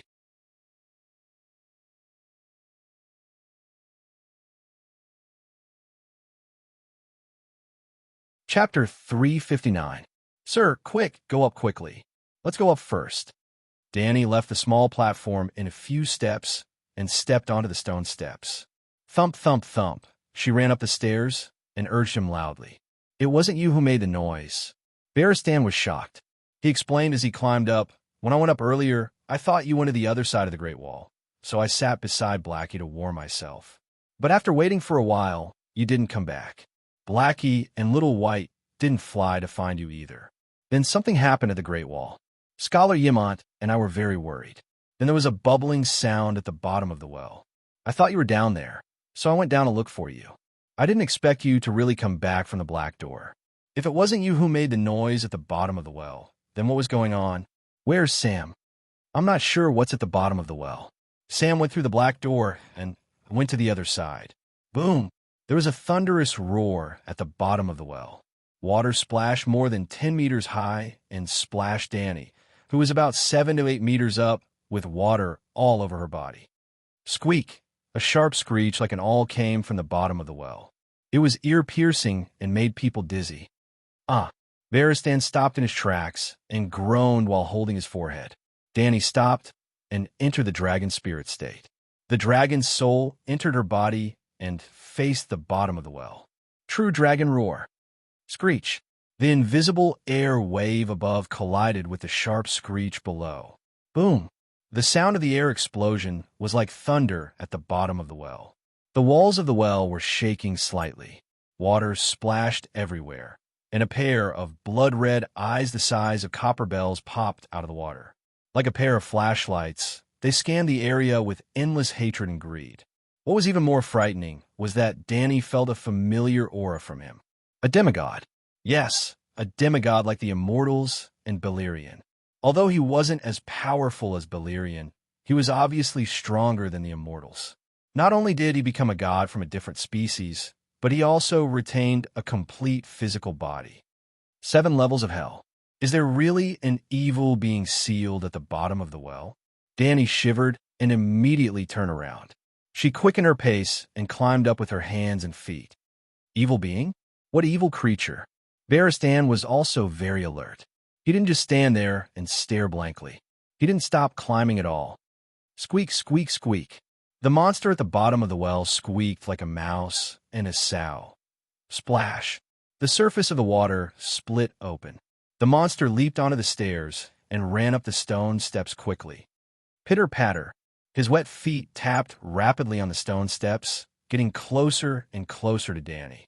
Realizing that it was running much faster than her, Danny was also anxious. She shouted, Dahe, take the old man away. Xiaobai, come and save him. Screech, Big Black, who was at the door, let out a cry and quickly retreated. Its fleshy wings dragged on the ground as it brought old Yimont, who was leaning on it for warmth, out of the kitchen. Boom! Little White leaped down from the top of the Great Wall, crushing the roof that was already loose. Broken bricks, and we came crashing down. SSSS. Little White lay on the edge of the well and extended its long neck to the bottom of the well, letting out a deafening dragon roar. Squeak, squeak, squeak. The monster cried out in fear, and its crawling speed started to slow down.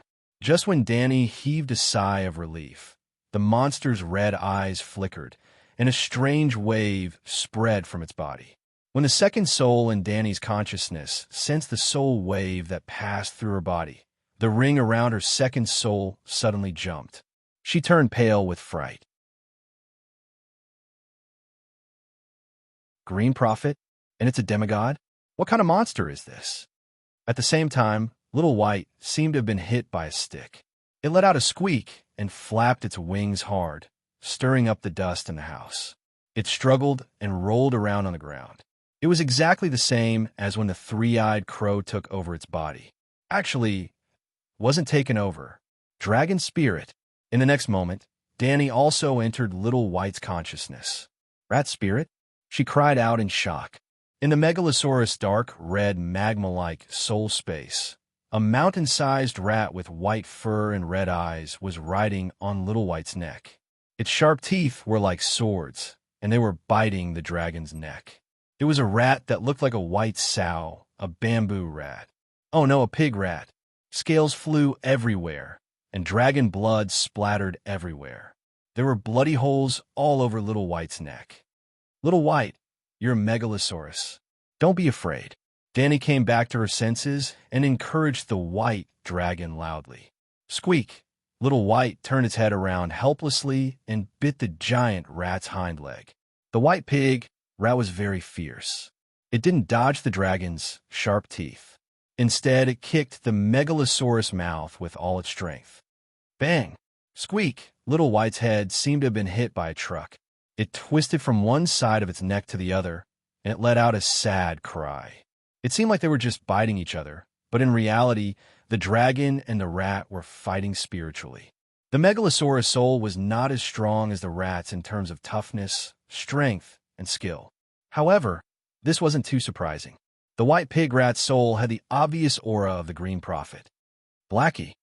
Danny's physical body was still climbing the stairs with all its might. She couldn't help Little White, so she could only call for help. This was because the white pig rat was like the Green Prophet. It was multitasking. It attacked Little White spiritually while continuing to chase after Danny. Boom! Yamant had already retreated to the outside of the courtyard. Blackie crashed into the wall without any restraint. Many bricks and tiles fell to the bottom of the well.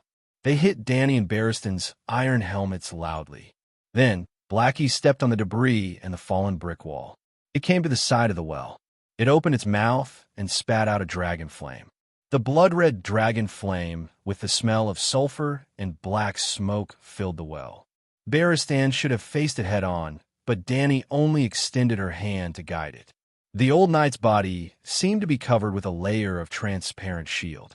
The dragon flame avoided him like a river meeting a rock and gushed towards Danny directly.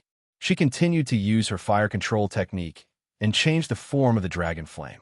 The chaotic flame turned into a long spear as thick as a wine glass. The tip of the spear was pointed downwards, and it was aimed at the white rat that was the size of a sow. TCH. Unexpectedly, the white rat jumped on the stone steps like a grasshopper. Its dagger-like claws popped out and broke the bricks on the wall of the well. Its body hung on the wall, and it dodged the attack. It would be strange if it dodged the attack. The dragon flame spear was completely under Danny's control. It turned from a spear into a rope and tied the white pig rat up. TCH. The white rat jumped back down the stone steps and dodged the attack again. At the same time, the rat in Little White's spiritual sea disappeared and entered Blackie's spiritual space. Little White struggled to get up from the ground. Blackie started to lose control and stopped spitting dragon flame. Danny had an idea. She pretended to be anxious and shouted in fear. Oh no, the white pig rat is fierce. Hurry up and climb up. We'll leave immediately on the dragon. She climbed up while shouting. She collected the dragon flame in the well and divided it into small fireballs. She threw them at the white pig rat. At this moment, the white knight had already climbed out of the well. Danny was only 7 or 8 meters away from it. Little White seemed to be exhausted. It lay on the ground and did not spit fire at the bottom of the well. Just like that, Danny blocked it with fireballs. Before the big rat could catch up with her, she quickly reached the mouth of the well and jumped out. Danny glanced at Blackie, who was smashing the bricks on the side of the well with its head. She waved her hand at the white knight, who was guarding beside her. She said in a low voice, Blackie and Little White are playing dead. Step back and make some space. I want it dead, she whispered fiercely. The white knight's mouth twitched. She took 2 steps back towards the door. The octagonal kitchen had 8 walls. At this moment, the roof was almost completely collapsed. 2 of the stone walls at the door collapsed inwards due to Blackie's crash. One of the walls had a hole because of Little White falling from the sky. The remaining 5 walls that were connected to the 2-meter-tall stove were very thick and sturdy. They did not collapse. Barristan was guarding the door. Danny, there's a ghost. Mad Hatchet's ghost is out. At this moment, old Yimont, who was in the courtyard, suddenly screamed. He ran towards the kitchen shakily. Old man, don't come over. There's a rat demon at the bottom of the well. Danny, who was behind the white knight, hurriedly shouted. There's a ghost. Old Yimont looked terrified. He did not care about anything else and ran towards her. Squeak! The white pig rat finally jumped out of the well and screeched at the moon in the sky. Old Yimont froze in his running. He stood there blankly. He looked at the big rat that was emitting a terrifying aura. His teeth chattered as he said, Rat, rat, rat chef. Squeak, squeak. It seemed to be very sensitive to this name. Its bell-sized red eyes stared cruelly at the old scholar. It pounced on him as fast as lightning. What? Danny was shocked, but her movements were not slow. In an instant, Little White jumped up. Its huge body pounced. The big rat paused in its running. When it was about to dodge, Little White unexpectedly covered the mouth of the well. It spread its wings and covered the mouth of the well that was less than 4 meters in diameter. At the same time, the Super God mode was activated. Blackie's 9-color vortex instantly entered Danny's soul space. For the second time, it merged with her 9-color vortex. Boom! A violent aura surged out from Danny's body, and her silver hair fluttered in the wind along with the flames. Old Yimont's expression was blank. He looked at the sacred and majestic Danny, and then looked at the equally sacred but evil and greedy rat. What happened to this world? Unlike old Yimont, who was shocked, Barristan was also a person with sharp senses. He had seen a demigod once. At this time, he already noticed that the Dragon Queen and the White Mouse's state were somewhat familiar. Although he was surprised and doubtful when the Dragon Queen became a demigod, he remained calm. He held his long sword tightly and was ready to attack. Burn! Danny only glanced at the White Mouse. The flame elements swarmed over, wanting to ignite its fur and blood-red eyes. Squeak! The White Mouse did not stop running. A ring of black smoke with an evil aura erupted from its body, repelling the flames. It adjusted its direction slightly and went straight for the Dragon Queen, who was behind the White Knight. At this time, it felt a fatal threat from the Dragon Queen. Hiss! At the same time, Little White spewed out dragon flames. At the same time, the White Knight blocked and moved sideways. It put its feet in front and behind, assuming a posture to withstand the impact. Then, it swung its sword at the White Mouse's eyes. The next moment, the White Mouse, which was the size of a sow, lowered its head and dodged the sword. For shining sharp claws popped out of its front paws and went straight for the White Knight's chest. Stabga! Something unexpected happened. The sharp claws that pierced the wall like cutting mud only left a trail of sparks on the breastplate, making a sharp, screeching sound. That was it. Its stomach was not cut open, its intestines were not pierced, and it did not kill the knight who was in its way. Bam! The White Knight was knocked back, but he was prepared. He leaned back and changed the direction of his sword from stabbing to cutting. TCH! The White Mouse's lower abdomen was slashed by the White Mouse. Awoo! The White Mouse's ferocious blood-red eyes flashed with extreme pain. Its wails echoed throughout the Long Night Castle. Disregarding the anti-evil properties of the steel sword, just that part alone, even the brave White Knight was stunned for a moment. He swore to the 7 gods that he had never thought of such a despicable move. The sword was aimed at the White Mouse's abdomen, but who would have thought? You're asking for it. The true dragon's roar was activated in the super godly state. A transparent cone-shaped shockwave condensed in the air and hit the White Mouse, who was flying in the air and in pain. Squeak, squeak, squeak! The White Mouse's body stopped. Blood spurted out of its eyes, mouth, and nose. It seemed to have paused in the air. Then, it suddenly sped up and flew in the opposite direction. At the same time, Little White's dragon flames arrived. Boom! The blood-red dragon flames engulfed the White Mouse. Unlike the fire element that was almost ineffective, The dragon flames had the anti-evil and anti-evil properties. The black fog around the white mouse crackled and burned. Then, its fur was ignited like oil paper. Its eyeballs, nose, and ears melted like candles under the dragon flames. The perfect combination of punches took down the white mouse chef in one move.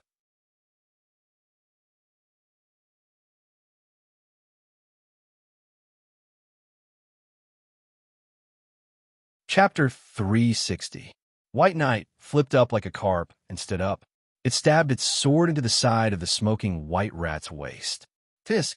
Danny saw that White Knight was so close to the rat. She could not help but yell out worriedly, "Be careful. It seems to be the Green Prophet. Be careful of its soul entering your spiritual space." As she said that, she activated the second soul in her belt. She was prepared to save White Knight when it was possessed by the rat spirit. From the bronze book of the Hard Foot, Danny knew that when a shapeshifter and a Green Prophet possessed humans, they had to be close to the target. It was best to have physical contact with the target. However, Danny was surprised by what happened next. Rumble Little White did not stop spitting out dragon flames. Danny was multitasking. She kept controlling the dragon flames into the shape of a large bell and covered the rat spirit's body. Under the roasting of the dragon flames, the rat spirit's fur was charred black. Its bones and flesh were melted. Putrid black smoke came out of its body. However, it did not abandon the white pig's body. It was not that it did not want to. Its body was hit by 2 swords and was burned by the evil vanquishing dragon flame. The white pig's bell-sized red eyes and its radish-sized nose were melted. It was screaming in pain. Its voice was sharp and ear-piercing. At the same time, there was a black shadow that was trying to break free from the white pig's body. That was its soul. It was the soul of a divine demigod. It was as if it was possessed by a ghost, and a human was struggling desperately. The soul would leave half of its body. The next moment, it would shrink back and fuse together. However, the white pig's body did not reject the ghost. Instead, it was like a lock that locked the soul inside itself. It would not let it leave, no matter what. As expected, dragon flames were the nemesis of demons. Just like how Blackie could ignite the soul of an immortal when it was only a few months old, Little White's dragon flames burned the white pig's dark soul until it was smoking and screaming. Squeak, squeak, the blurry dark soul became clearer under the dragon flames. The true appearance of the soul was revealed. "Rat Chef!" Danny and Barristan exclaimed at the same time. It was a soul with a rat's head and a human's body. The most terrifying thing was that there was a human's face on the rat's head. It was ferocious, twisted, resentful, and full of hatred. 7 levels of hell. "I see," Danny suddenly shouted. The castle of Everlasting Night was the headquarters of the Night Watchers at that time. There were thousands of Night Watchers stationed there, and King Undul must have brought hundreds of elite knights. How could an ordinary chef kill a prince without anyone noticing? The Green Prophet, Chef Rat, is a believer of the old god who has awakened the Green Prophet's talent. Squeak, squeak, the rat chef's soul couldn't break out of his body. With a shriek, he retracted his body and tried his best to run in the direction of the well. TSK. The old knight was already on high alert. He endured the scorching dragon flames and stood guard by the side. Immediately, he slashed his sword diagonally at his thigh. "GAO!" The rat chef howled, and one of the pig trotter's hind legs flew half a meter into the air, landing in front of Danny. TSK, TSK. The old knight didn't stop moving. With one slash, he cut off the white pig rat's front leg that was struggling to move forward. Then he went around to the other side and slashed his sword like the wind, cutting off both the front and back legs at the elbow. Squeak, squeak, squeak. The rat chef couldn't struggle anymore. The wails and the dragon flames became softer and softer. Danny waved her hand and extinguished the dragon flames on the pig trotters under her feet. She lowered her head and looked at it carefully. It was as big as a pig's hind leg. No, it was thicker than an ordinary pig's hind leg. It was charred, and fresh blood flowed out from the cut. Different from the stinky rat chef. After leaving his body, The trotters emitted a strange meaty aroma. It was more fragrant than pork, mutton, and beef. Strange, Danny muttered. She kicked the trotters to the side and looked at the soul that was evaporating in the dragon flames. She guessed in confusion. Could the stench come from a soul? But the quality of the soul is very high, even higher than that of an immortal. Yes, Danny couldn't waste a demigod for nothing. Regardless of whether it was to completely kill the remnant soul with the green prophet's characteristics or to obtain the special divinity and soul of a demigod, she had to activate her spiritual bestowment talent. From the beginning, large amounts of golden and green soul fell into her sea of consciousness. The green belonged to the green prophet's soul. It was absorbed by the second soul of her bracelet. The bracelet expanded visibly, and runes appeared out of thin air, constantly supplementing her green prophet meditation technique. The golden soul with divinity was all poured into Blackie's soul space. It wasn't that Danny was biased. It was just that the super godly state had caused too much damage to the megalosaurus. At this moment, Blackie was lying on the ground without any signs of life. Its nostrils, mouth, and the corners of its eyes were dripping with steaming dragon blood. Squeak, squeak. Suddenly, the rat chef that had melted into a puddle of mud let out a soul howl. An invisible wave rushed toward Baristan and Yimot, who was hiding at the side. This wasn't an occupation, but a soul attack like the one that was used against Little White and Blackie. It was worth mentioning that this kind of soul attack didn't have much effect on Blackie. Little White's soul had been bitten by the mountain-sized white pig rat until it was dripping with blood. However, Blackie was different from Little White. It had absorbed the divinity of an immortal, and the quality of its soul was much higher than Little White's. Therefore, Blackie could withstand the dragon's horn back then, and now it could also withstand the white pig rat soul attack. The reason why Blackie was lying on the ground and pretending to be dead, and the dragon soul in the space of consciousness was also pretending to be weak, was to lure the rat spirit out of the well. The dragon queen wanted to get rid of the devil and defend the Tao. All right, the divinity of a demigod was considered a spoil of war. She admitted that she was very tempted. Danny and the rat chef launched their soul attack almost at the same time. The reason why she didn't end the super godly state with Blackie was because she was waiting for the rat spirit's final counterattack. She had guessed wrongly earlier.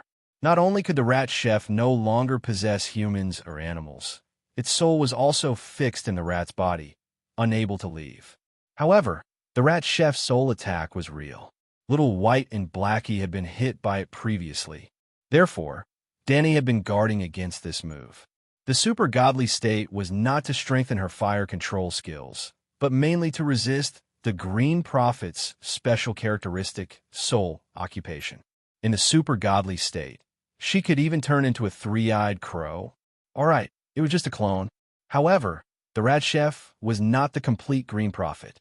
It only possessed part of the green prophet's special characteristics when it was a human. Boom!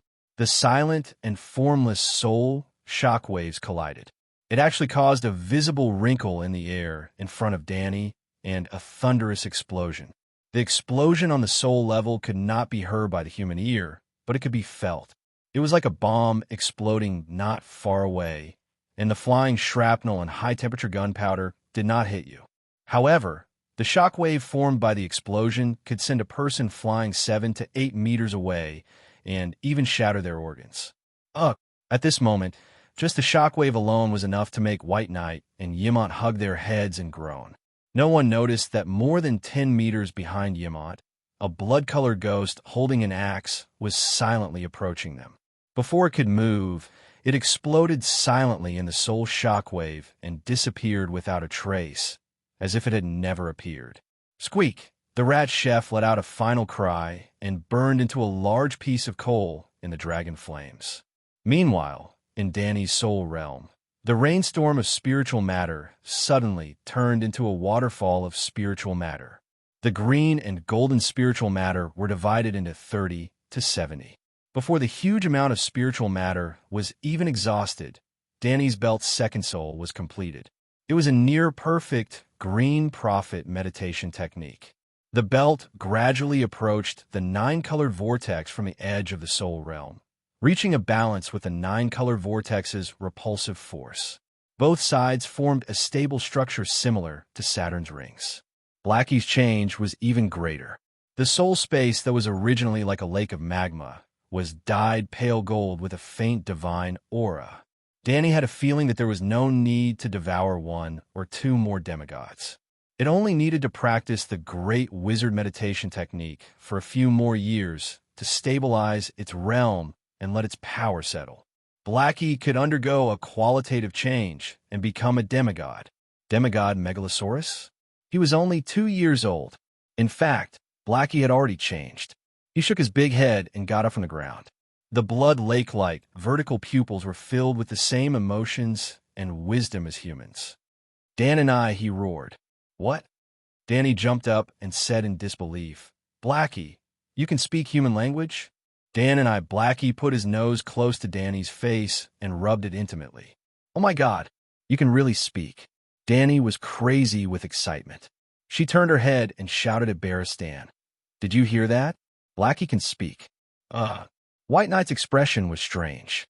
Your Majesty, are you okay? What's wrong with me? Blackie can speak human language. I'm too excited. Danny held Blackie's head and grinned. Are you injured? Barristan looked worried and said carefully, Your Majesty, you may be too tired and have auditory hallucinations. Blackie is just roaring and not speaking human language. What? You don't understand. He's calling my name, Danny said in disbelief. No, I only heard a roar. It seems different from before. White Knight shook his head. Danny was surprised. She patted Blackie's nose and said, Say a few more words to Sir. Dan and I, Blackie roared in a low voice. Say something different, Danny said again. Dan and I, why don't you call him Adu? Danny said with a straight face. His vocal cords have really changed. Barristan was surprised and doubtful. It's more complicated than the monotonous roar in the past. Is it dragon language that ordinary people can't understand? Danny's heart skipped a beat. She ended the dragon spirit state and said, Blackie, try saying something else. Hiss G.A. Blackie cried. This. Danny's eyes widened as she looked at Blackie, who had an aggrieved expression. His voice was indeed a roar and not a neutral, low human language. However, just as Barristan said, the tone of his voice had changed. What's going on? Hasn't it evolved completely? Rat Chef is dead? Danny was puzzled. Yamant shook his head and walked in from outside. Looking at the empty dragon flame fire clock, his expression was extremely complicated. He felt uncomfortable, as if his worldview was being crushed and reforged. Danny said absent-mindedly, This time he's completely dead. As she said that, she also sank into her sea of consciousness to study the changes between herself and Blackie. She was not clear about Blackie's changes, but her own sea of consciousness, for some reason. After the Green Prophet's meditation technique was completed, she still did not have the ability to split her soul into thoughts like the three-eyed crow. She also could not occupy people or animals. Her soul was still unable to leave her sea of consciousness alone without becoming one with the dragon and launching a soul attack.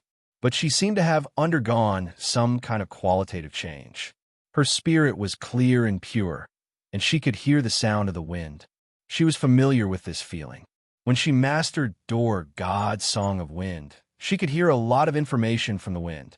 She could even control the wind to move according to her orders. This is the Song of Wind, the Song of Wind that the first Green Prophet heard when he was sleeping on Dor God. Dor God didn't lie. He really sang the Song of Wind to me. It's just that I only understood now. Danny seemed to have forgotten that Blackie could speak. She unconsciously stretched out her right hand and felt the cold wind whistling past. She was enchanted. For the first time, she felt that the cold north wind was filled with warmth and vitality. It was like a mischievous little fairy, jumping in her palm, playing around her, and even singing to her, telling her stories from afar. Ah, Your Majesty, your forehead," Barristan exclaimed, pulling Danny out of the strange state. The north wind whistled. It was cold and stiff, without a trace of vitality. Danny was inexplicably angry and shouted, "What are you doing?" The old knight was stunned by the roar. After a while, he mumbled, "Your Majesty, just now, you were clearly beside me, but I felt that your figure was slowly disappearing. I was very worried and anxious. After that, I saw the green pentagram flashing between your brows. I thought that you had an accident, so, after coming back to her senses, Danny's irritation and anger disappeared instantly. She smiled awkwardly at White Knight and said, "I'm sorry. I seem to have entered the state of enlightenment of oneness of man and nature. I was suddenly interrupted and lost control of my emotions. I didn't mean to be angry with you." Barristan's expression softened. He waved his hand and said, "It's okay, it's okay." Then he asked in confusion, "What is oneness of man and nature?" "It's oneness of man and nature," Danny blabbered on. She combined the theory of oneness of man and nature that she had read in novels with her own experience just now and explained it in detail. Seeing that the two foreigners were still confused, she sighed and said, "Just think that I was sleeping in that state and was a little irritable because I was disturbed. But why were you sleeping standing up? The fierce battle had just ended. Besides, we didn't know when you were sleeping." Yimont was puzzled. Danny was stupefied. "You said that there was a pentagram between my brows?" She decided to change the topic. "Yes, in your sky. Oneness of man and nature." Old Yimont nodded and continued. "When you were in oneness of man and nature, there was a faint green light between your brows in the shape of a pentagram. After waking you up, the pentagram disappeared immediately. What was that? Maybe it was the song of wind."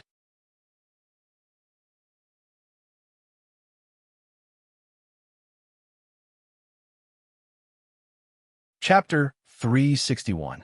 Crunch, crunch. The sound of a wild dog gnawing on a bone came from the well, waking Danny from her thoughts. 7 levels of hell, Little White. Do you know what we're eating?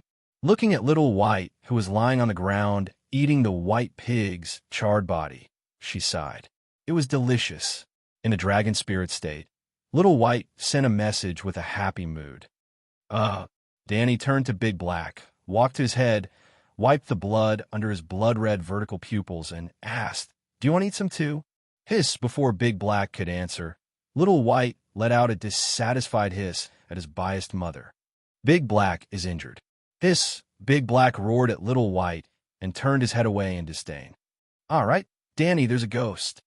Yimont suddenly woke up and shouted in fear. "I just saw Mad Hatchet in the yard. He dragged his axe back and forth in the Long Night Castle, as if he was looking for the Night Watchers. I couldn't take the shock and shouted. He immediately noticed me and chased after me step by step." "Mad Hatchet?" Danny looked at the old man strangely. "Are you seeing things?" "There's nothing in the yard." Old Eamon looked back, but naturally he saw nothing. He carefully walked to the yard, looked left and right, and shouted, "Mad Hatchet, I'm a Night Watcher. Come and kill me like a crazy old man." After a while, the old man also noticed Danny and Barristan's strange expressions, walked over awkwardly, and said, "I really saw Mad Hatchet, the blood-red beard that dragged to his chest, the blood-stained axe. It's real." Mad Hatchet was a famous night watcher in the Long Night Castle, a mental patient. Legend said that before dawn, when everyone was asleep, he wandered barefoot in every corner of the Long Night Castle, quietly murdering his black-clothed brothers in the dark. His terror level was second only to the Rat Chef. Mad Hatchet has been dead for thousands of years. Danny sighed. Even the Rat Chef appeared. Why can't the ghost of Mad Hatchet be real? Old Yamant said unhappily. Rat Chef is different. It's not dead. In other words, Rat Chef has started a second life. What do you mean? Yamant was puzzled. Think about it. How can a chef murder a prince in front of so many people and make him into a pie? It's difficult for ordinary people to do it, but if the Rat Chef is skilled enough, the prince is stupid enough, and the guards are careless. Barristan frowned. Perhaps, but that rat does indeed have the soul of a shapeshifter with the talent of the Green Prophet. Actually, there's definitely more than one person like Rat Chef. Is there more than one Rat Chef? Yaman asked. I'm talking about talent. Danny turned sideways to size up the great wall of ice crystals that towered into the dark sky. A glint flashed across her eyes. The Great Wall is very special. It contains a huge amount of magic power. It's almost equivalent to a divine domain. Just like Xia, they could avoid the age of chaos. I'm guessing that before Blind and River came to the Great Wall, even if he could occupy a few crows, he would only be an ordinary shapeshifter and not a Green Prophet. That's because the Duke of Blood Crow spent a lot of money to cultivate many spies and secret agents, and the Green Prophet didn't need those people at all. It must have been after coming to the Great Wall that his shape-shifting talent slowly activated and strengthened. After more than 10 years, he finally became a Green Prophet. Rat Chef is most likely in a similar situation, and Jon Snow at this time. White Knight frowned and said, even if the legend is wrong and Rat Chef wasn't punished by the gods to turn from a human into a rat, he only occupied the body of his animal companion and started a second life. But rats can't live for thousands of years. Danny smiled and guessed. Without a doubt, Rat Chef was exposed. The Night Watchers knew about the prince's murder. Through investigating the prince's murder, the Night Watchers guessed that Rat Chef was a shapeshifter, and then they punished him. They killed Rat Chef's body and locked the big rat occupied by Rat Chef's soul at the bottom of the well. Somewhere in the stone wall at the bottom of the well, there's probably a cave connected to a U-shaped pipe. When we first arrived, you all saw that there were many and big rats in Long Night Castle, and they even dug holes and tunnels randomly. Rat Chef, who was locked at the bottom of the well, was hungry and could only swallow the little rats that came out of the hole. There might really be its offspring among them, just like the plot of Rat Chef's story. 7 gods above. So this is the truth of Rat Chef's story, Yamant and White Knight exclaimed. In fact, Danny's guess was right. There were rats in Long Night Castle, but they were not as big as they were now. They were bigger than cats, big and bold, and even dared to peep at humans. Rat Chef, who was locked in the hole at the bottom of the well, had already lost his humanity. Shapeshifters and Green Prophet who started a second animal life would gradually be assimilated by the beast. Rat Chef ate rats and grass rats. Female rats with big bellies gave birth to babies for him. Generation after generation, he improved the breed, and the rats became bigger and more bloodthirsty. Rat Chef's reputation was too great. Even in the most remote village in Westeros, I can guarantee that every child has heard of his story. In fact, across the narrow sea in the Ursos continent, there were also stories about Rat Chef. In fact, this story was too typical and too educational. It was also too realistic. From the beginning to the end, it was a real story. A real story was naturally more popular than The Boy Cried Wolf in textbooks. Faith to become a god. Danny sighed. Faith is useless to ordinary people, and it's useless to the dead. But Rat Chef is not dead, and he's not an ordinary person. Green Prophet.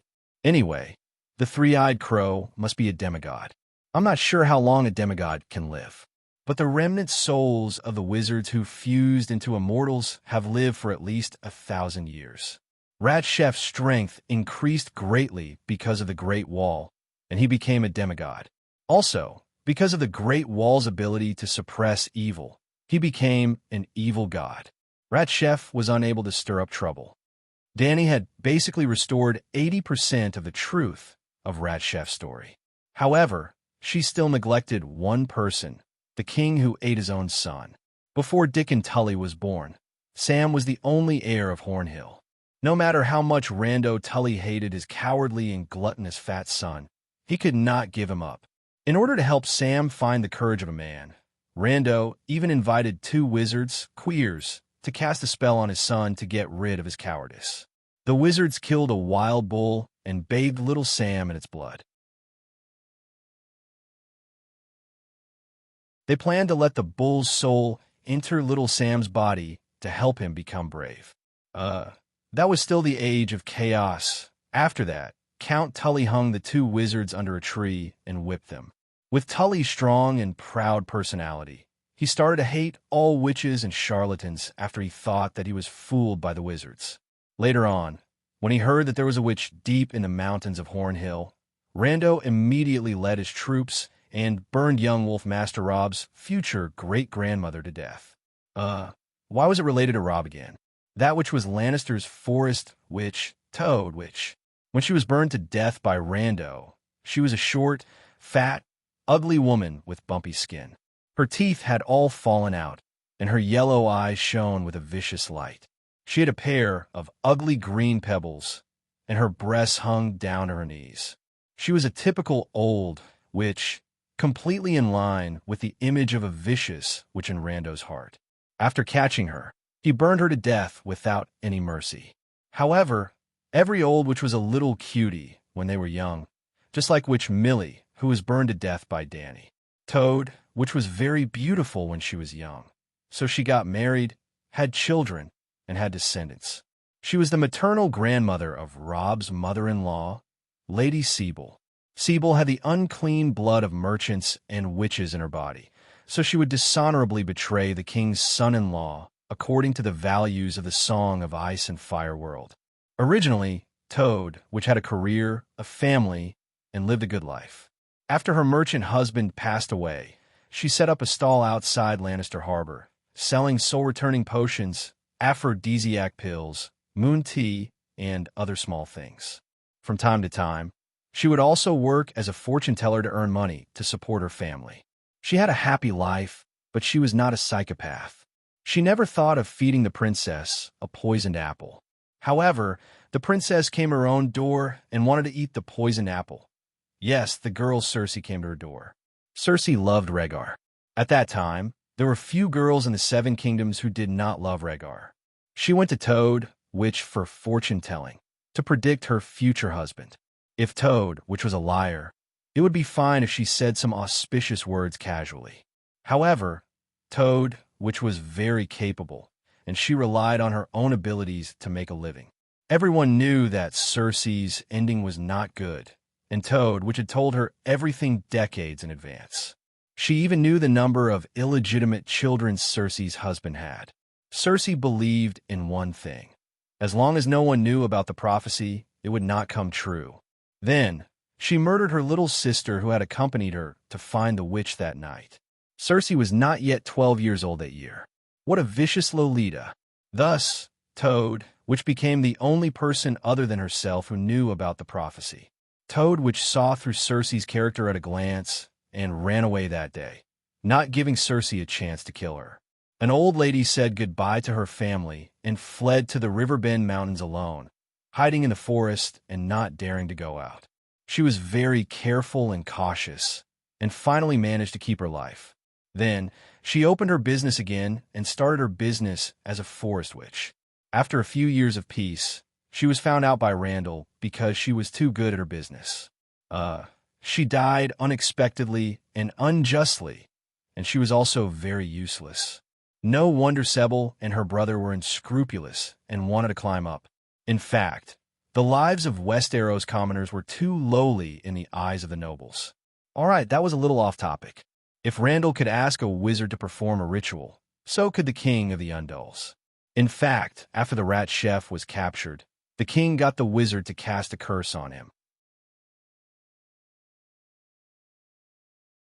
King Undull purposely trapped the enemy's soul in the rat's body and sealed it at the bottom of the well, letting the rat chef eat his own children to survive. The evil god Rat Chef today was all because of King Undull's death. Dany helped her peers from thousands of years ago clean up the mess. After hearing Dany's reasoning, old Yemont thought for a moment and said, the story of Mad Axe is also widely spread. Maybe he also became a demigod? Mad Axe is just an ordinary psychopath, and I've never heard of his story before coming to the Great Wall. Although she complained in her heart, Dany did not disobey him anymore. She only said, Sir, accompany the old man to look for him. With Big Black following, you can guarantee your safety. I have to find Samwell. I don't know where he teleported to. Yes, yes, yes, Sam. I almost forgot about Sam. Yamant slapped his forehead and said worriedly, It's been so long. Don't let the other ghosts take him away.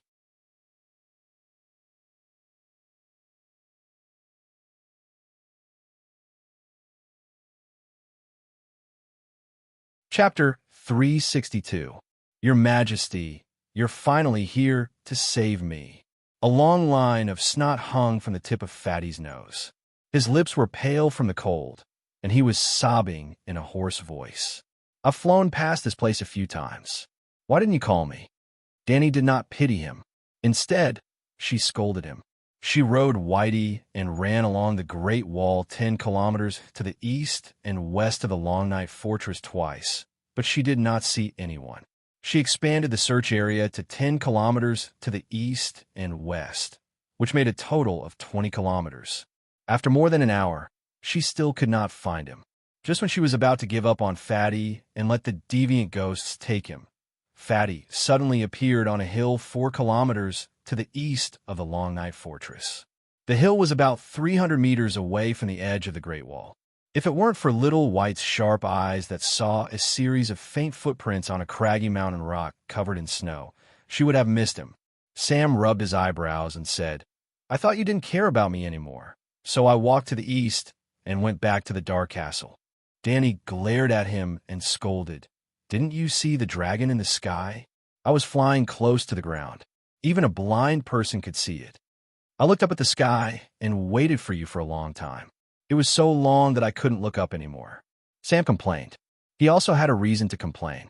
Anyone who stretched out their neck and was exposed to the cold wind for more than an hour on a minus 10 degrees Celsius night in the mountains would feel resentful. Besides, I didn't dare to walk close to the Great Wall. Just now, didn't you see? The Great Wall cracked, and a lot of ice fell from the wall. I almost died. By the way, did the collapse of the Great Wall have anything to do with you, Your Majesty? Fatty's little gray eyes were full of suspicion. Did it have something to do with the Dark Gate? That's right, Danny admitted generously. Because you went in and out of the Dark Gate too many times and exhausted the magic power of the Great Wall, causing the ice outside to collapse. You're the cause of the disaster, she said in a righteous tone, and her finger almost poked Fatty's face. Me? Fatty's face that was red from the cold suddenly turned pale, and his small eyes were filled with fear. Of course.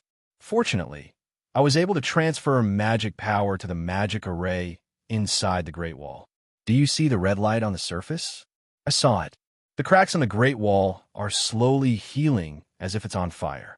Fatty nodded with a sad face. That's the fire magic of the Megalosaurus and I. I saved the Great Wall and cleaned up the mess you made. From now on, don't ever mention the Dark Door to anyone, and don't bring anyone to the bottom of the well to pass through the Dark Door. Danny scolded with a stern face. I won't. I won't do it again. Actually, I didn't break my oath. You were the one who discovered the Black Door, and I didn't reveal its secret. Sam repeatedly promised. Danny was thinking too much. When Whitey used a rope to hang the Fatty and returned to the Long Night Castle, before they landed, they saw a large group of people below. A large number of torches, dozens of knights of the Deer Association, and night watchers were searching for something in the castle. Melisandre, Stannis, and several night watchers climbed up the well from the kitchen, which was the center of the battlefield.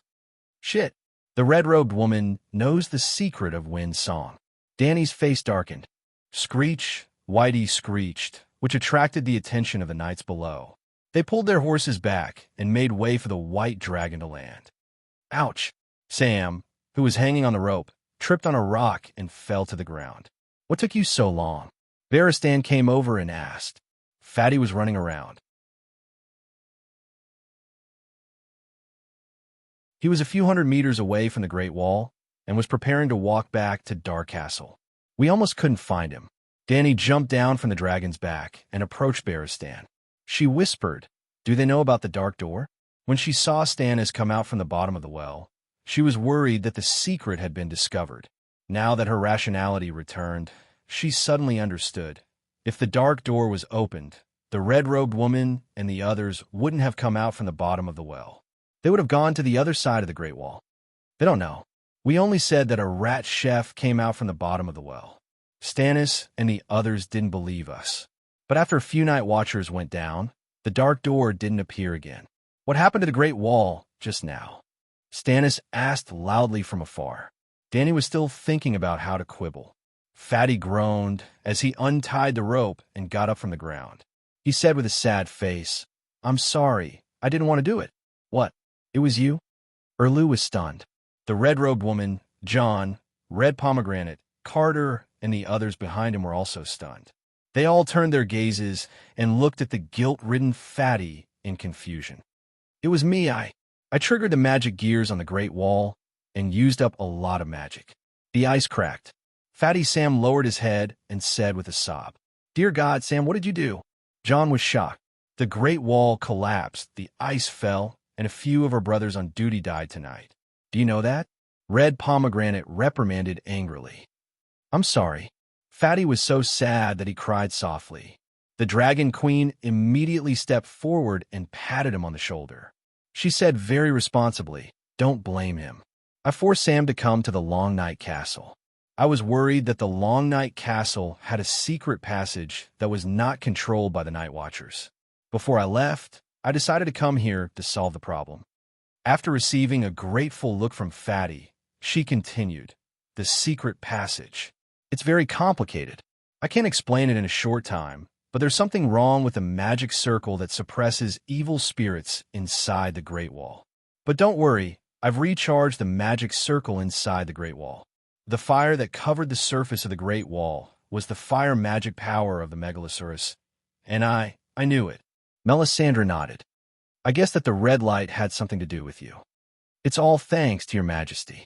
The Megalosaurus magic power is so strong. The whole Great Wall seems to have been set on fire." Everyone was amazed. Even the red-robed woman recognized the Dragon Queen's achievement. Naturally, no one doubted her. "Where's the magic gear?" Stannis asked. "In order to protect the Great Wall, I can't tell anyone," Dany said righteously. Stannis bit his cheek and looked at her for a while. Then he turned to Sam and asked, "You tell me. I swore that I can't tell anyone." Sam shook his head and looked at the Dragon Queen with pleading eyes. "You guys take your time." Dany threw Fatty to Erlu without any sympathy. Then she looked around and asked, "Where's the old man?" "He's still looking for Mad Axe."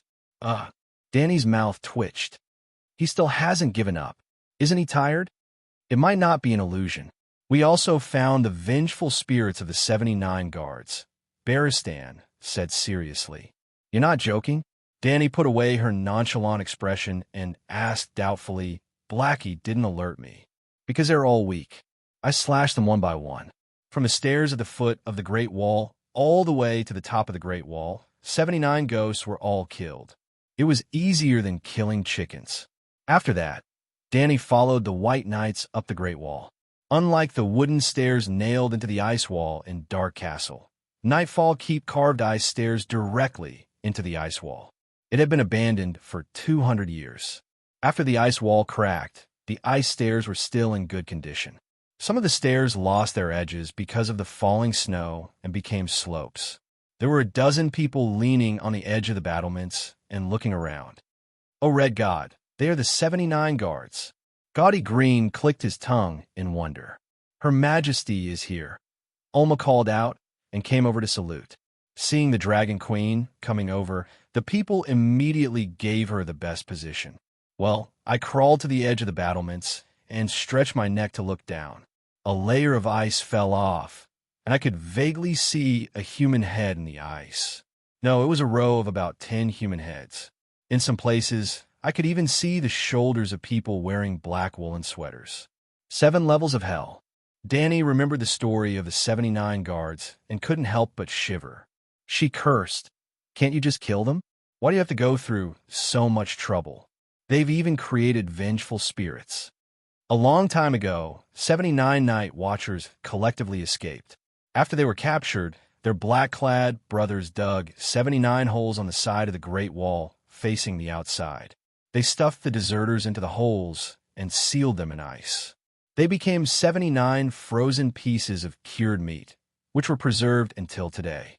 When the ice layer cracked, the ice covering the corpses shattered and fell to the ground, releasing the corpses and spirits inside. The spirits are weak. They're not a big threat. White Knight had killed the demigod Rat Chef and 79 ghost guards tonight, so she was very confident when she said this. The Night Watchers don't have Alleglia's steel sword.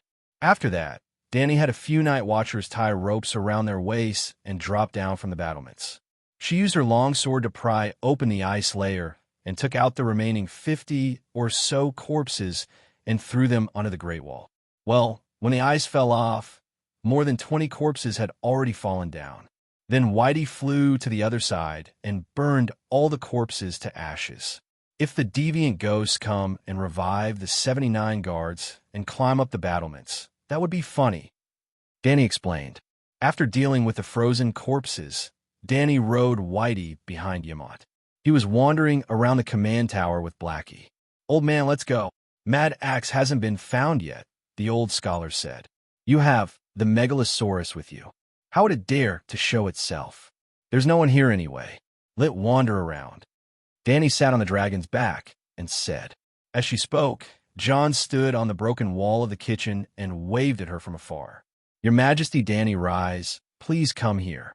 Dany slid down from the dragon's back again and walked over. "What's the matter?" "King Stannis wants to requisition Long Night Fort," Red Pomegranate said. Erlu said seriously, "My people need a place to stay. This place is big enough and has been empty for a long time. Long Night Fort is too special. Let's find another place." Dany frowned.